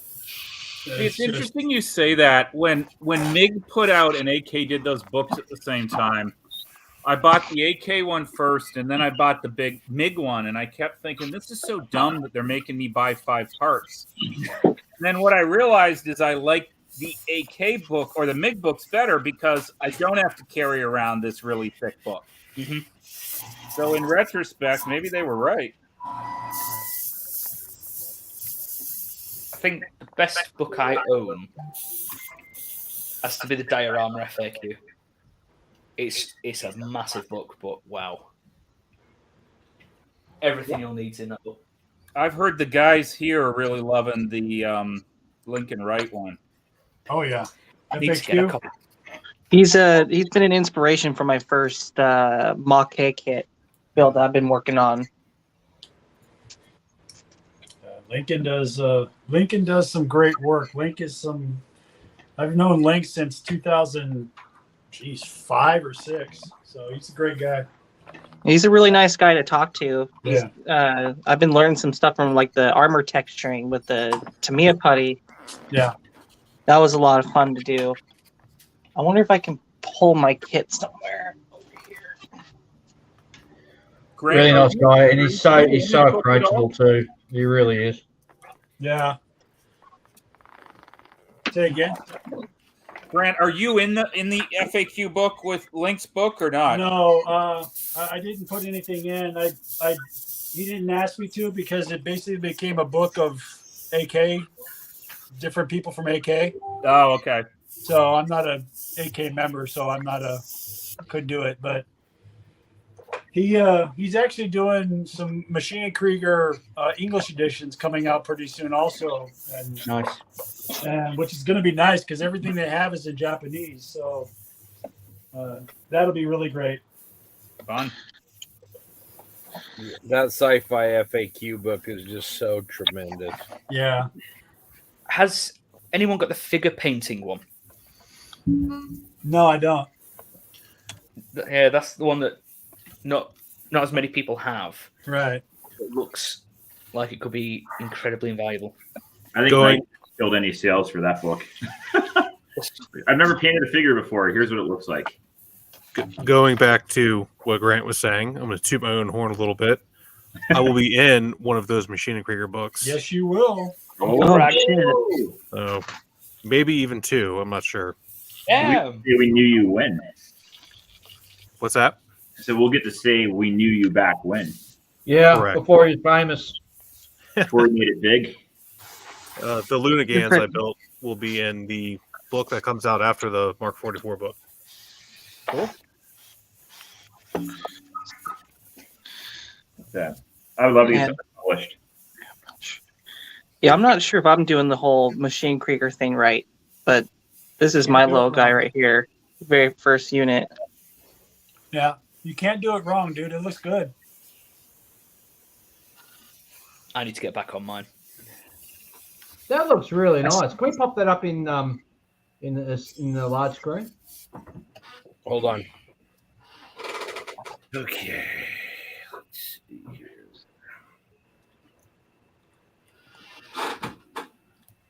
I just realized I forgot my blend layers on my horizontal stabs. There we go. Oh, shark's teeth as well. Oh, that's shaded. That's good color, man. That looks good. I kind of winged it a little bit because I was doing some digital colored like drafts, and I was like really stumped at what color I wanted to do, and I did this OD green, and then all of a sudden something told me it's like, oh, put some blue on it. I'm like, that's gonna look ugly, and then I'm like, okay, well then do an overspray of like a lighter OD to kind of blend it all together. So that's kind of what I've been doing. Actually, the shark eyes are upside down. They're actually supposed to be flipped over, but I kind of thought this dude's almost like a little ogre or goblin or something because of just the weird muted color. I still got some more work to do. Like I'm going to add in 2 of those fuel tanks on the side, and I got that annoying little tall antenna, and then maybe do some chipping on it. Yeah. I know, good, like man. Lincoln's got like that contest that's like the end of the month. I was going to try to go for that, but with this 48-hour build and stuff, I don't know if I'll get this done in time. But it's been fun. Yeah. The 1/20th scale stuff is a blast. The smaller stuff like that is fun too, though. I mean, yeah, this was like the only thing I can get my hands on at the time, just in budget, because I think I bought the Air SG. It was like the SG Prowler Fire Ball set, and I think I got that for like $45 ship. Yeah. So, I gotta build the other one still, but yeah, it's fun little kit. That's the only one I've done. I got it because I was getting something from I think it was Sprue Brothers, and I was buying something, and if I bought something else, it was free shipping if I spent $40 or $50. So I added that to it. So I've only built one of them. Yeah, they're not cheap, but it's just because of that demand, because everyone eats it up. Like people love these kits. I think the only thing I can think of that I could do better is just maybe take some more of that Tamiya putty and hide the seams a little bit better because I got more of like just mold looking lines. Yeah. Because the one thing that this kit threw me off is just having it all be in silver. Yeah. And then having to sand everything down and stuff. So learning curve, but yeah, close enough for armor, I suppose. Looks good. Thank you. Yeah, I'm really impressed with that. It looks really good. In fact, I'm quite jealous of how that's come out. Well, it's too kind of getting like when I was working on, I was like, I don't even know anymore. I'm just gonna kind of treat it like I'm painting the Gundam kits, but think So more how into did you scale. actually do the paint? Is it all brush or is it airbrush? So the green and blue is airbrushed. So I kind of blended everything together. Like I would do like an OD, kind of like an OD green, and then I'd follow it with like a dark blue, and then took like a lighter shade of OD, and I guess you would call it modulation, like I did towards the middle parts of the armor, and then just spread it around to blend that blue, like tone it down a little bit, because it was just too strong. I mean, the little rings on the engines are hand painted, and some little small spots, and I just took some acrylic, this like Vallejo. I recently got these like Vallejo like weathering kind of stuff, like acrylics, and I've been doing some washes and filtering on top of that. I had a little bit of a hard time with the shark mouth, probably just because of the textured armor. So I actually used a little bit of Tamiya thin cement to help weld the sticker or the water slide decal to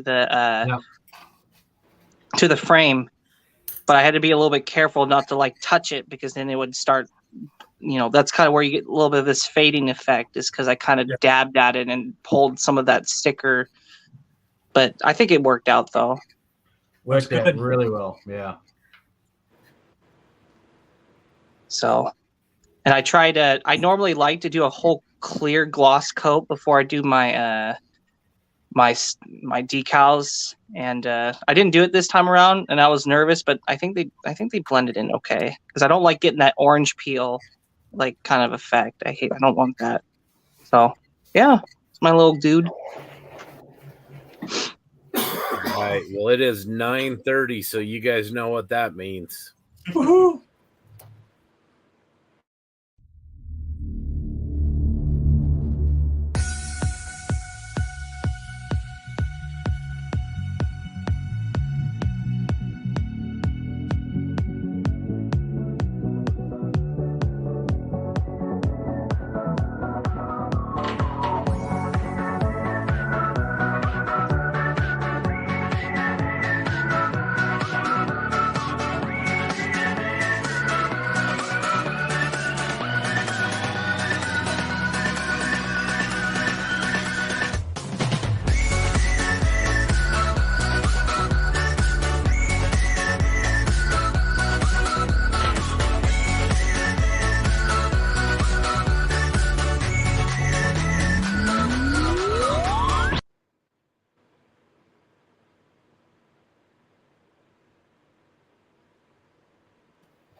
All right.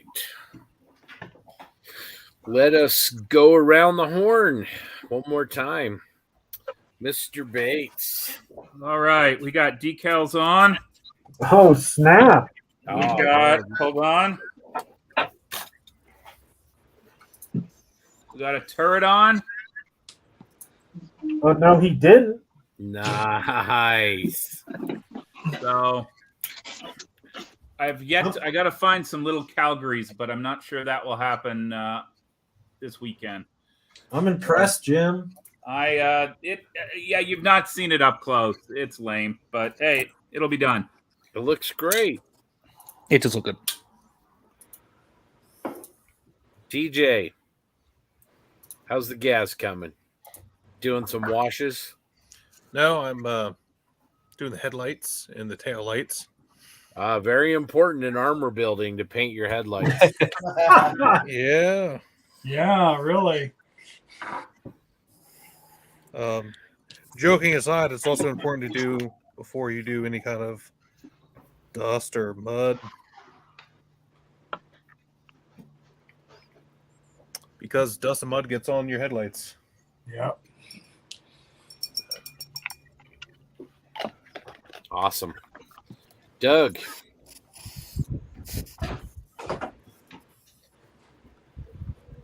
That definitely looks like an Abrams.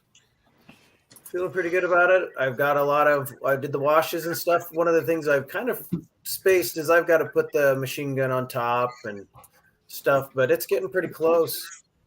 Definitely will be done on time. Don't forget Ma Deuce. Grant.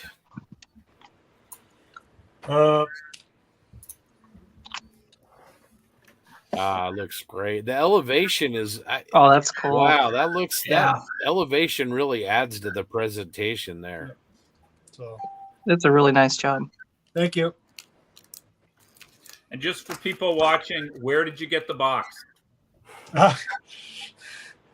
So, if you go on Amazon and you look in the household kitchenware area, they have bamboo boxes for silverware and stuff like that, all different sizes, and they're perfect for little small vehicles like this. All you got to do is throw a little piece of some styrofoam on top, and it looks perfect. Awesome. Godfather Dave. Oh, wow. Look at that. That's coming right along. Looking good. She's all ready, and I've just plugged all the holes, ready to put the first whack of aluminium Mr. Metal color on it. So I've used this before. You don't need to do a base or a base coat. You just spray it straight on and just polish it right up, and off you go. So next 10 minutes, I should start spraying. Nice. Are you going to put the horizontal stabs on or do those separate? I'll do them separate and then just slot them in later. It's the easiest way. I'm a bit ham-fisted and tend to snap and break things as I move it around on the bench, so hence the reason for putting them on later. From Australia to Canada. Robbie, how's your Mustang looking? Oh, you're on mute. Oh, I'm on mute. So right now it's looking like a mess, which is normal at this point. I'm trying to get some light on it to see it. But basically I've got my appreciating colors down for that color blending. So I have some German rock brown, some green, and some khaki right now. And I'm going to start blending that all together with olive drab. So we'll get some nice depth in there. Awesome. How did the have you unmasked any of the other stencils? You kind of broke up a little bit there. Have you taken off any of the other stencils? Not yet. No, that won't be until everything's painted. Okay. It'll come off. Back to the Seattle area and Josh. Yeah, I'm just, I feel like I'm kind of dragging my feet here. I don't know if there's really much else I need to do. I'm kind of trying to attempt a little bit of edge highlighting on some parts to hopefully make some of this stuff stand out. But otherwise, I'm pretty close to being done. Excellent. God, what a mess. From the ducal castle in England. Ducal Spiel. Right. It's pretty much done apart from the headlight. No, you didn't put your initials on that. I'm right. I love it. That's hilarious. It's a genuine hand-painted look.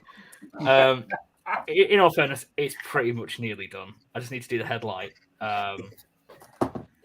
And that's it. I want to add some gun smoke to the end of the barrel. But yeah, fuel stains are done. You really can't. I'm going to stick it in the photo booth in a few minutes and get a half decent picture of it. But yeah, I just need to work on the base now because I promised a lot with that. Excellent. Tried some oil paint rendering as well for the first time. Looks quite cool. Very cool. Mr. Bonani. Let's see. If I have had hair, it's because of this thing. I am working on Legion's little snow speeder. Ooh, nice. So hopefully gonna get it clear coated tonight, and then tomorrow is all weathering for everything. Very yeah, nice. that's about it. Let's see your little C3PO dude up close and personal. Yeah. Let me pop it up here.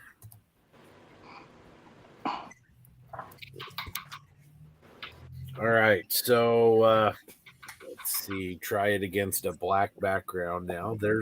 Oh, nice. That's not going to work. Let's try that. Oh, yeah, looks good. Oh, my.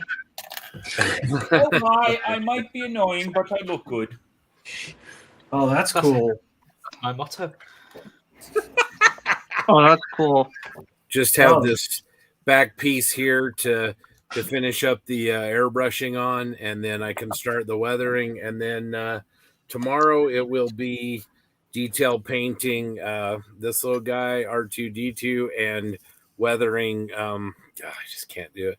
Weathering both of the droids, and then put some of this. Let's see, grab it here. AK wet mud effects here on the base, which is kind of shiny, but it's very strange. It went on in kind of a grayish purple color, but then it turned to like a rich chocolate brown, and then it has like a very sandy texture to it. So then I'm gonna do a light sandy, Tatooine type of finish over the top of it, and pick out some of these rock shelves over here on the side, and then tie it all together. So that's what I will be working on tomorrow. You and your spice, Scott. Yeah, seriously. Everyone knows Tatooine is just a code word for Arrakis. It's funny.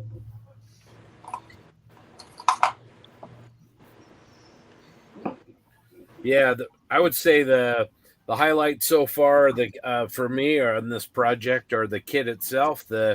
These Legion kits, we keep talking about that, and then the Goons Super Metallic Gold and the Tamiya LP paints that I've used all have worked, better than expected. So really, really happy with how that's coming out. And then TJ, for my wash on 3PO, rather than the ubiquitous Nuln oil, I was kind of thinking I'd do like an Agrax Earth shade, which seems like a browner type of shade. What would you do?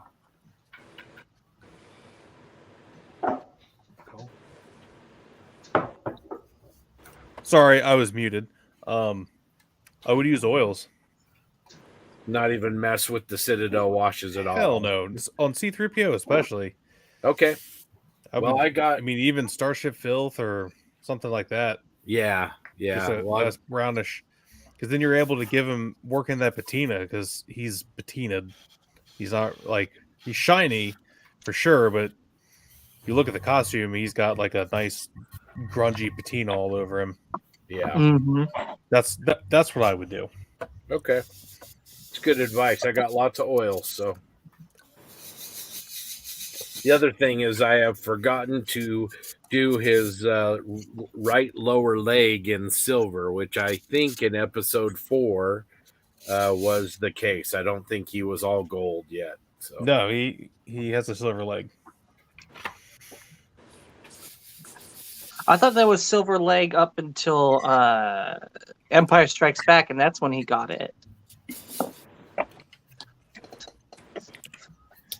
Doug, I could be wrong. I could be wrong though. I'd have to look it up, but I don't remember him having a silver leg early.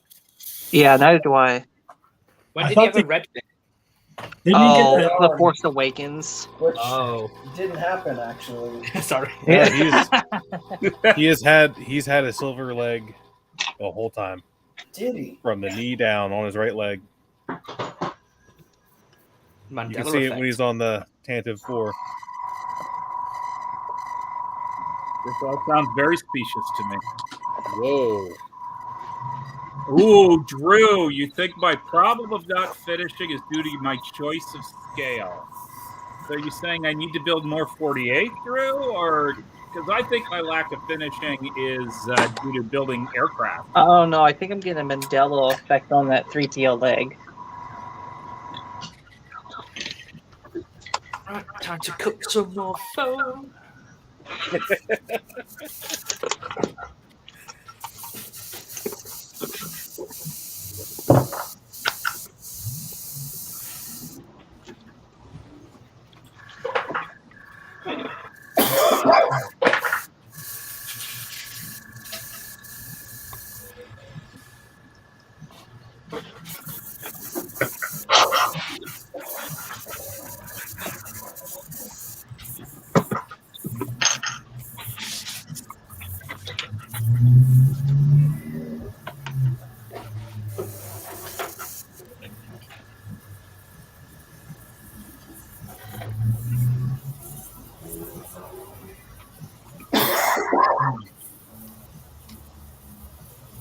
Guys, I think I'm going to step out here soon because I need some dinner and I need to record a TV. Talking about this crazy. Wow, that's awesome. That bonus TV episode. Yeah, let's try.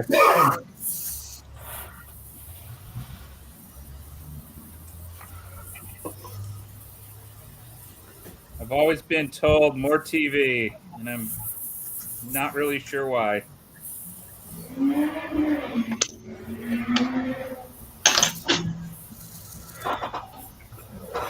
That was Robbie's son doing a wheelie on the four-wheeler in the background.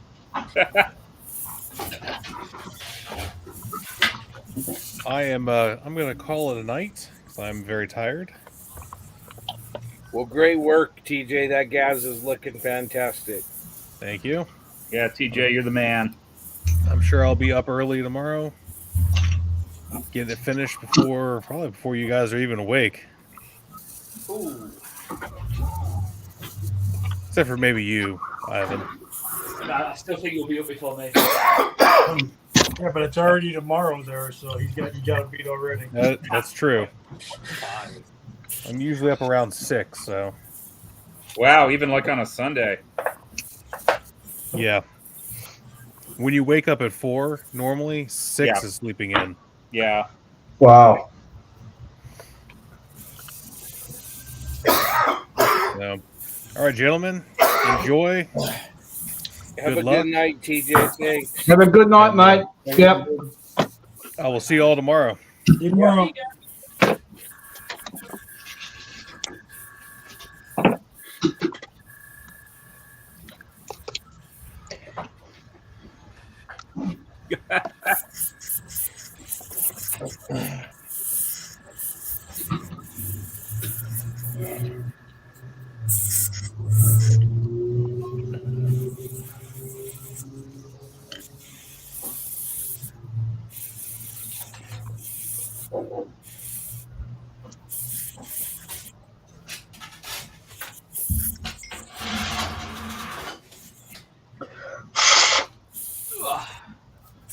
These headlets.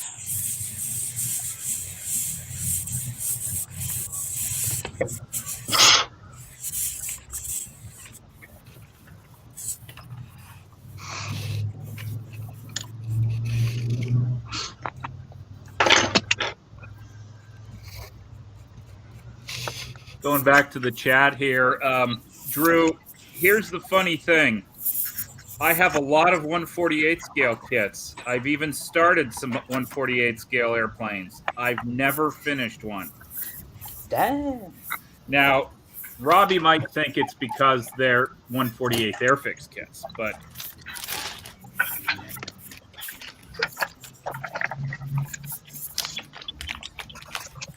I've got a, hold on a That would be second. my brush right off the bat. Oh, it's Airfix.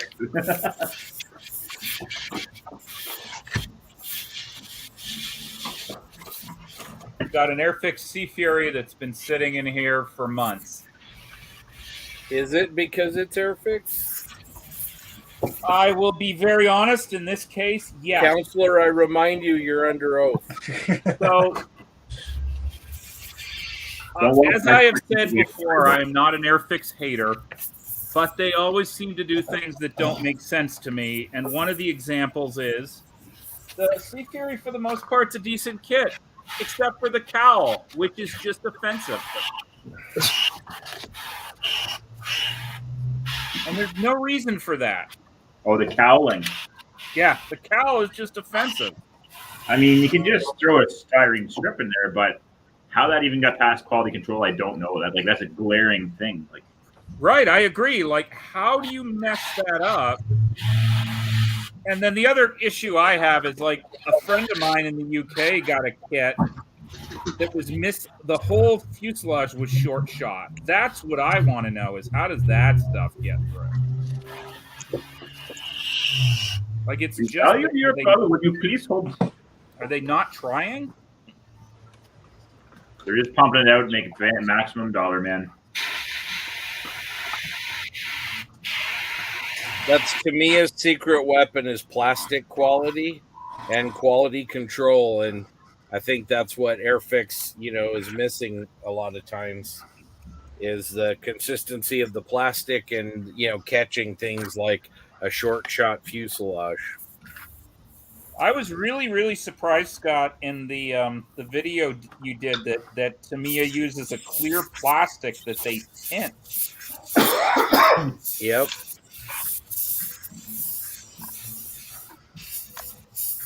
What really blew my mind was I was building that Airfix Hurricane, and I've done 3 of them, two tropicals and 1 Battle of Britain one. So I figured that Sea Hurricane would be the exact same kit, and it is, but it's a gray plastic, and the wings, instead of having that proper curve for the airfoil, they're completely flat. But because it was that same distance from the front to the rear edge, it overlapped the bottom wing by about 4 millimeters. I'm like, I can't fix this. Like, I tried warming it up a little bit, but it was just mind-bending. Profanity-inducing. Yeah. And I like their Hurricane. Like, the ones I built before, like, yeah, it's the same Airfix plastic, but a little bit of work. It's the nicest 148 Hurricane right now. Yeah, I guess I get frustrated because I want them to do well. And they just seem to shoot themselves in the foot constantly.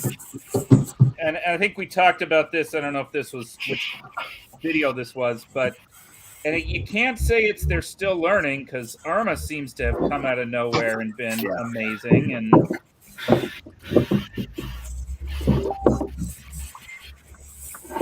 I think Arma knew right out of the gate that they needed to go be strong to survive. No, you're probably right.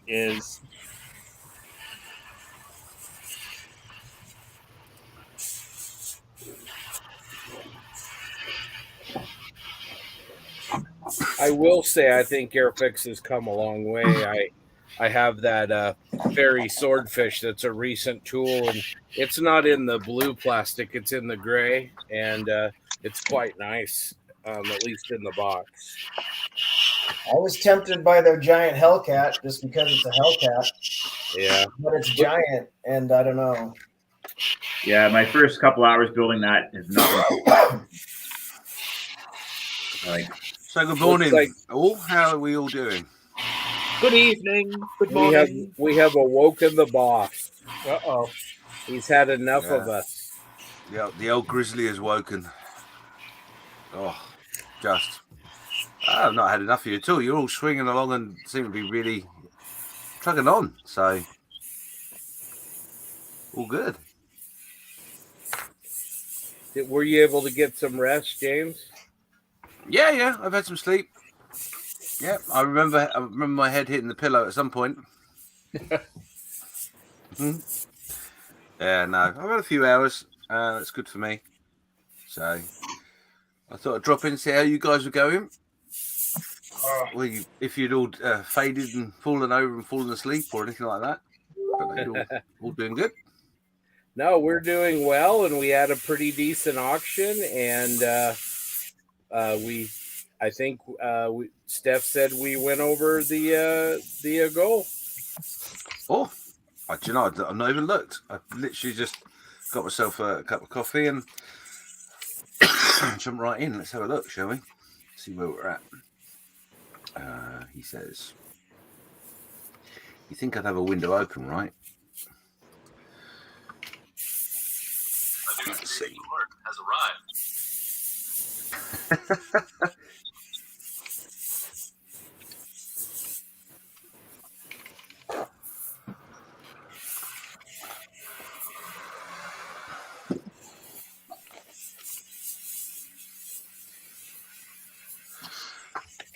So yeah, the funds aren't in the page yet. But what I'll do is I'll show you where we're at. So where can I see that?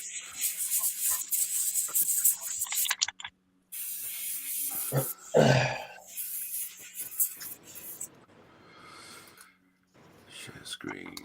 That one there.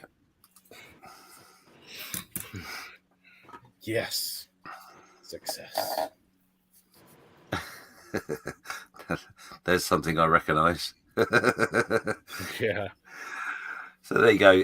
As it stands on the Just Giving page at the moment, it stands at 84%. So that's £1,271. Now, as far as the message I have received from Steph, is you raised £296. So yeah, that takes us over the total. Wake up, James. 96. So yeah, it does indeed. I shall go and do some admin work and get that loaded up ASAP. So yeah, That's cool. Well done, everyone. That's awesome. And just shy of $300 is £300 is a really, really good take. So yeah, thank you very much. And we've still got the English auction to go yet, and we've got 22 lots, I believe, in there. So yeah, awesome. We figured out the secret to a successful auction is to get JB and TJ bidding against each other. Oh, right, okay. Well, I wanted my snow. Okay. Hey, did you win that then? Did you? Oh yeah. Oh hell, that's honestly that you won't be disappointed with that. That is a product and a half, really is. So yeah, I love that stuff. Yeah, it's a great product. You won't be disappointed. So with that particular lot, there are different kits in which you can get. So what I'll do is I will. I mean, obviously, you can look on the website, choose what you want, let me know, and then we can sort that out and get that over to you. Sounds good. Hey, yeah. James, I wanted to mention when I tried to pay, I was prompted for additional information on PayPal. Okay.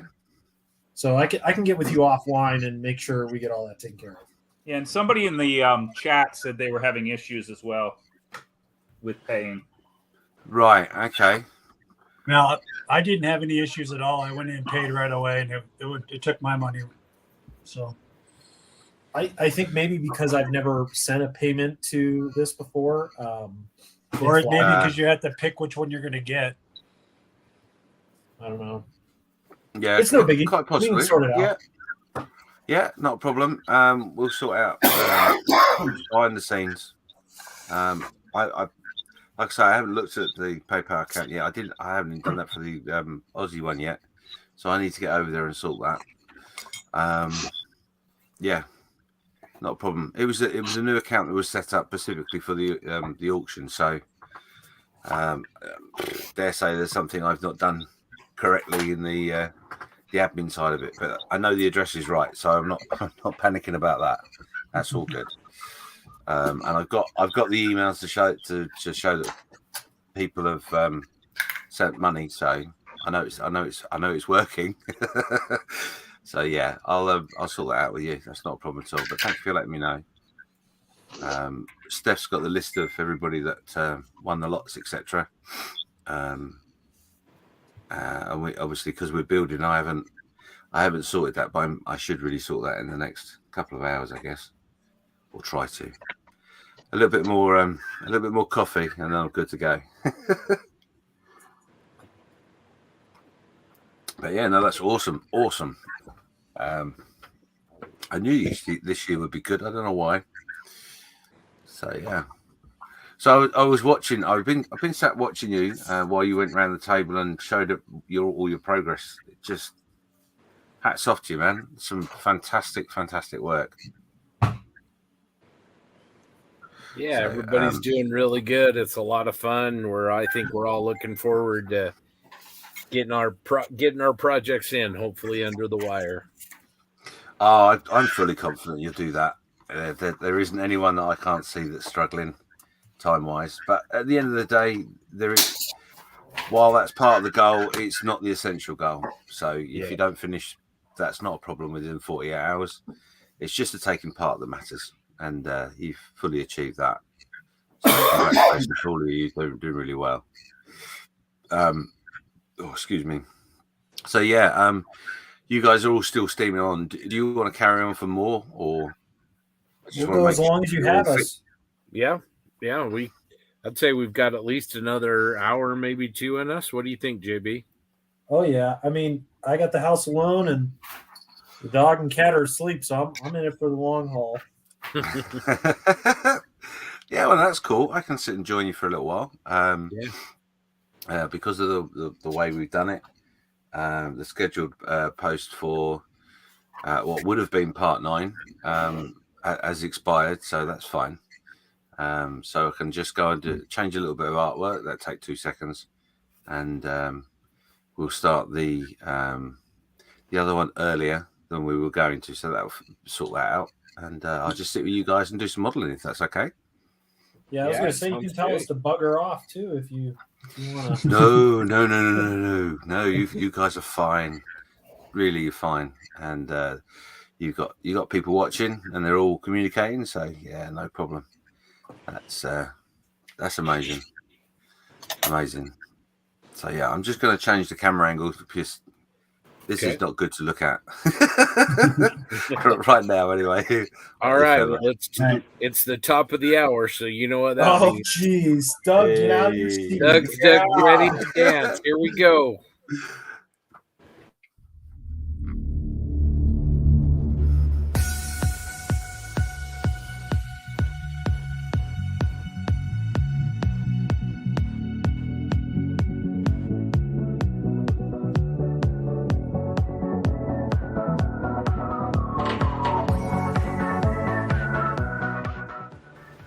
Hi everyone, it's Owen from Quick Kits. I think Models for Heroes is a great charity to support because it brings this fantastic therapeutic hobby to armed forces and emergency services personnel who can really benefit from it. And I just want to say good luck to everyone involved in the 48-hour challenge. Sounds really fun, and I hope you have a great time.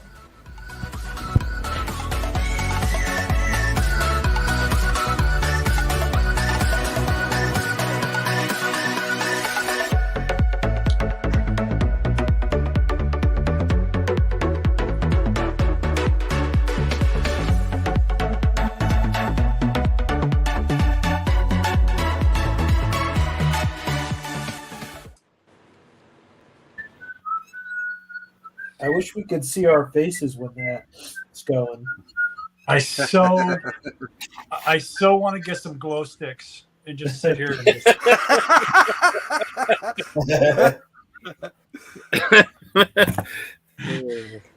So I feel like I'm at an Avicii conference, concert. Hey guys, I'm going to call it a night myself. All right, we'll see you tomorrow. Yeah, thanks, man. Tomorrow. See you tomorrow, guys. Take care. Cheers, okay.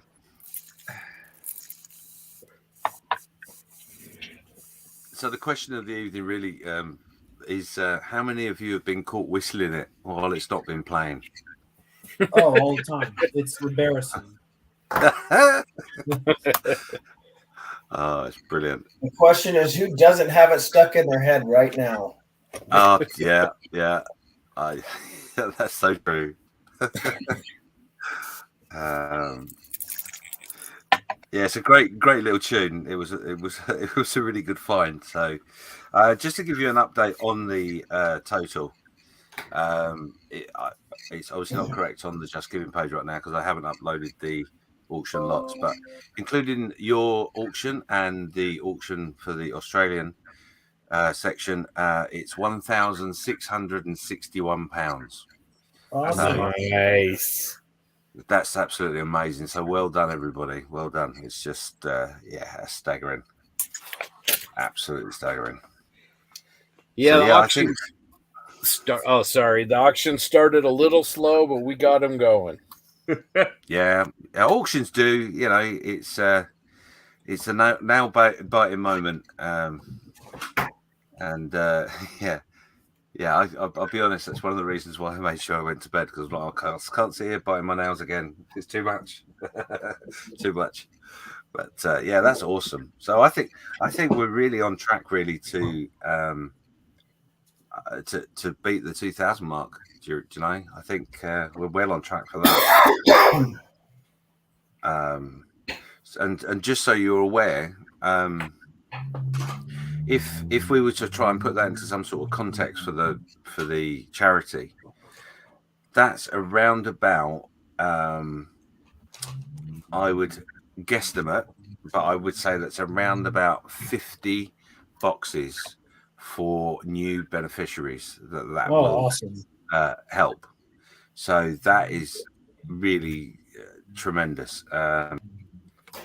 50 new beneficiaries will receive a box that will be full of a kit, paints, brushes, nippers, sanders, all the stuff they need to get started. You know, a little cutting mat, and I'm sure I've missed loads of stuff out. But yeah, it's that is awesome. Malcolm will be absolutely overblown with that. How do you guys approach your new builders? Is that something they approach you? Do you guys reach out to them? Are you in facilities? How does that all go about happening? That's a really good question. So things have changed quite a bit over the last year or so, well, a couple of years, due to the wonderful C word that we won't mention. It used to be that our beneficiaries were referred, so they would be referred by doctors or other associations as a possible help to our beneficiaries. But now we're, because of what happened over the last couple of years, we had to change slightly the way we were doing things, so people can actually self-refer themselves now to some degree. Obviously, we still have the same route into that as before. And then once that referral is made, contacts made with them, we obviously that contact could be in many different forms. So they might get referred to go to, or what used to happen, you just get referred to go to a session, potentially, where it's a meet day where you go to a venue and you sit there with like-minded people and volunteer and build some kit for a couple of hours, the other way is we send that box out to somebody who may, for example, feel anxious about going to a venue or being more like one-to-one.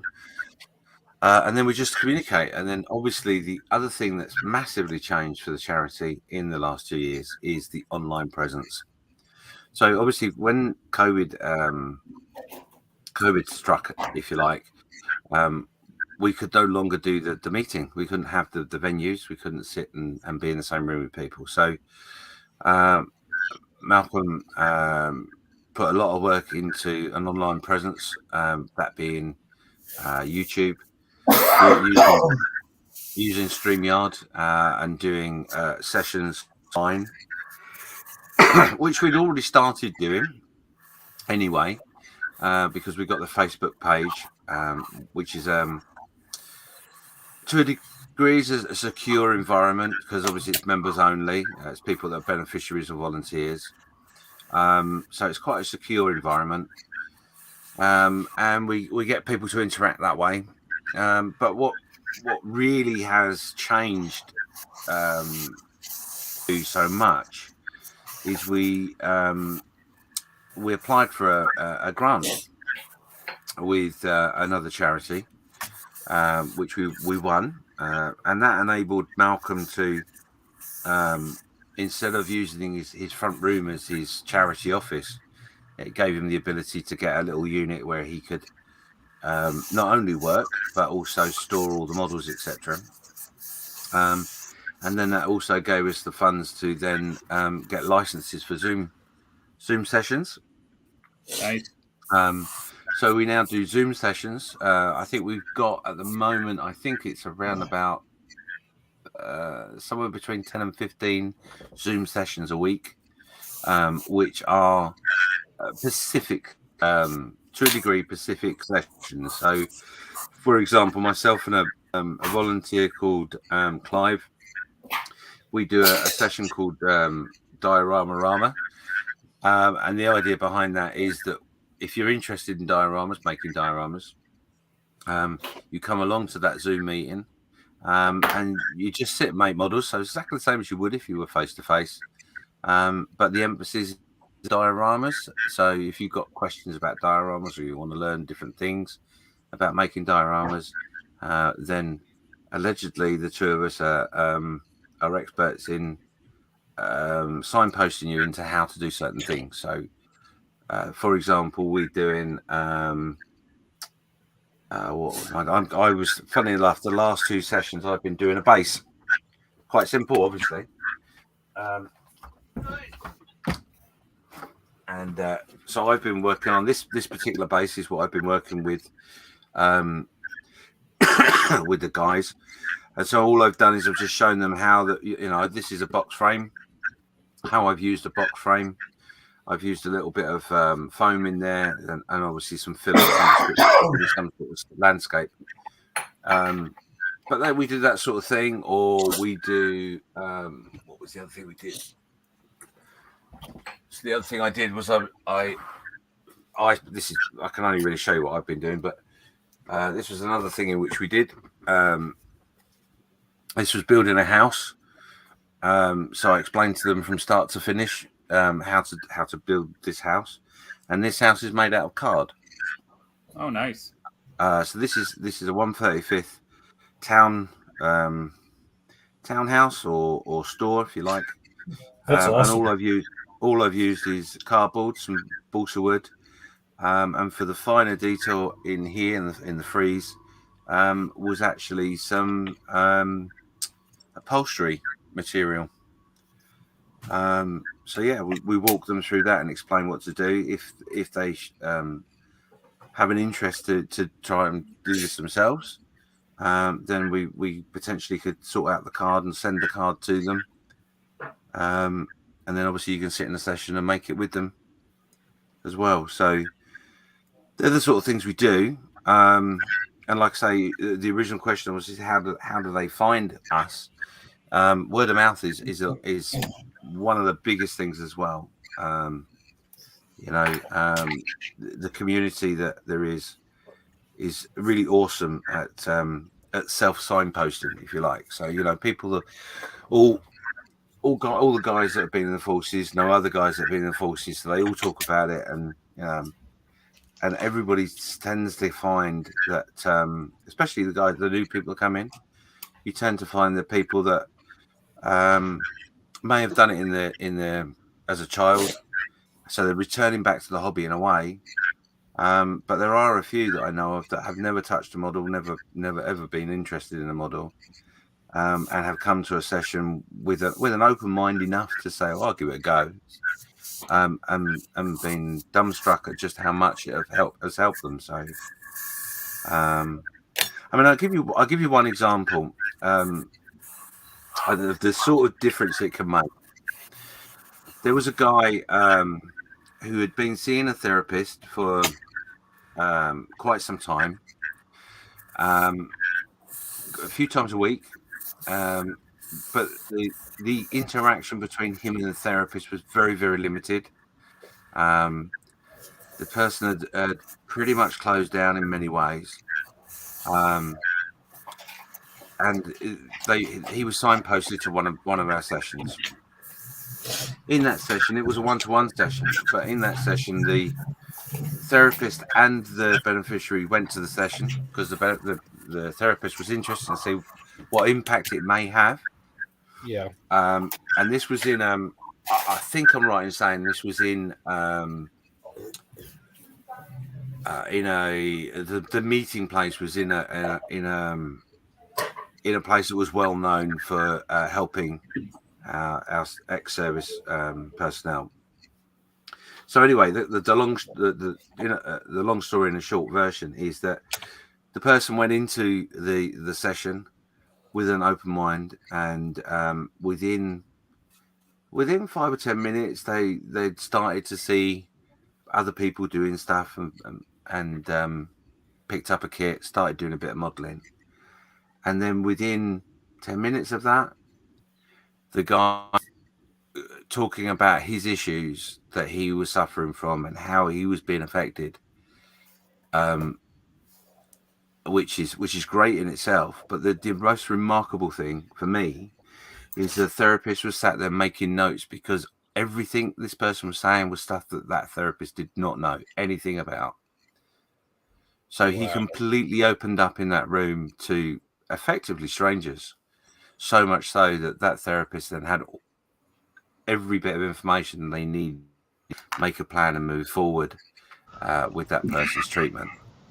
So that's how powerful this is.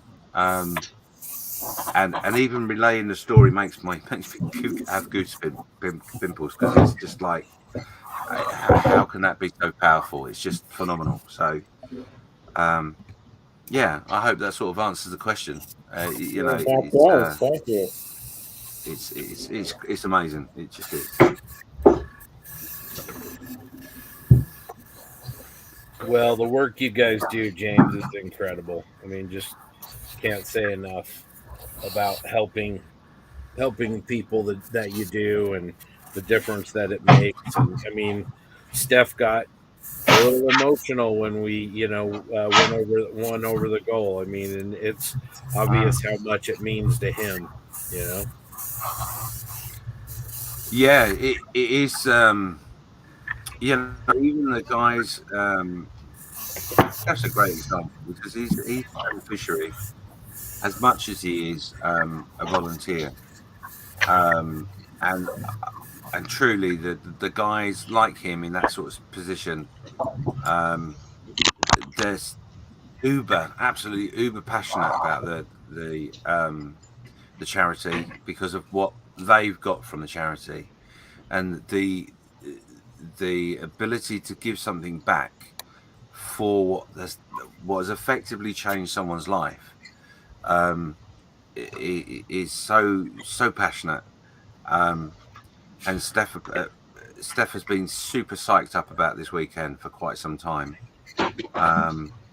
and the thought that he has been able to give back that amount of benefit to the other people will be a massive impact in him for quite a while, and it will drive him even harder than he already puts in. So I mean, I don't know if Steph did this when he was in, Steph and Luke, because obviously Luke is a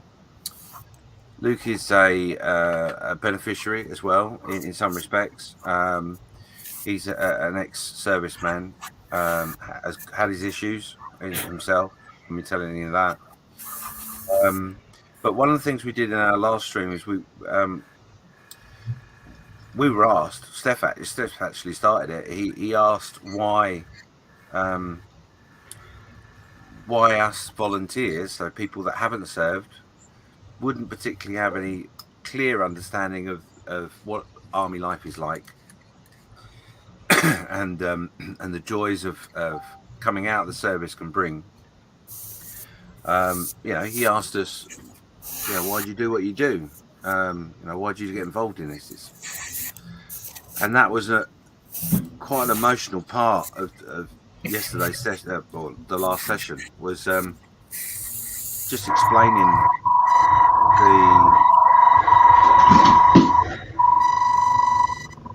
just explaining the true reasons as to why our volunteers do what they do.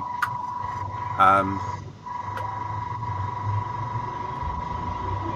just gonna, if you've got your compressor on, you just pop yourself on mute for me. Oh, that's all right. That's cool. Yeah. So the point I was going to make was, yeah. So I don't know if he had that conversation with you guys. I know Whitey joined us in the last part, and he asked Whitey as well. You know, why would you get involved in this event? Even the fact that the charity's not based in your country, etc., and all that thing. So he's quite he likes to know everybody's motivations with the charity. Yeah. But what I'll do is I'll share with you my reasons as to why I am so passionate about this particular hobby, as well as this charity. So with the question in mind, so why is it I do what I do? Why am I willing to put myself out so much for this charity? It is based on a few reasons. I'm not service. I've never been service of any description. I've worked on the ambulances, but through a private firm, so it's definitely not anything like Frontline, although I've seen a few things from Frontline. So I'm not really linked in any particular way through any of my work experience. But one of the things that that drives me is I am baffled beyond any reasonable word why we, and our country is no different. Every country is the same. Why we invest so much money into somebody, make a weapon effectively. It's certainly in the forces. Through their training, etc. And you know, I get that. I totally understand why they do that, and the necessity to do that. But why is when we've invested all that money, when we've come to the parting side of it, you know, when that weapon you have is no longer, I don't want to use the words, but I feel this is how it's treated: is that you're no longer useful. You're no longer the best that you can be for whatever reason, that you're not given the support to come back into the real world. And I've spoken, and this is, I'll base this on my conversation with Luke when I was talking to him, and we were talking about his exit from the service. It astonished me, the thought of a grown man, an adult, coming back into the real world and being so sheltered by his job, by his career, that he didn't even realise that he had to pay a bill for his gas and heating, because it's all of his adult life, all of that's being taken care of because he's been in barracks or whatever, not having a bank account, a proper bank account, and having direct debits up and all that sort of stuff. So that dumbfounds me as to why. I mean, that's basic, right? That's just basic living. Yeah. But someone hasn't had the time to sit with that person and ensure that they know those sort of things. But my main drive is, and one of the reasons why I can interact with guys suffering from mental health issues brought on through combat or the work that they've done,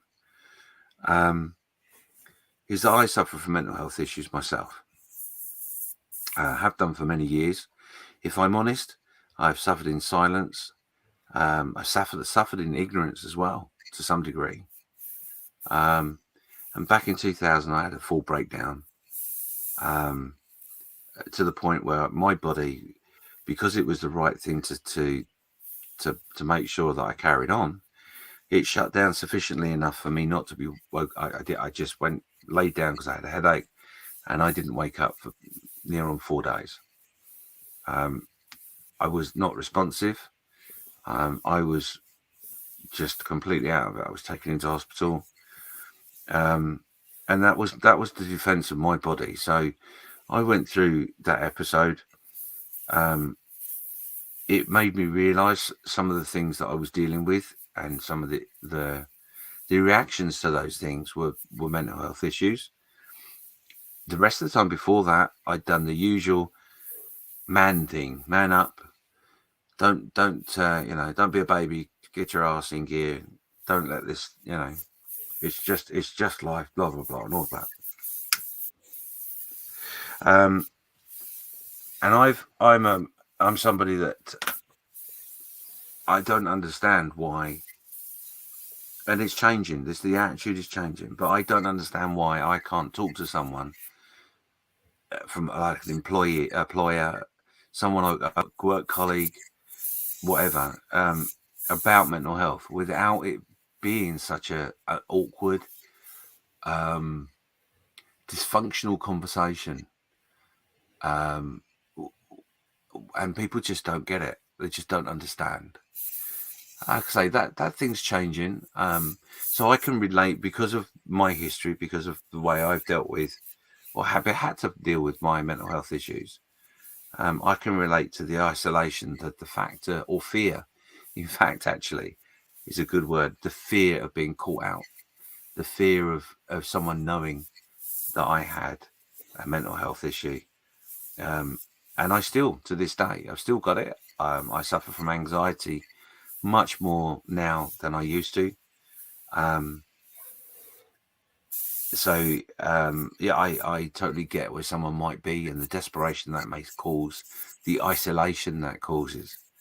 Now, I've used this hobby to deal with my issues for many, many years. Majority of them, if I'm honest, without realizing that's what I'm doing. So when Malcolm was setting up the charity, and I was someone he knew, and he was someone I knew, I immediately wanted to get involved. And I've tried my best to get involved in every way I possibly can. But my main drive is firstly the mental health side of things, because I've experienced, because I know sufficiently enough the signs, if you like, how to signpost someone to get help and all that. But then the other side of it, which is something that I've always had in me from when I was little, is the attitude that the general public have to our service people, whether it be military or civilian. The attitude that people display to them is mind-boggling to me. I just don't get it. We have the British Legion, and we have people sat on corners with a little tin rattling it to get some money to the charity. And every year, in Armistice Day, we have the poppy appeal and all that sort of thing. And the amount of people that just walk on by and just like, yeah, whatever. But you've got a guy standing there. I mean, I can give you an example of, because I work on the railway now. At one of our main terminus stations, we have an old guy, served in the military, fought in the Second World War. He sat there in a suit, looking smart, with all his medals on his chest, with a tin. Yeah, I know people have got to go to work, but people don't even acknowledge him. Don't give money if you don't want to. Maybe you haven't got the money. That's fine, totally fine. But at least acknowledge the guy. Acknowledge his existence. How you can walk past someone who has served your country, defended your way of life, and you can't spare 5 seconds to go, "Hiya, good morning, how are you? Keeping well? Do you want a cup of coffee?" Whatever. Just baffles me. So I'll walk across the station. Literally, I will walk across the station to go and shake that man's hand and say, "How are you?" It's priceless. It takes 30 seconds of your life. It shows utter respect for what that person has done for you and everyone else around you.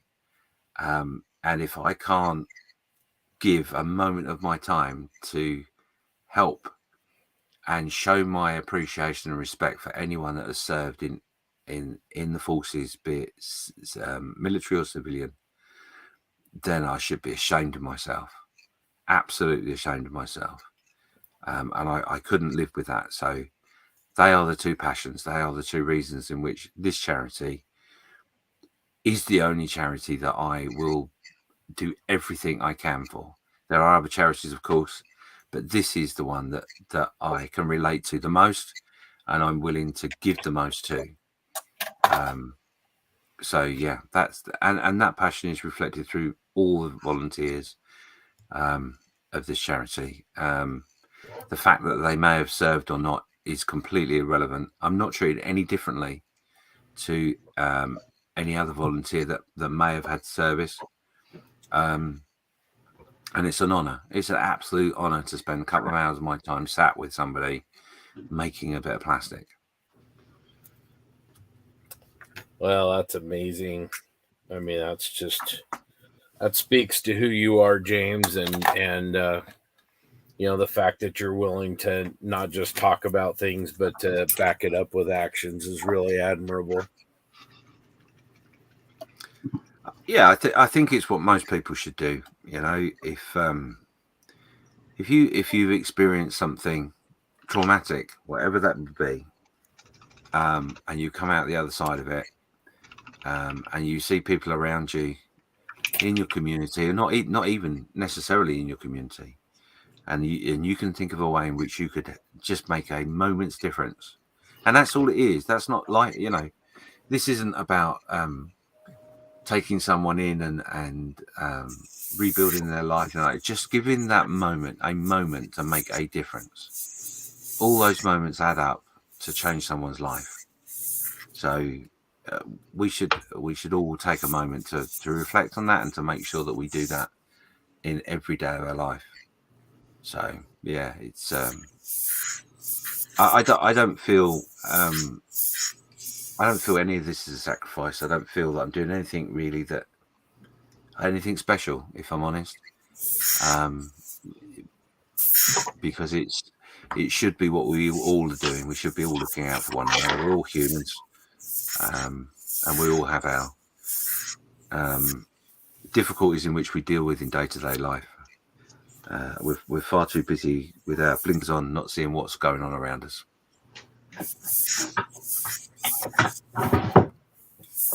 Well, I just want to thank you for letting us be involved, you know, for a second year. And you know, we talked earlier about, you know, getting together for 48 hours with a bunch of friends and making some models. Just, it's not a lot to ask, but I mean, getting the word out and being able to get attention and help raise money, it really means a lot to me, and I really appreciate the opportunity. Yeah, like I said, it's the commitment you've all shown. Everyone that's building, whether you be on the stream or not, or you've given a donation, or you've watched some YouTube or whatever, you know, everybody has a full pack life, and to squeeze some time in to be a part of it is an admirable thing, and you should all be commended for it. And the fact that you guys here have managed to manipulate your own time to give this time to make some plastic is amazing. So well done to you all. It's an honor, and that's the thing as well. It is an honor, but it's amazing to have made friends around the world through a bit of plastic, and through that friendship, people have been willing to sacrifice however much time for this cause and this weekend. I mean, I know myself. It's not just my commitment, it's not just my time, but it's I mean, obviously I'm slightly this is slightly different because of my personal circumstances, but it's the person behind me, you know. It's the wives, girlfriends and family that have gone, yeah, of course you can go and do that, of course you can go and help, not a problem. And even to the point this year where we've seen a progression from wives that have been sat in the background, allowing the time for their partner to be a part of this, to now being involved, making a model, or like Carl Smith's wife, for example, Lisa. She's gone out of her way to say, this is something you want to, like, for example, we're doing a what's called a wheel of exclusivity, and all that is that I feel I want to acknowledge everyone that's donated, every single person I want to acknowledge some way. I want to physically reach out and shake their hand and say thank you. I can't do that with everybody. We've got 60, 70 people that have made donations in one form or another. That doesn't include the sponsors. That doesn't include you guys. So lots of people. But I felt it was important that we did a random draw for the people that have made donations, that we sent them a thank you. So we've got a certain amount of exclusivity that we're going to send out to people, and that's what we've done. So she sat down and made a wheel of exclusivity where she physically puts the names into a big wheel, and then live presses a button and chooses somebody randomly to receive that package. So it is not just these guys that you can see on the screen; it's everyone behind them getting involved, even if it's in the minimal way of just saying, "Yep, no problem. You go make a model. I'll cook dinner and make sure you're fed and watered, and kick your backside to make sure you sleep properly and take many breaks and all that sort of thing." So it's phenomenal, and also with the charity for my work as well, that I do, which I don't do a lot. It's the honest truth. I really don't. I do less because of time constraints, but my wife is amazing in her support, and changing things around to suit certain things that need to be done or I'd like to get done. So it's a great big family, this modeling community. Yes, there is some bickering, of course there is. I mean, you name me one family event that you haven't family where there hasn't been an argument or disagreement of some description. It's all the time. But our community, worldwide community, are there for one another. And when the bugle calls, people stand up and get involved. So I love this community. I love the modeling community. And again, it's just another way of giving back to that too. Yep. Well said. Well said.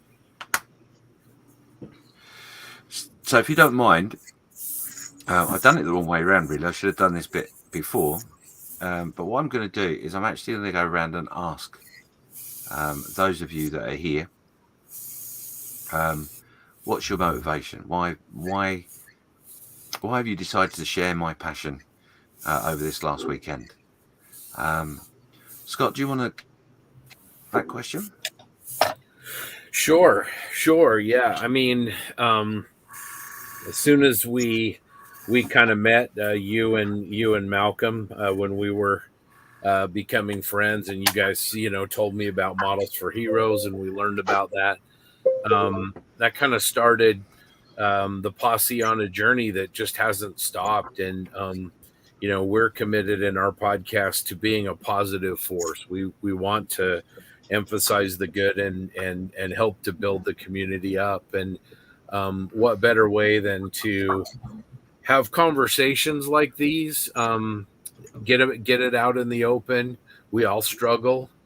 We all have issues. We all have problems. And the fact that we have this bond of this hobby that we're also passionate about, that can help us and that can help each other. And, we've had many interviews and emails and people dropping us a line expressing their gratitude for, this little thing that we do, which is just, talking about it. And it just shows that people want to be a part of a community. They want to contribute, and they want to know it's okay that they struggle and that they have friends out there. And so that's my answer. I just I believe that we can all be a part of this. We can find the good and not the bad in what we do, and we can all pitch in and help out in whatever way we can. So that's my answer. Excellent. I'm just going to zip to the chat very quickly because John Marley has shared his views with us. So John says, when my back went, my supervisor said, "You're not competitive for promotion. You're no longer keeping up with your peers. You're no longer able to deploy on operations." As if I needed another kick. Driving to work the next day, I found myself looking for the most convenient tree to take myself out. I stopped, I cried. Wow, this is so... I sought help. I'm in Australia, but Models for Heroes gives me something to look forward to.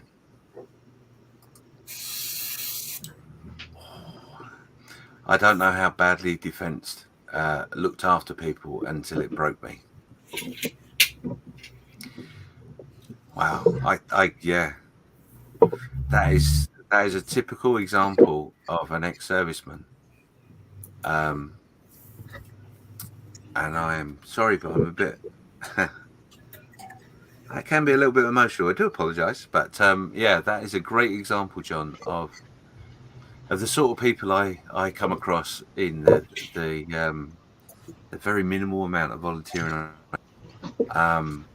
To think, I mean, this says it all. The first comment,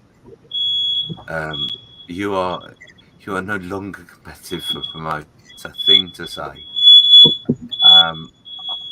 It just astounds me, absolutely astounds me, that a service can cast you to a side like that. Just, yeah, desperate.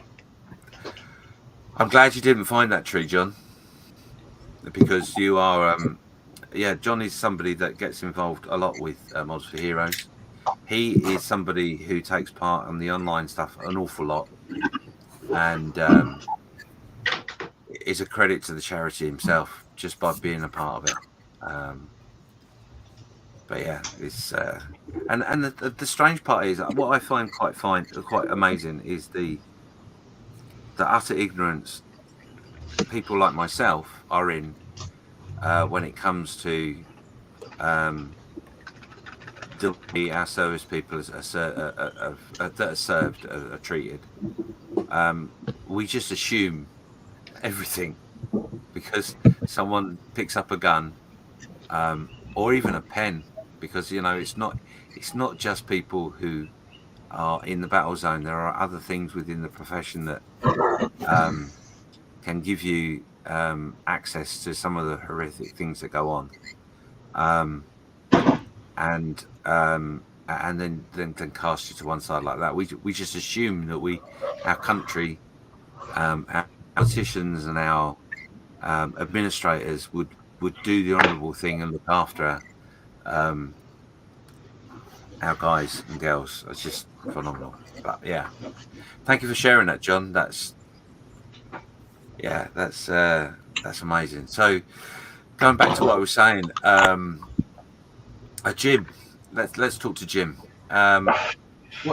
What's your motivation for this weekend? Why did you choose to get involved with this particular Well, there's charity? a couple things. One was I kind of thought about this 10 years ago, something like that, and it was always in the back of my head that we have all these people coming back from all these wars, especially here in the US, and using modeling to do some good. And it's a thought. I never acted on it, and here are you guys who have, which is utterly amazing. And it makes me sad that in the US, where we've been doing this a long time, we don't have anything really like this, looking out for people, and we have all the same problems. And then switching sides, I also suffer from mental health. And one of the things that it took me a long time to understand was reach out to your friends. And I think the message I want is if you're struggling, you're one of us, because I don't want to bug my friends. They don't want to hear my problems. They're not that big a deal. And they want to be, it's an honor to be asked to help out somebody. Yeah. So I think it's an amazing charity. I think that mental health is something I just want to always keep in the back of everybody's mind. And then the third one is, it's not much of an ask to say sit around the house and build some models for a weekend. This has been a blast. So thank you guys for doing that. This hasn't felt like I've done any sacrifice other than my back's a little bit complaining right now. But it's just such an important thing, and I just want to raise awareness. That's what I want to do. Is not have people who are afraid to reach out and realize there's amazing people around them who are willing to help. And those might be strangers, and those might be modelers, or they might be friends. Well said, and thank you. And one of the things I found, I don't know, maybe you found this a little bit too. When I started tackling my mental health, my friends, my true friends, were there for me, and most of them were fairly ignorant that I was suffering, because I was very good at putting a facade on to hide it. There were a few friends who, I wouldn't say they turned their back on me, because that would be wrong.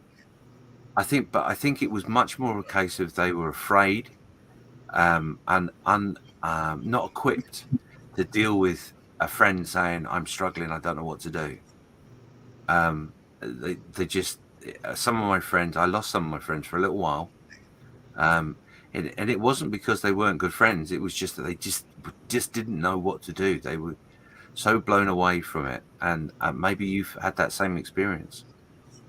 Yeah, my experience was I just have amazing friends. The one thing I learned from dealing with, and I've suffered with mental health my whole life, but I had kind of a triggering event about 3 years ago that really caused me to have a hard time, that I still sometimes feel I'm digging out through. But one of the podcasters who's not involved, Dave Knights, I'm not convinced he's one of the 4 or 5 people in my world. I wouldn't be here right now if it wasn't for them. And all he did was call in and check on me most days, or make sure I get a text. And it doesn't need to be a big burden, the simplest thing. And if somebody who's suffering just wants to know tomorrow might be a little bit better, or there's something to look forward to down the line, and having your friends reach out and be there for you is there's nothing more powerful than that. Yeah, that's so well said. Absolutely. So, have you served, or are you? No, I'm just a complete civilian. How about yourself, Dave? Yeah, I did serve. I served for 8 years. I was a Cold War soldier, and for us, that meant the most exciting thing you ever did was sort of go to Queensland and go to the Jungle Warfare Training Centre. So during the 80s, there wasn't much happening. So I understand the military side of things. When I finished the military, I found it sort of a little bit lost. So I ended up doing volunteering eventually, and volunteered for Marine Rescue. I never thought that PTSD was something that would affect me from my emergency service sort of background, and I do that full time now. But something happened to me. It was only about 4 or 5 years ago. I was sitting watching that movie where the plane crashes into the Hudson, and they all get off. I've seen it 2 or 3 times before. So I'm just sitting there one day just watching it, and the part where the tugboat or the ferries come racing up to pick the passengers up, and I'm sitting on the couch and I'm just bawling my eyes out. And I'd seen the film before. I just couldn't figure out what the hell was going on. So maybe it's, and I have seen some things in Marine Rescue which are pretty nasty, and even my current job, I hear things every day. You hear of nasty things, and that proves to me that hey, you're not invincible. You're human just like everybody else. And my son, he served in the Navy, and he's had his sort of problems coming out of that. So it's something, and I'm glad we're having this conversation. I'm glad we're able to do this sort of thing, and that's my motivation. Is that like you've sort of intimated, James, is that the people who we ask so much from, we don't give back and do enough for. We demand that they go and go out on the beat and uphold order and law. We demand they go in and put out fires. We demand they go overseas and fight our enemies.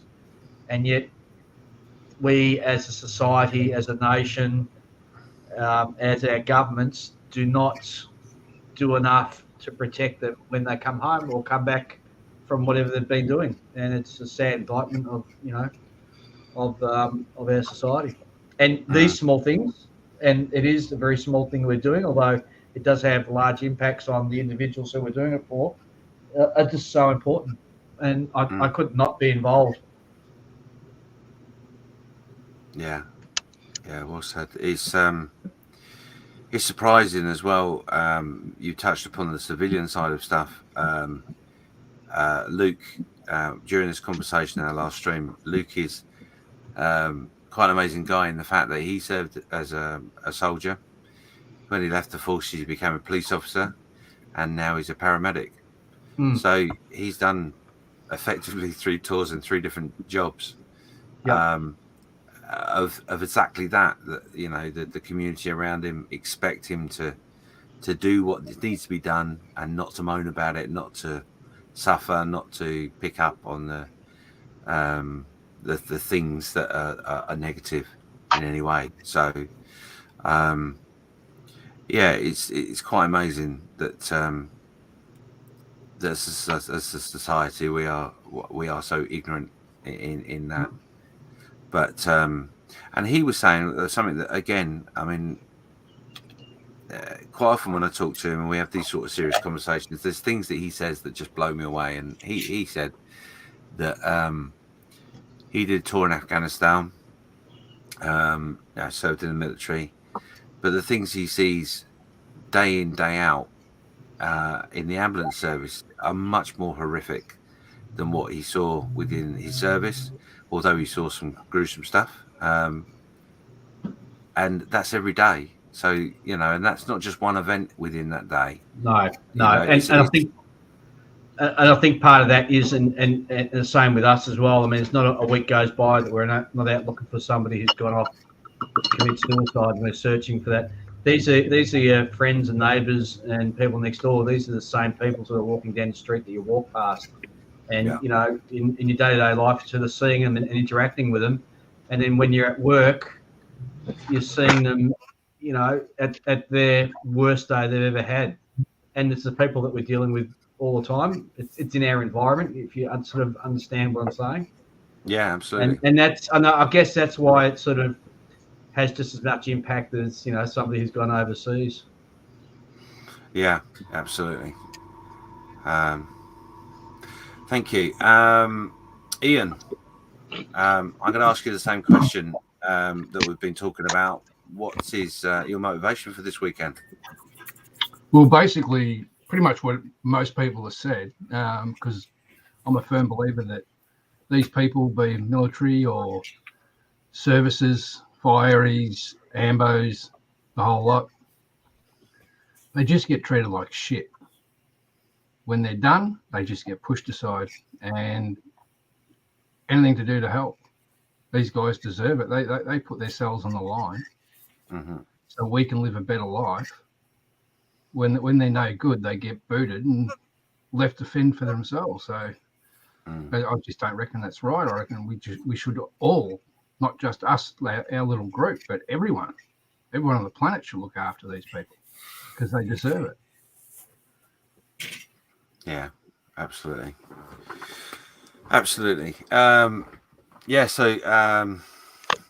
Robbie, you're muted at the moment, but what about yourself? Just make sure I'm unmuted here. Most people from the posse know me here. I used to be Reg Force Army, and now I'm a Reserve Air Force officer. So it's a little bit different when you become an officer, because the first thing you learn about when you join the military at all is your duty. And when you come to something like this, I'm still fulfilling that duty because I'm showing my subordinates and teammates within the military that it's my job to look out for their mental health and well-being, and their job to look out for theirs as well and their teammates. So it's kind of just setting that example. You can't ask people to do things that you're not doing yourself. And that's just part of being a leader, because that's a totally different role, because everything that happens under you will affect you and is your responsibility. So by doing this, I'm also showing them that I'm practicing what I preach. And I can't tell them to look for help that's out there and then not do it myself. I had a pretty traumatic incident outside of the military about 6 years ago when my daughter, she was born 3 months premature. And for about 3 minutes, she wasn't breathing, and they had to resuscitate her. And that's hard to watch. I've been trained to help other people or whatever, but when it's someone that small, you're seeing that, it's a big burn. And it's even now today, that still affects me sometimes to think about it. And lastly, it's just that comradeship with people that are in the military, that are still serving, that have left the military and moved on. And unfortunately, there are those that have left us due to their mental health. And especially here in Canada, with the way the veterans are treated, and the Prime Minister flat out saying that veterans are asking for more than the government can give to support them. And yeah, I know I can't give them government funding, but at the end of the day, part of that comradeship is just letting them know that they should never feel like they're alone. That there's other people out there that feel the same way they do, and that there's nothing at all cowardly about asking for help if they need it. So when they ask me what I was doing this weekend, I say, I'm doing a fundraiser for Models for Heroes, and they were pretty surprised to hear that. So I'm happy to be here to help out. That's amazing. That's amazing. And you're right. You touched upon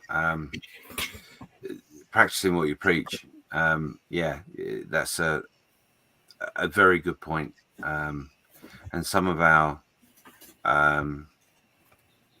leaders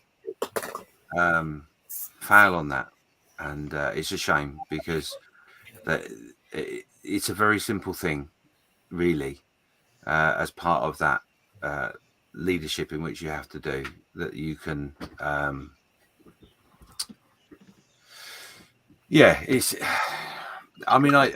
it's very different, but even in Civvy Street, the leadership within the industry I work in is strange. I find very strange, because I had a conversation with the leadership of my work. I work on the railway now, and Malcolm was kind enough to offer me to learn to be a mental health first aider. It meant sacrificing a couple of days and doing a bit of training, but that's nothing. It was a very interesting course. In theory, I'm qualified as a mental health first aider. I went to my support, my management, my leaders, told them what I was doing, asked them how I could use this within the environment in which I worked,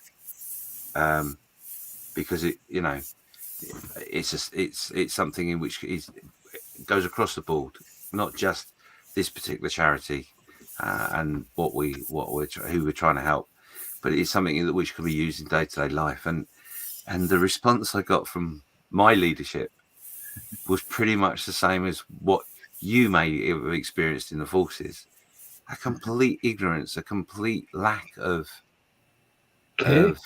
understanding, or even wanting to communicate to a point. And I won't bore you with the whole story because it's not overly relevant, but the one thing that is relevant is the end reaction, which was after months and months and months of me basically beating this guy about the importance of it, and what it could mean from his point of view, from the business point of view, because I'm very keen to get the business involved with this charity to support them. He said to me, because on the railway we have obviously a lot of suicides. We come across a lot of ex-military personnel who choose, who have that desperate moment and thought, similar to what John has said about finding the tree. Yep. The train is one of those things that is picked as a choice, sadly. So there was a crossover. There was a way in which you could say that things are linked here, and we can do better, and we can be seen to be doing better. And he said to me, I work for a company that controls a very small part of the network, but he said to me, unfortunately, the area in which we cover is too big, and it would be ineffective and not worth doing. Those were his words. His face when I told him that there is a different part of the railway that's called Network Rail. And Network Rail look after the whole country. The whole country. Right. Strangely enough, they've got about 52 mental health first aiders. They've employed people to go on courses, they've funded them. They told them to go, if you want to volunteer for it, we'll pay for it. And they actively promote it. But yet my boss said his area, which was, I don't know, is a 10th, maybe a 20th of the area they cover. It wasn't worthy. It wasn't worthy of a conversation or funding or anything. And that, to me, was just like some of the responses I've heard from some of the guys that have served. And like you say, I just wish people would step up, and especially our governments, because it's the same across the world. You know, my government's no different to the Canadian or the Australian or any of them. They're all the same. And yes, you're right. Government funding, okay, it's tight, and you've got to jiggle it and all that sort of stuff. It's a hard job they do, but you haven't got a small amount of a budget, which is an enormous budget, the defence budget. Let's face it. You haven't got a very, very small percentage of that to make sure that the guys you employ within that role are not looked after.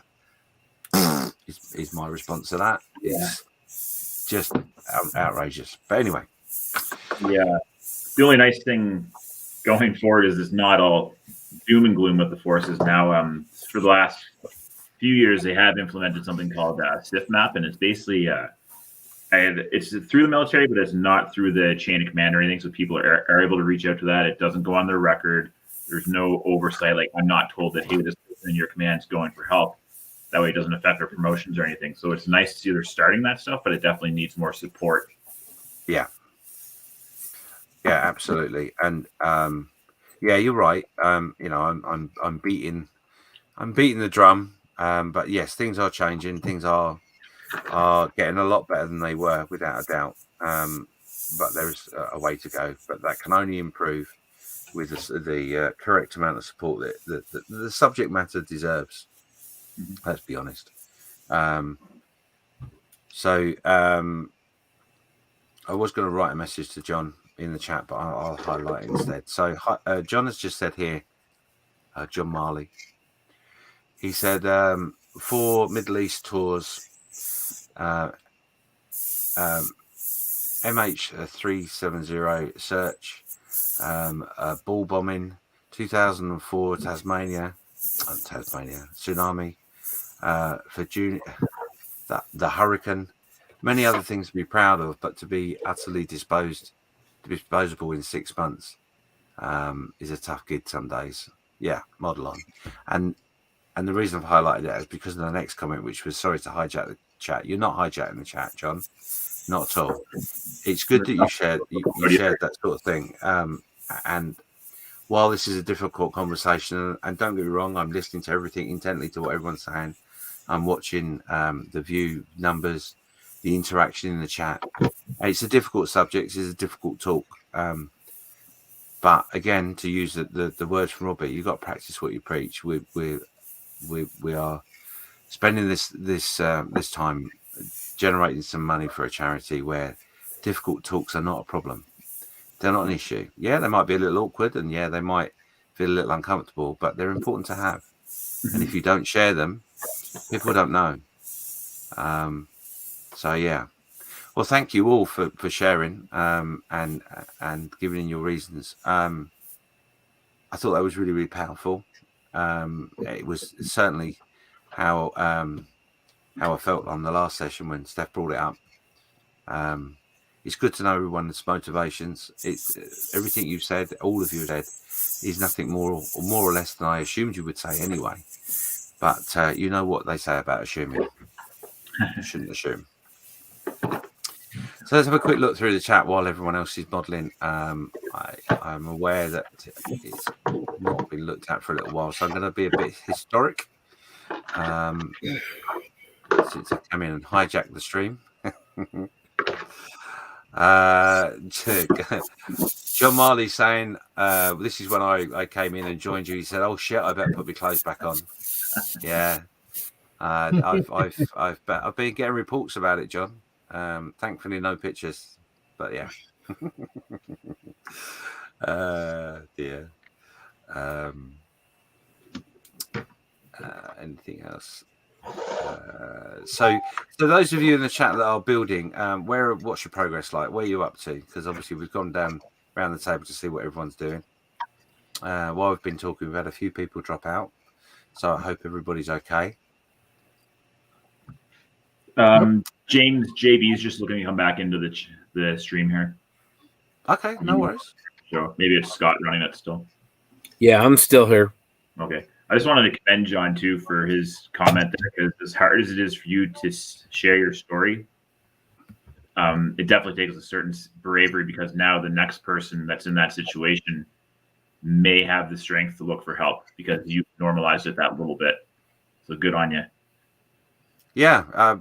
Well, thank you, firstly. But yes, that's one of the passions behind it, is that, you know, I from my own experience, the awkwardness that I experienced is not so much now. You know, I've had conversations at my work environment where I've seen other people suffering and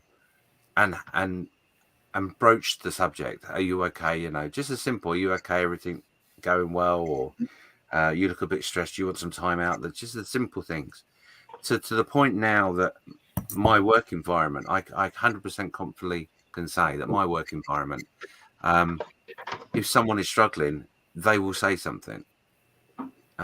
They will, the team around me will say, so and so is struggling. They need 5 minutes, take out some time out or whatever, and everyone's fully understanding about it. And that attitude, that way of working, is only because someone has had the bravery to say something, to discuss it, express their feelings, be a little bit vulnerable, because let's face it, that is very much what it's about.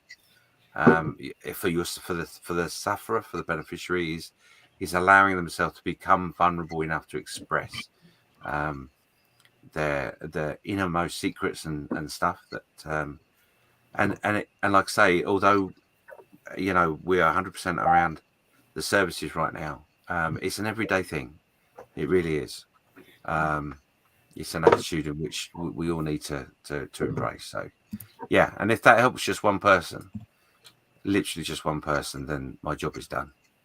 I'm a happy bunny.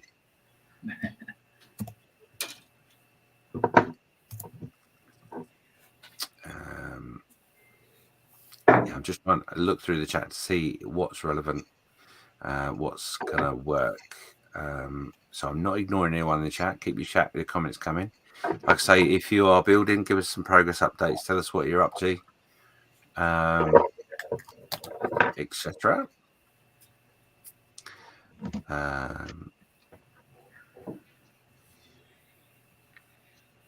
Yeah, so Drew Oliver's just saying there that the military is definitely not for everyone, especially for those who stay for decades. Very much so. Drew also says, thanks to John. Thanks for sharing. Thanks for being brave enough to write those things. That does help massively. Quanaman also says to John, I'm glad there wasn't a convenient tree, John, and that you continue You're valuable human. You're a valuable human being, indeed. Very well said, Quanaman. So there we go. So let's lighten the atmosphere a little bit. It's been a bit heavy. So I do apologise, but I think it's important that we did it. It's important to have that discussion. Like I say, we don't want to shy away from these things, but I'm sure, very, very sure, that there's a message out there waiting for us. So let's have this one.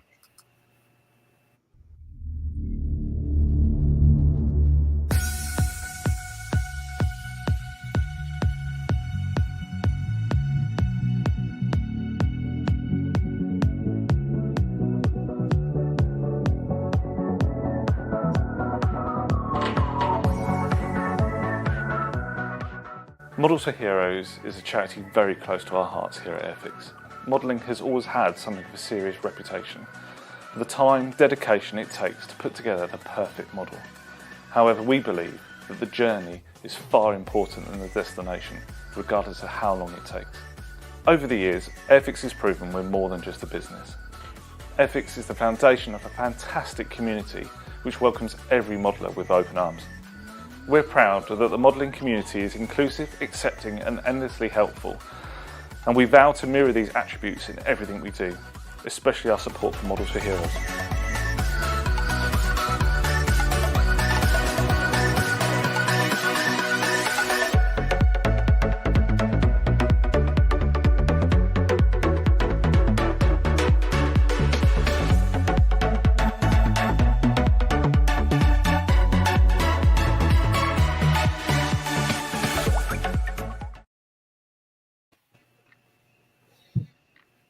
A lovely message from Airfix.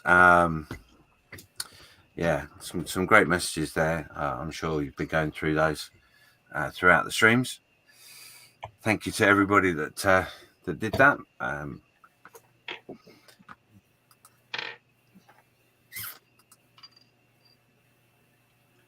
So, guys, you've been streaming for 6 hours. Yes, we have. And it's been a blast. Good on you. Message there from Richie Lamb, John Marley. So glad you didn't find that tree. Stay strong, brother. Absolutely. Right. So what I'm going to do, I'm going to change my camera. So let's change the mood up a little bit. If I can bother you guys while you're model wanking, I'm going to pose a question to you. So after this weekend, and the extra boost it gives to your modeling mojo, what's your plans? What's your next project? JB, do you want to answer that one? He's got his head down. Is it convenient? If it's not, I'll go to someone else. It's not a problem. No, it's convenient. It's good. No, this was really good in terms of mojo boosting. You know, I actually have a lot of projects that are nearing completion. I just got to get them over the hump. And I think this weekend was a good way to, find my center, find, the pure joy in the hobby and why I started some of these projects and why I need to finish them. So that's what I hope to do is not really start anything new, but complete what I have. So clear the bench to a degree. Sorry, say again? So to clear the bench to a degree, to finish those projects that have been sat there looking at you. Yeah, that's the big thing. Yeah, that's a good thing. How about yourself, Robbie? What, any plans? Any ideas? Maybe you've had your juices flowing a little bit more this weekend to give you a bit of inspiration. It's been a bit of a busy break, if that makes sense. I'm not in any model club, so this is really the most I've been able to socialize with modeling for a while since the shows last year. So it's been great to be able to recharge and meet other people and see their passion and what's driving them. And pretty sure after today that'll just keep building. If I have my growler to finish here, they'll be out on my channel. But it'll be nice too, because leaving this weekend, it just puts in the back of your mind too how this is helping other people as well. So that's just kind of a reminder of that. Cool. Ian, is this giving you any boost to your mojo? Maybe giving you an idea? The mojo really hasn't needed much of a boost. Once this is finished, I'm going to continue on with me 1/48 scale Tojo. I'm just waiting to get some masks off Julian. So I'm only planning on using 2 decals. The rest I'm just going to paint. So see, a little Hasegawa 48 scale kit. It's a bit dated nowadays, but it's quite nice. Once that's done, I've been working. I made a start on a 1 to 350 scale pre-World War I French torpedo boat. Oh wow! From Inside the Armour Publications, Chris Medding's company. And it's a stunning little boat. These old pre-World War I boats just look nice. And I'm planning on doing this French Mediterranean fleet, so it's going to be painted in white. With the green boot line. And then once, that's basically going to get me busy for the next few months. Then I've got, I think you've already seen pretty much my collection, and I've got the big choice of what to build next, which I always find difficult when you've got a pretty decent sized collection. Yes. You can spend most of the time just looking and thinking what's going to be next.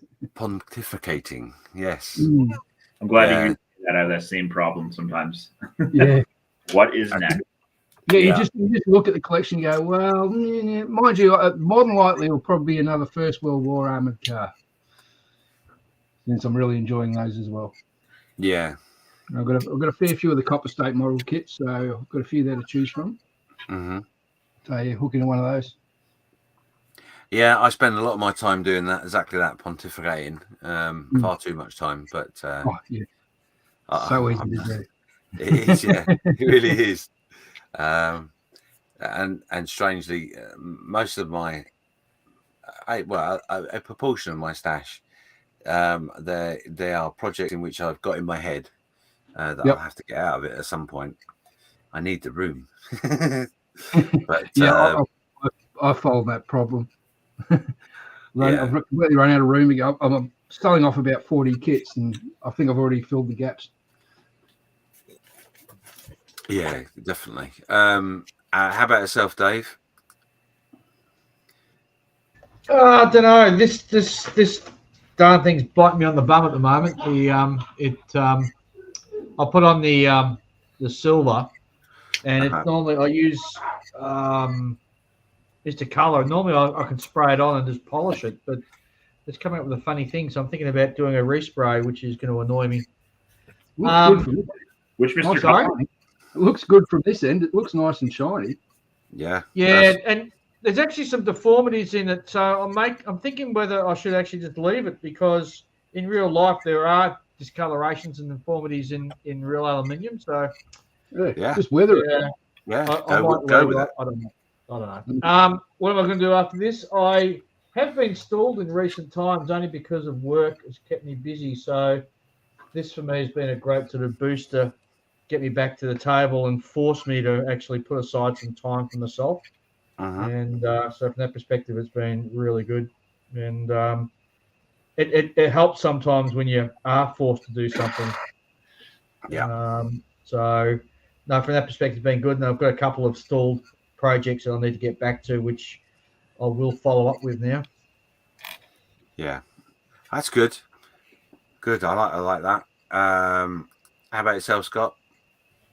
I need to start a foundation for people that are ashamed of the fact that they want to be sci-fi modelers and they're afraid to come up with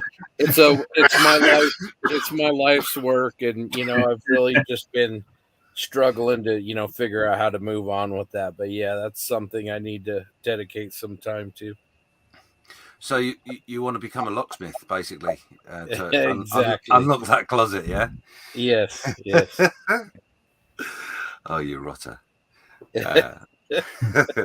Well, you'll be glad to know that, unfortunately, I have fallen down the rabbit hole a little bit. So there is more to come. So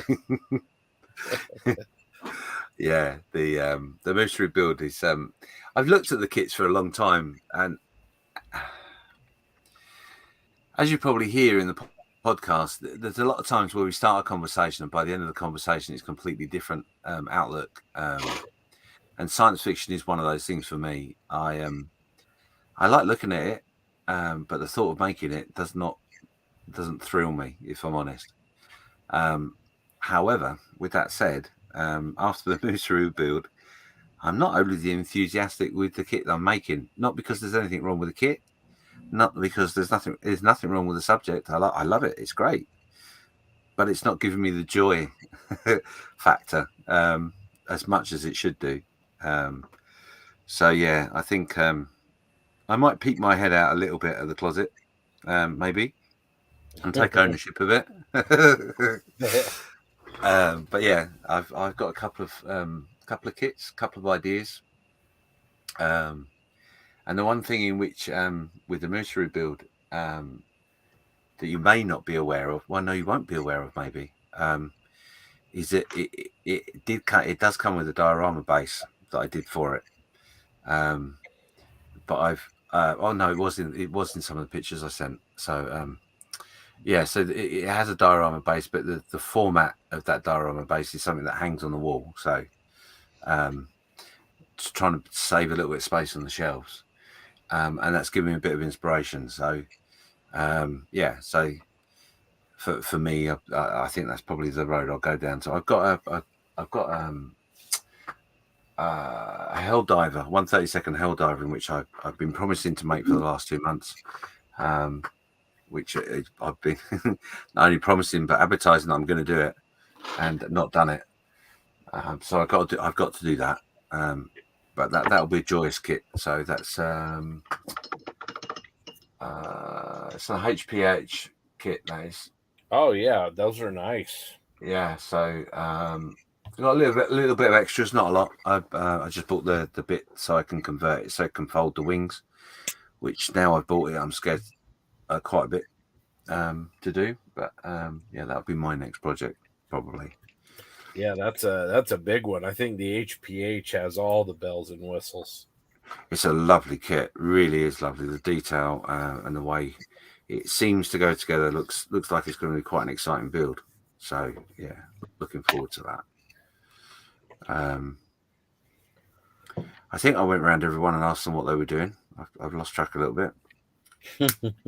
Yeah, I think you covered everyone. Yeah, so those of you that are watching, there's 12 people watching. Thank you for being with us. Has this event inspired you in any way? Is there something that has maybe a project in which you've been thinking about that's in the back of your head that this has inspired you to do, or has it done the opposite, created the juices flowing to think up, dream up crazy ideas and builds? Let us know in the chat. That'd be quite interesting. But of course, we've missed the top of the hour. Scott, I'm really sorry. Oh dear. So maybe it's time for this.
JB, I noticed your wingman snuck off.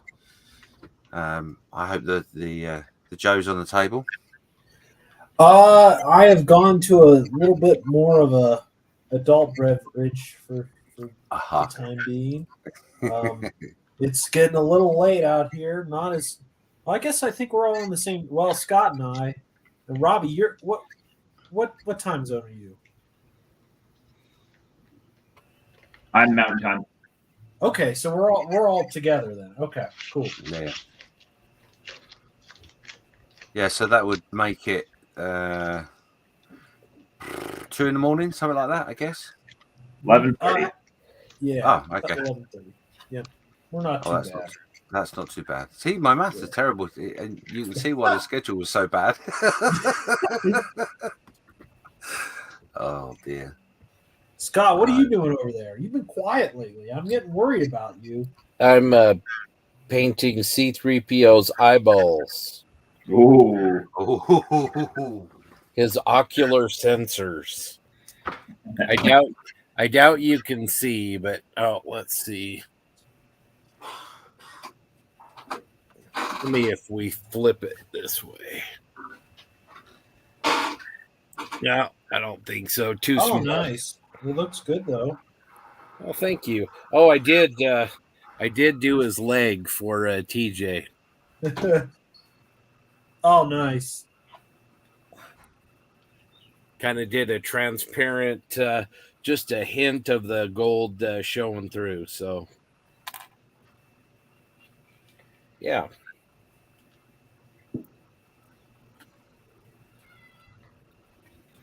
I didn't realize we lost Doug. He's going to be upset he couldn't dance in that last half hour. Yeah, So, he's missing out.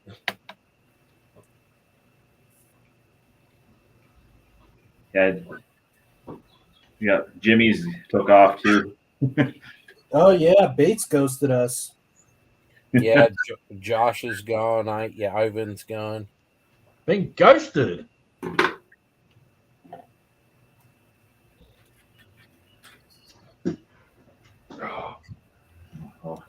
The last big thing for me tonight is do a little bit of detail painting, but get this red stripe on the snow speeder.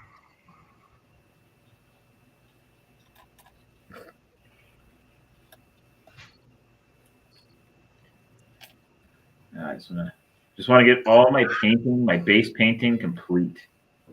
Get all my markings on. Just one little touch up to do. Dude, you're a machine. That thing looks awesome. Thank you. It's serving as a test bed for the B-17 for when that gets finished. So it'll be the same colors. Nice. Robbie, you think you'll ever make it to Nats? Am I gonna make it to that? No. No, I mean ever. Do you think is it on the schedule at some point? It'll probably depend a little bit on how the YouTube channel does. maybe in 2-3 years, I would think so. Because the flights to Vegas aren't that expensive, so maybe when it rotates back there. I don't know if it'll ever go back to Vegas, to be honest. No. Yeah, to be honest, the rotation. I mean, it's hard. And it's rather infrequent the way things go. I mean, there's only a scheduled thing. Oh no. Yeah, it's all based on what club wants to host it. And Vegas, that was their first. I think that was their first Nats ever. And only a few clubs are known to hold them several times. So next year is in San Marcos, and then after that it is up in the air. So I'm trying to campaign for people to submit a bid. Okay. We'll have to see where it is. Yeah, I don't tell anyone. I know we're live, but I'd love to see it out back in Colorado at some point.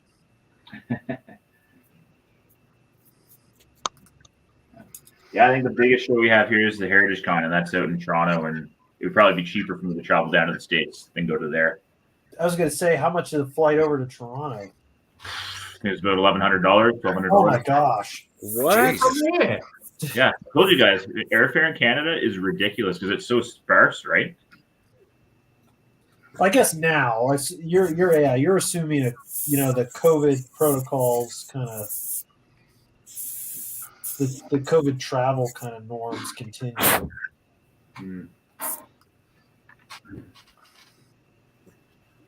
It cost you $1,100 to get to Montreal. To Toronto from where? From Calgary. It's insane. Really? So 2/3 of the way across the country. Be quicker and cheaper if you had to drive. Yeah, It'd seriously. be quicker. It'd be No, cheaper. gas cheaper. is about 67 a liter. Yeah, well, that's true too. Yeah. Dave, are you flying Qantas over, or what are you guys taking? Qantas over to the States. Yeah. Yeah. Nice. Well, that'll be fun.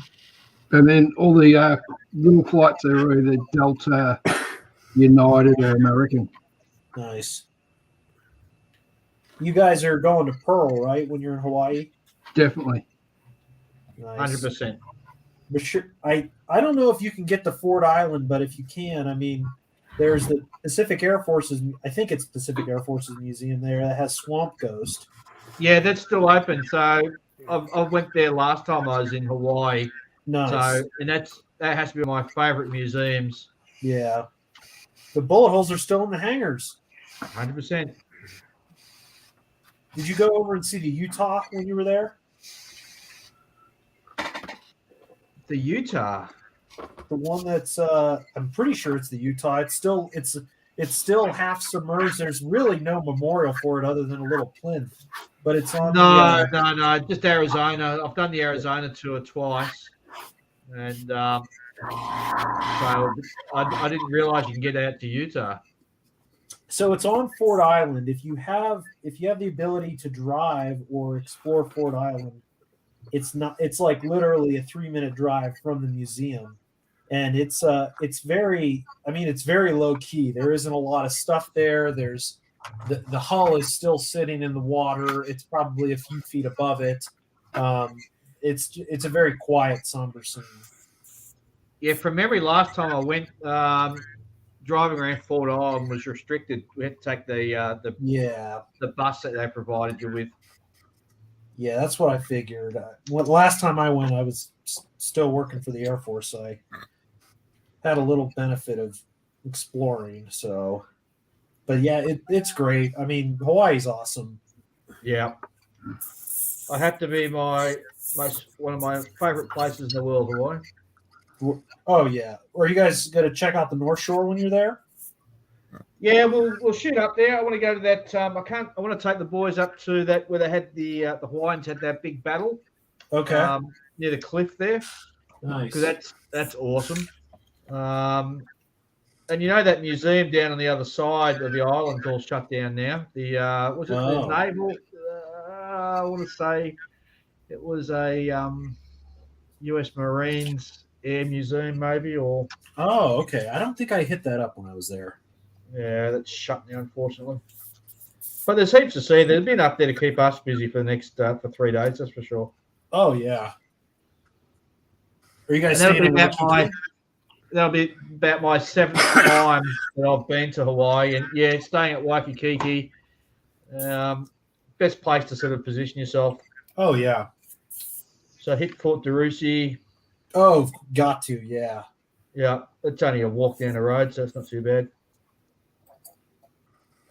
Are you are you gonna get them Dole Whip? Take him to the Dole plantation? No. Oh, there's that, and then I think they serve Dole Whip other places, which is the pineapple soft serve ice cream. They do. They serve it all over the place. It's like one of the most touristy things you can do. Yeah, I've been to the plantation once in one of my trips over there, and I'm just kind of been there, done that. And I know that Ian and Julian would be bored stupid if I took them there. So there's really only a koi pond and Dole Whip. That's the only thing. Exactly right.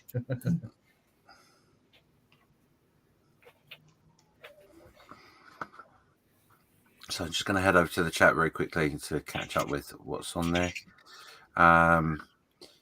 Richard Lamb, we're talking about earlier about has this 48 hours had any impact to your mojo, etc. And Richard Lamb says, I really need to clean my shelf. Corner of Doom. I only have a mini stash of about 15 kits and more Doom corner shelf it's catching up too much with stash. So yeah, hopefully this will help you achieve that. I think we all have a little bit of a doom shelf somewhere along the line. John Molly said, yeah, I build aircraft, but I've never done a diorama. So this week I bought some a Tamiya Crump anti-tank gun, and he's thinking of recreating a Matchbox 176 kit in 135th. Oh, wow. That's a cool idea. John's also Yeah. recently done one of those lovely wooden ships that you build. You know, those lovely wooden ship kits? Yeah. Which I'm quite keen to do one day as well. Yeah, do you know, I did actually buy one of those kits a while back in a charity shop for next to nothing. And when I got it home, it scared the bejesus out of me, so I moved it on. I've regretted it ever since I sold it, but yeah, I'll take my hat off to anyone that's done those. That is a kit and a half. In the closet with all the sci-fi it goes. No, in fairness, I've got more sci-fi kits than I have wooden kits, so definitely so. No, it wasn't a case. It was just the thought of bending wood just scared the life out of me. Since then, I've done a bit of research, and it's not as complicated as I thought it might otherwise be. But the word is the rigging. You can get the ships that are like cutaway, so it's only like a slither of the centerpiece with the main mast. Yeah. So, and there's no wood bending involved at all. It's all straightforward. Oh, you know me though, Dave. I tend to look at things and think, well, that'll challenge me, and then run for the hills. Oh, my darling pussycat is being very wanting this evening. James, I need to ask, how did your model turn out? How far have you gotten with it? With my model, no, I haven't done anything since I've come in here, but I'll change the camera. I'll show you.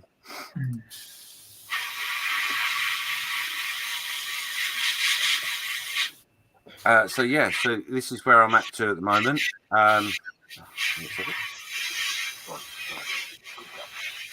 So basically, the fuselage is all put together.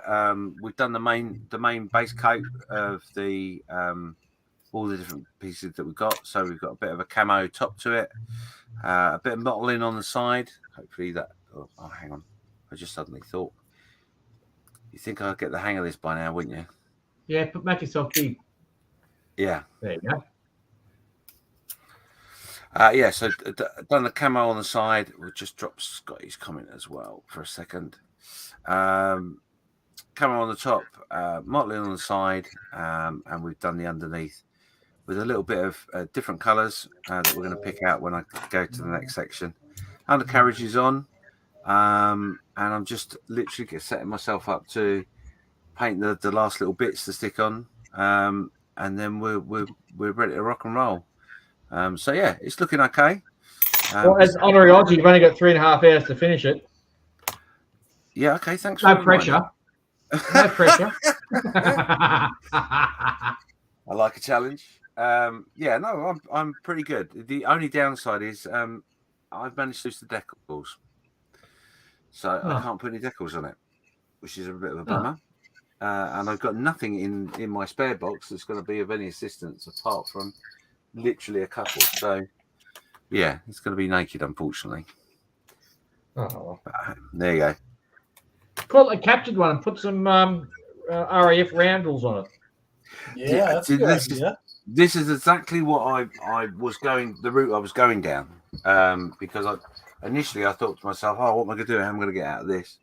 So I routed around and I managed to find some numbers and letters. So that's cool. That works. But a roundel, this is a 1/48 roundel. Oh dear.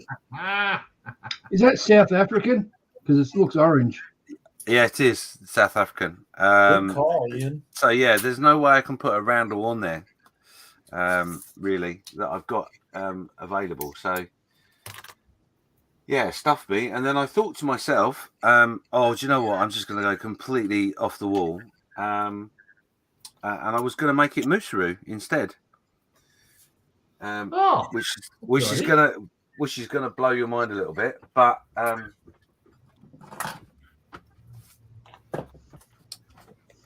I actually asked an acquaintance to make some masks for me, and I don't know how well this is going to come out, but these are the masks. Is that a giant rat? That's a giant rat. That is a mooseroo. Oh, it's a mooseroo. Oh, I got it. Yeah. Very cool. So, I was thinking I might do that, but even that, I'm not sure that will work either. So, yeah. So I've gone with the understanding that I'm just going to have to do what I can do in the time I've got, and go from there. Really, is it only 3 hours? Really? 3.5 hours, or less than that now. Jesus. And I'm not gonna finish. I'll give that tip right now. Yeah, no, that's fine. Stop. Like I said right from the beginning, it's not about finishing. It's about taking part. That's all that matters. Oh, but you don't understand. It gives Ian bragging rights because he would have finished. Well, I'm on the figure now. Whoa! Hang on a minute. Are you dumping that pressure on me? Because I remember saying to you, and no, I'm going to ignore you. I'm going to remove you if you carry on. I remember right at the beginning of this, I said to you, "Does that make me an honorary Aussie?" And you went, "No." And now you want someone else to finish because then it stops him bragging. I'm an honorary Aussie. What's this all about? James, chuck me on the big screen. All right. Look at him, Mr. Then you can see how far I've gotten. Oh, do you know, I so nearly had an accident. Helped him out. Look at that. Nice. Where's that lizard? Point out the lizard. Yeah, microscopic lizard. My God, really? Oh, I see it. Yeah. Oh, wow. That's amazing. Nice. That's amazing. So just up to doing the figure now. Mate, you want to take that to Nats with you. That's what you want to take. So just doing my little driver. Just got the base colours on. I've got the oils. Just taking the bleaching the oils out of the oil paint so I can start putting some washes on it. Uh-huh. So yeah, I'll definitely probably about, I don't know, if I pull my finger out, an hour's worth of work. Well, he's going to be unbearable, isn't he, for weeks? Of course, there's nothing worse. So, forgive me, I'm not teasing when I say this. Honestly, I'm not. But Ian, do you put builds into competitions for the Nats and that sort of thing? I will be bringing a kit with me to the Nats. Mm-hmm. I'll be bringing, I'll bring it out so you can have a look at it. It's going to be a fun one to ship, to take with me. I'll just be back in a minute. Okay, no worries.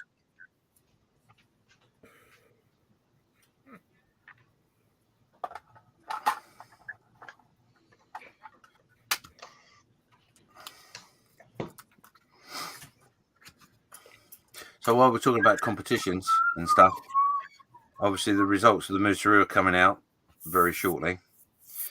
I don't know if I've expressed this to the podcast, guys, but my Mooseroo build, I'm going to stick in the competition for Telford. Oh, very good. I don't expect it to do well, but I'm going to pop it in there just for fun. See what happens. See what people say. So this is what I'm taking with me, James. Oh, 1 second. That's a bold move on an airplane. I'm going to custom build a box for it and keep it on my lap. Oh, wow. You're a nice, man. Yeah, that's 800 pieces, half from scratch built. Awesome. That is awesome. Mad. Good luck, Matt. Yeah, you are mad. In fairness, We'll pray for you and your model. Thanks, guys. What would be interesting though, Ian, is as Dave alluded. I'll wait until he's back.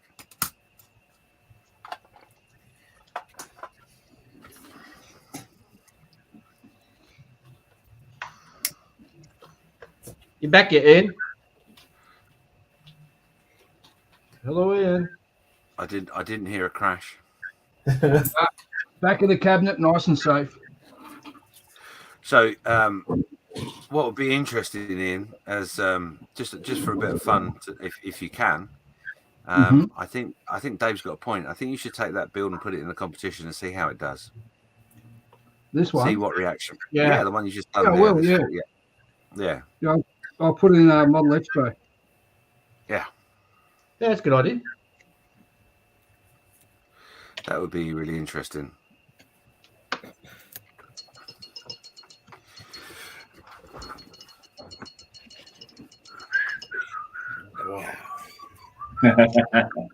There it is.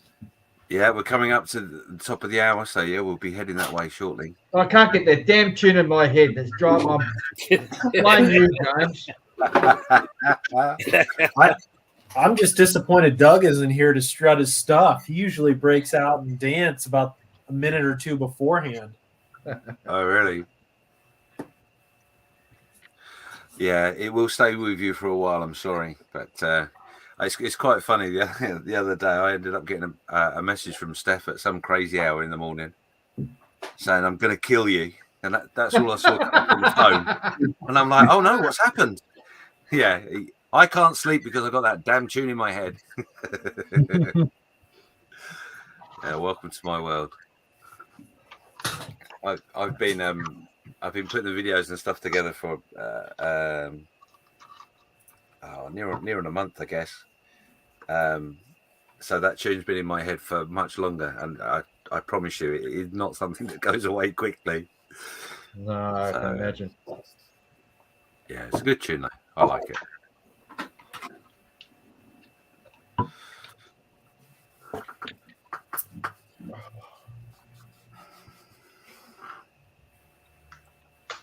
Well, I've been getting a lot done, but I think I'm starting to run out of gas, guys.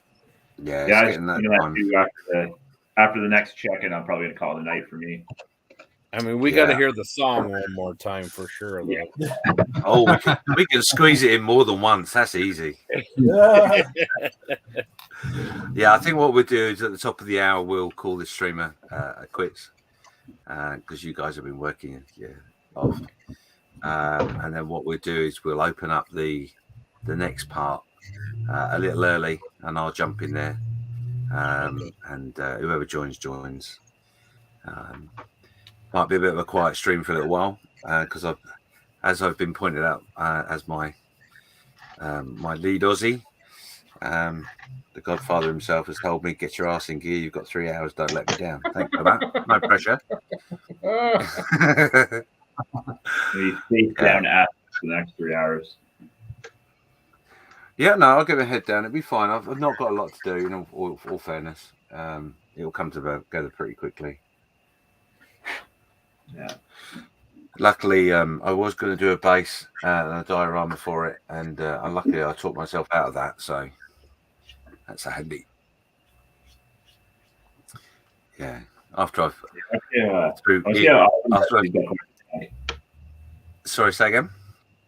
Oh, sorry, I didn't mean to step on you there. I was just saying, I can't wait to see how Ivan does. He's got quite the chunk he's bit out for himself. Yeah.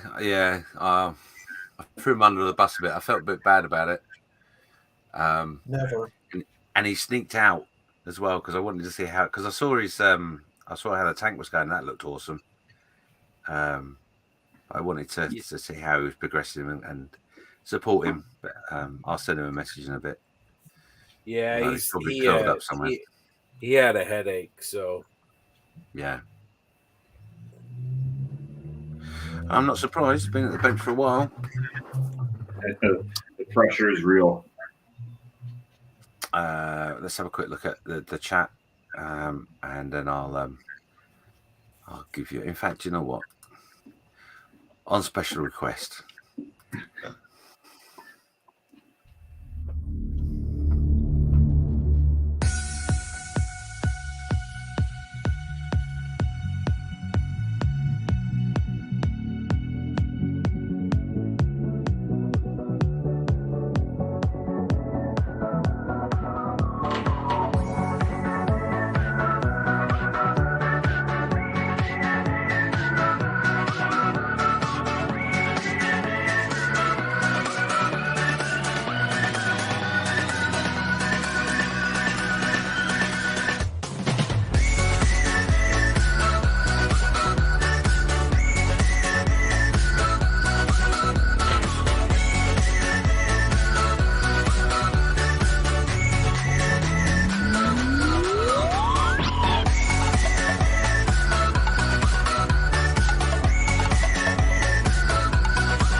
That'll be fantastic to calm the mind down just before bed.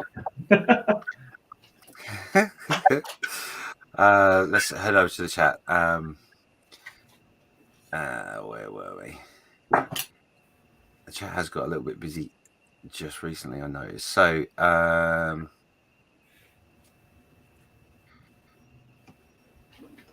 were we? Oh, right, that's it. That's where I was. So, Scotty, talking about what influence this 48 hours may have on your mojo and what your next projects, etc. are. Scottish Gull Studios says, I would like to make a start on a long-term project, specifically my Rodent Felixstowe F2A in 72nd scale. That's a big kit. May have to wait until 2023. Oh, well, you know, if you can, you can. If not, don't beat yourself up too much. Griffiths there, he's saying I would be interested to see America kind of do a Telford route or a Mosin route, but obviously set it up over a 3-year span, west, mid, repeating, considering the size of the states. Yeah, this is a debate that's been going on for quite a while, isn't it? Quite how you do your shows and the nats, etc. Yeah. He also says sometimes it's good to be a New Zealander.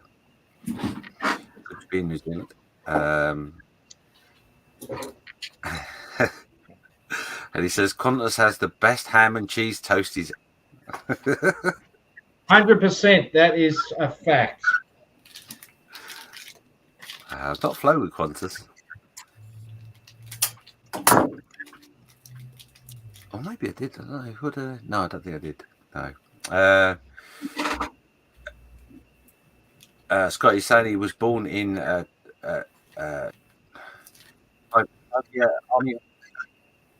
Have I pronounced that correctly? Tripler.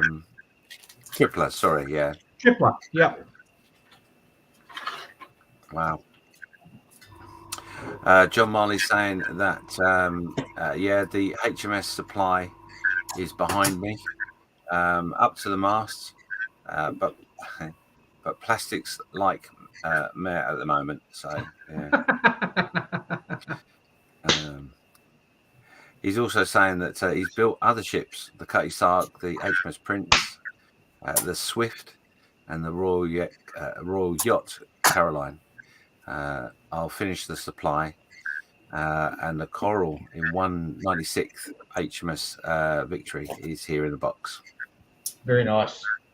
Very nice, yeah, indeed. So figurines, little people saying good morning all. Are you doing? You are doing awesome. Keep it up. Yeah, indeed. Good morning, young man. Scotty, what's the update with your build? I don't know if you guys know, but Scotty, we tried to get Scotty into the UK stream, the one before, and in his setting up the cameras, etc., he managed to knock over his bench and with it his model. So, Oh no! yeah, he's going to try and salvage it. But it'd be nice to know how you're getting on, Scotty. Let us know.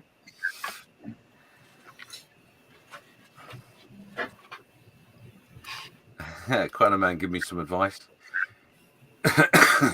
Saying that if the details don't fit, you could get out the paints and detail brushes. Yeah, I could do, but I'm not gonna. I did think about doing masks and stuff, but yeah, for a 148 kit, the actual plane is really quite small. I mean, its width is only about 15 centimeters, and it's only 15 by 16 centimeters, so it's quite a tiny little craft, really. Yeah, that I wasn't figuring on. Figurines Little People says I already saw that the guys from Holland they are going to take over soon. They are indeed. They're up, awake, and ready to go. So yeah, they'll join me in the next stream.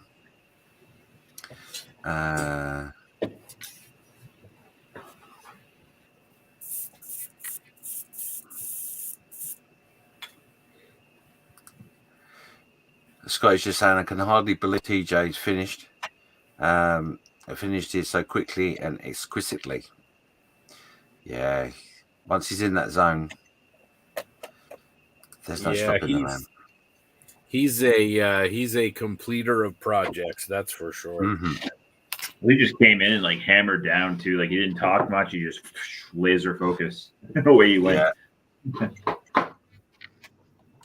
Yeah, it's awesome. When you have finished your builds, there is a reveal album on the Facebook group page, which I must put up actually, because obviously people are starting to finish now. And we ask you to put 3 pictures of your finished build in that. That way we can go over to that at some point during the stream and check out everybody that's finished and where everybody's at. So that'd be nice to see how everybody's doing. Figurines Little People is saying to Ian that that looks awesome. Don't encourage him. Don't encourage him. No, keep it coming. It's not really a diorama. It's just a vinaigrette. That's what that is.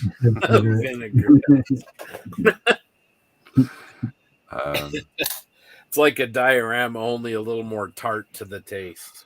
That's correct. Yeah.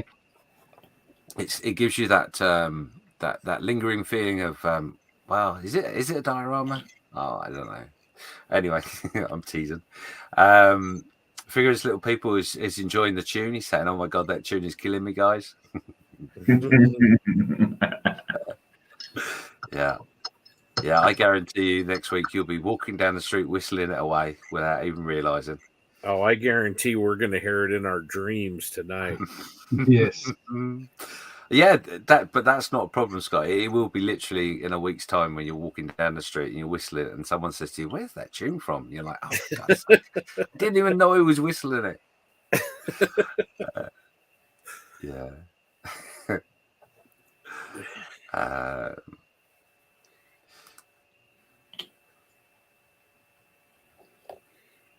So Scott is just saying, I'm giving up finishing, but the model has 0 damage. Oh wow, okay. The worst casualty was the right armrest of my $1,200 executive chair. Oh dear. Damn. Well, thank you for taking part, Scotty. And it was great to finally see you in the flesh as well. We've spoken quite a bit over the last year because Scotty is our he's just taken on the role within the Facebook group of being in charge of all the group builds. So he is our go-to man when it comes to the group builds. Take on the role with a fresh zeal. So exciting times ahead. So yeah, we'll quite up with the chat. We're just coming up to the hour. At the hour, we're going to finish. These guys are going to get some well-earned rest. And then half an hour after we finish, we'll start up our next stream, which will be part 9. And I will be joined by potentially some of the Aussies if they wish to, and also the Dutch, who are literally as I speak, sending me messages. Oh, very good. So it looks like they're ready to rock and roll.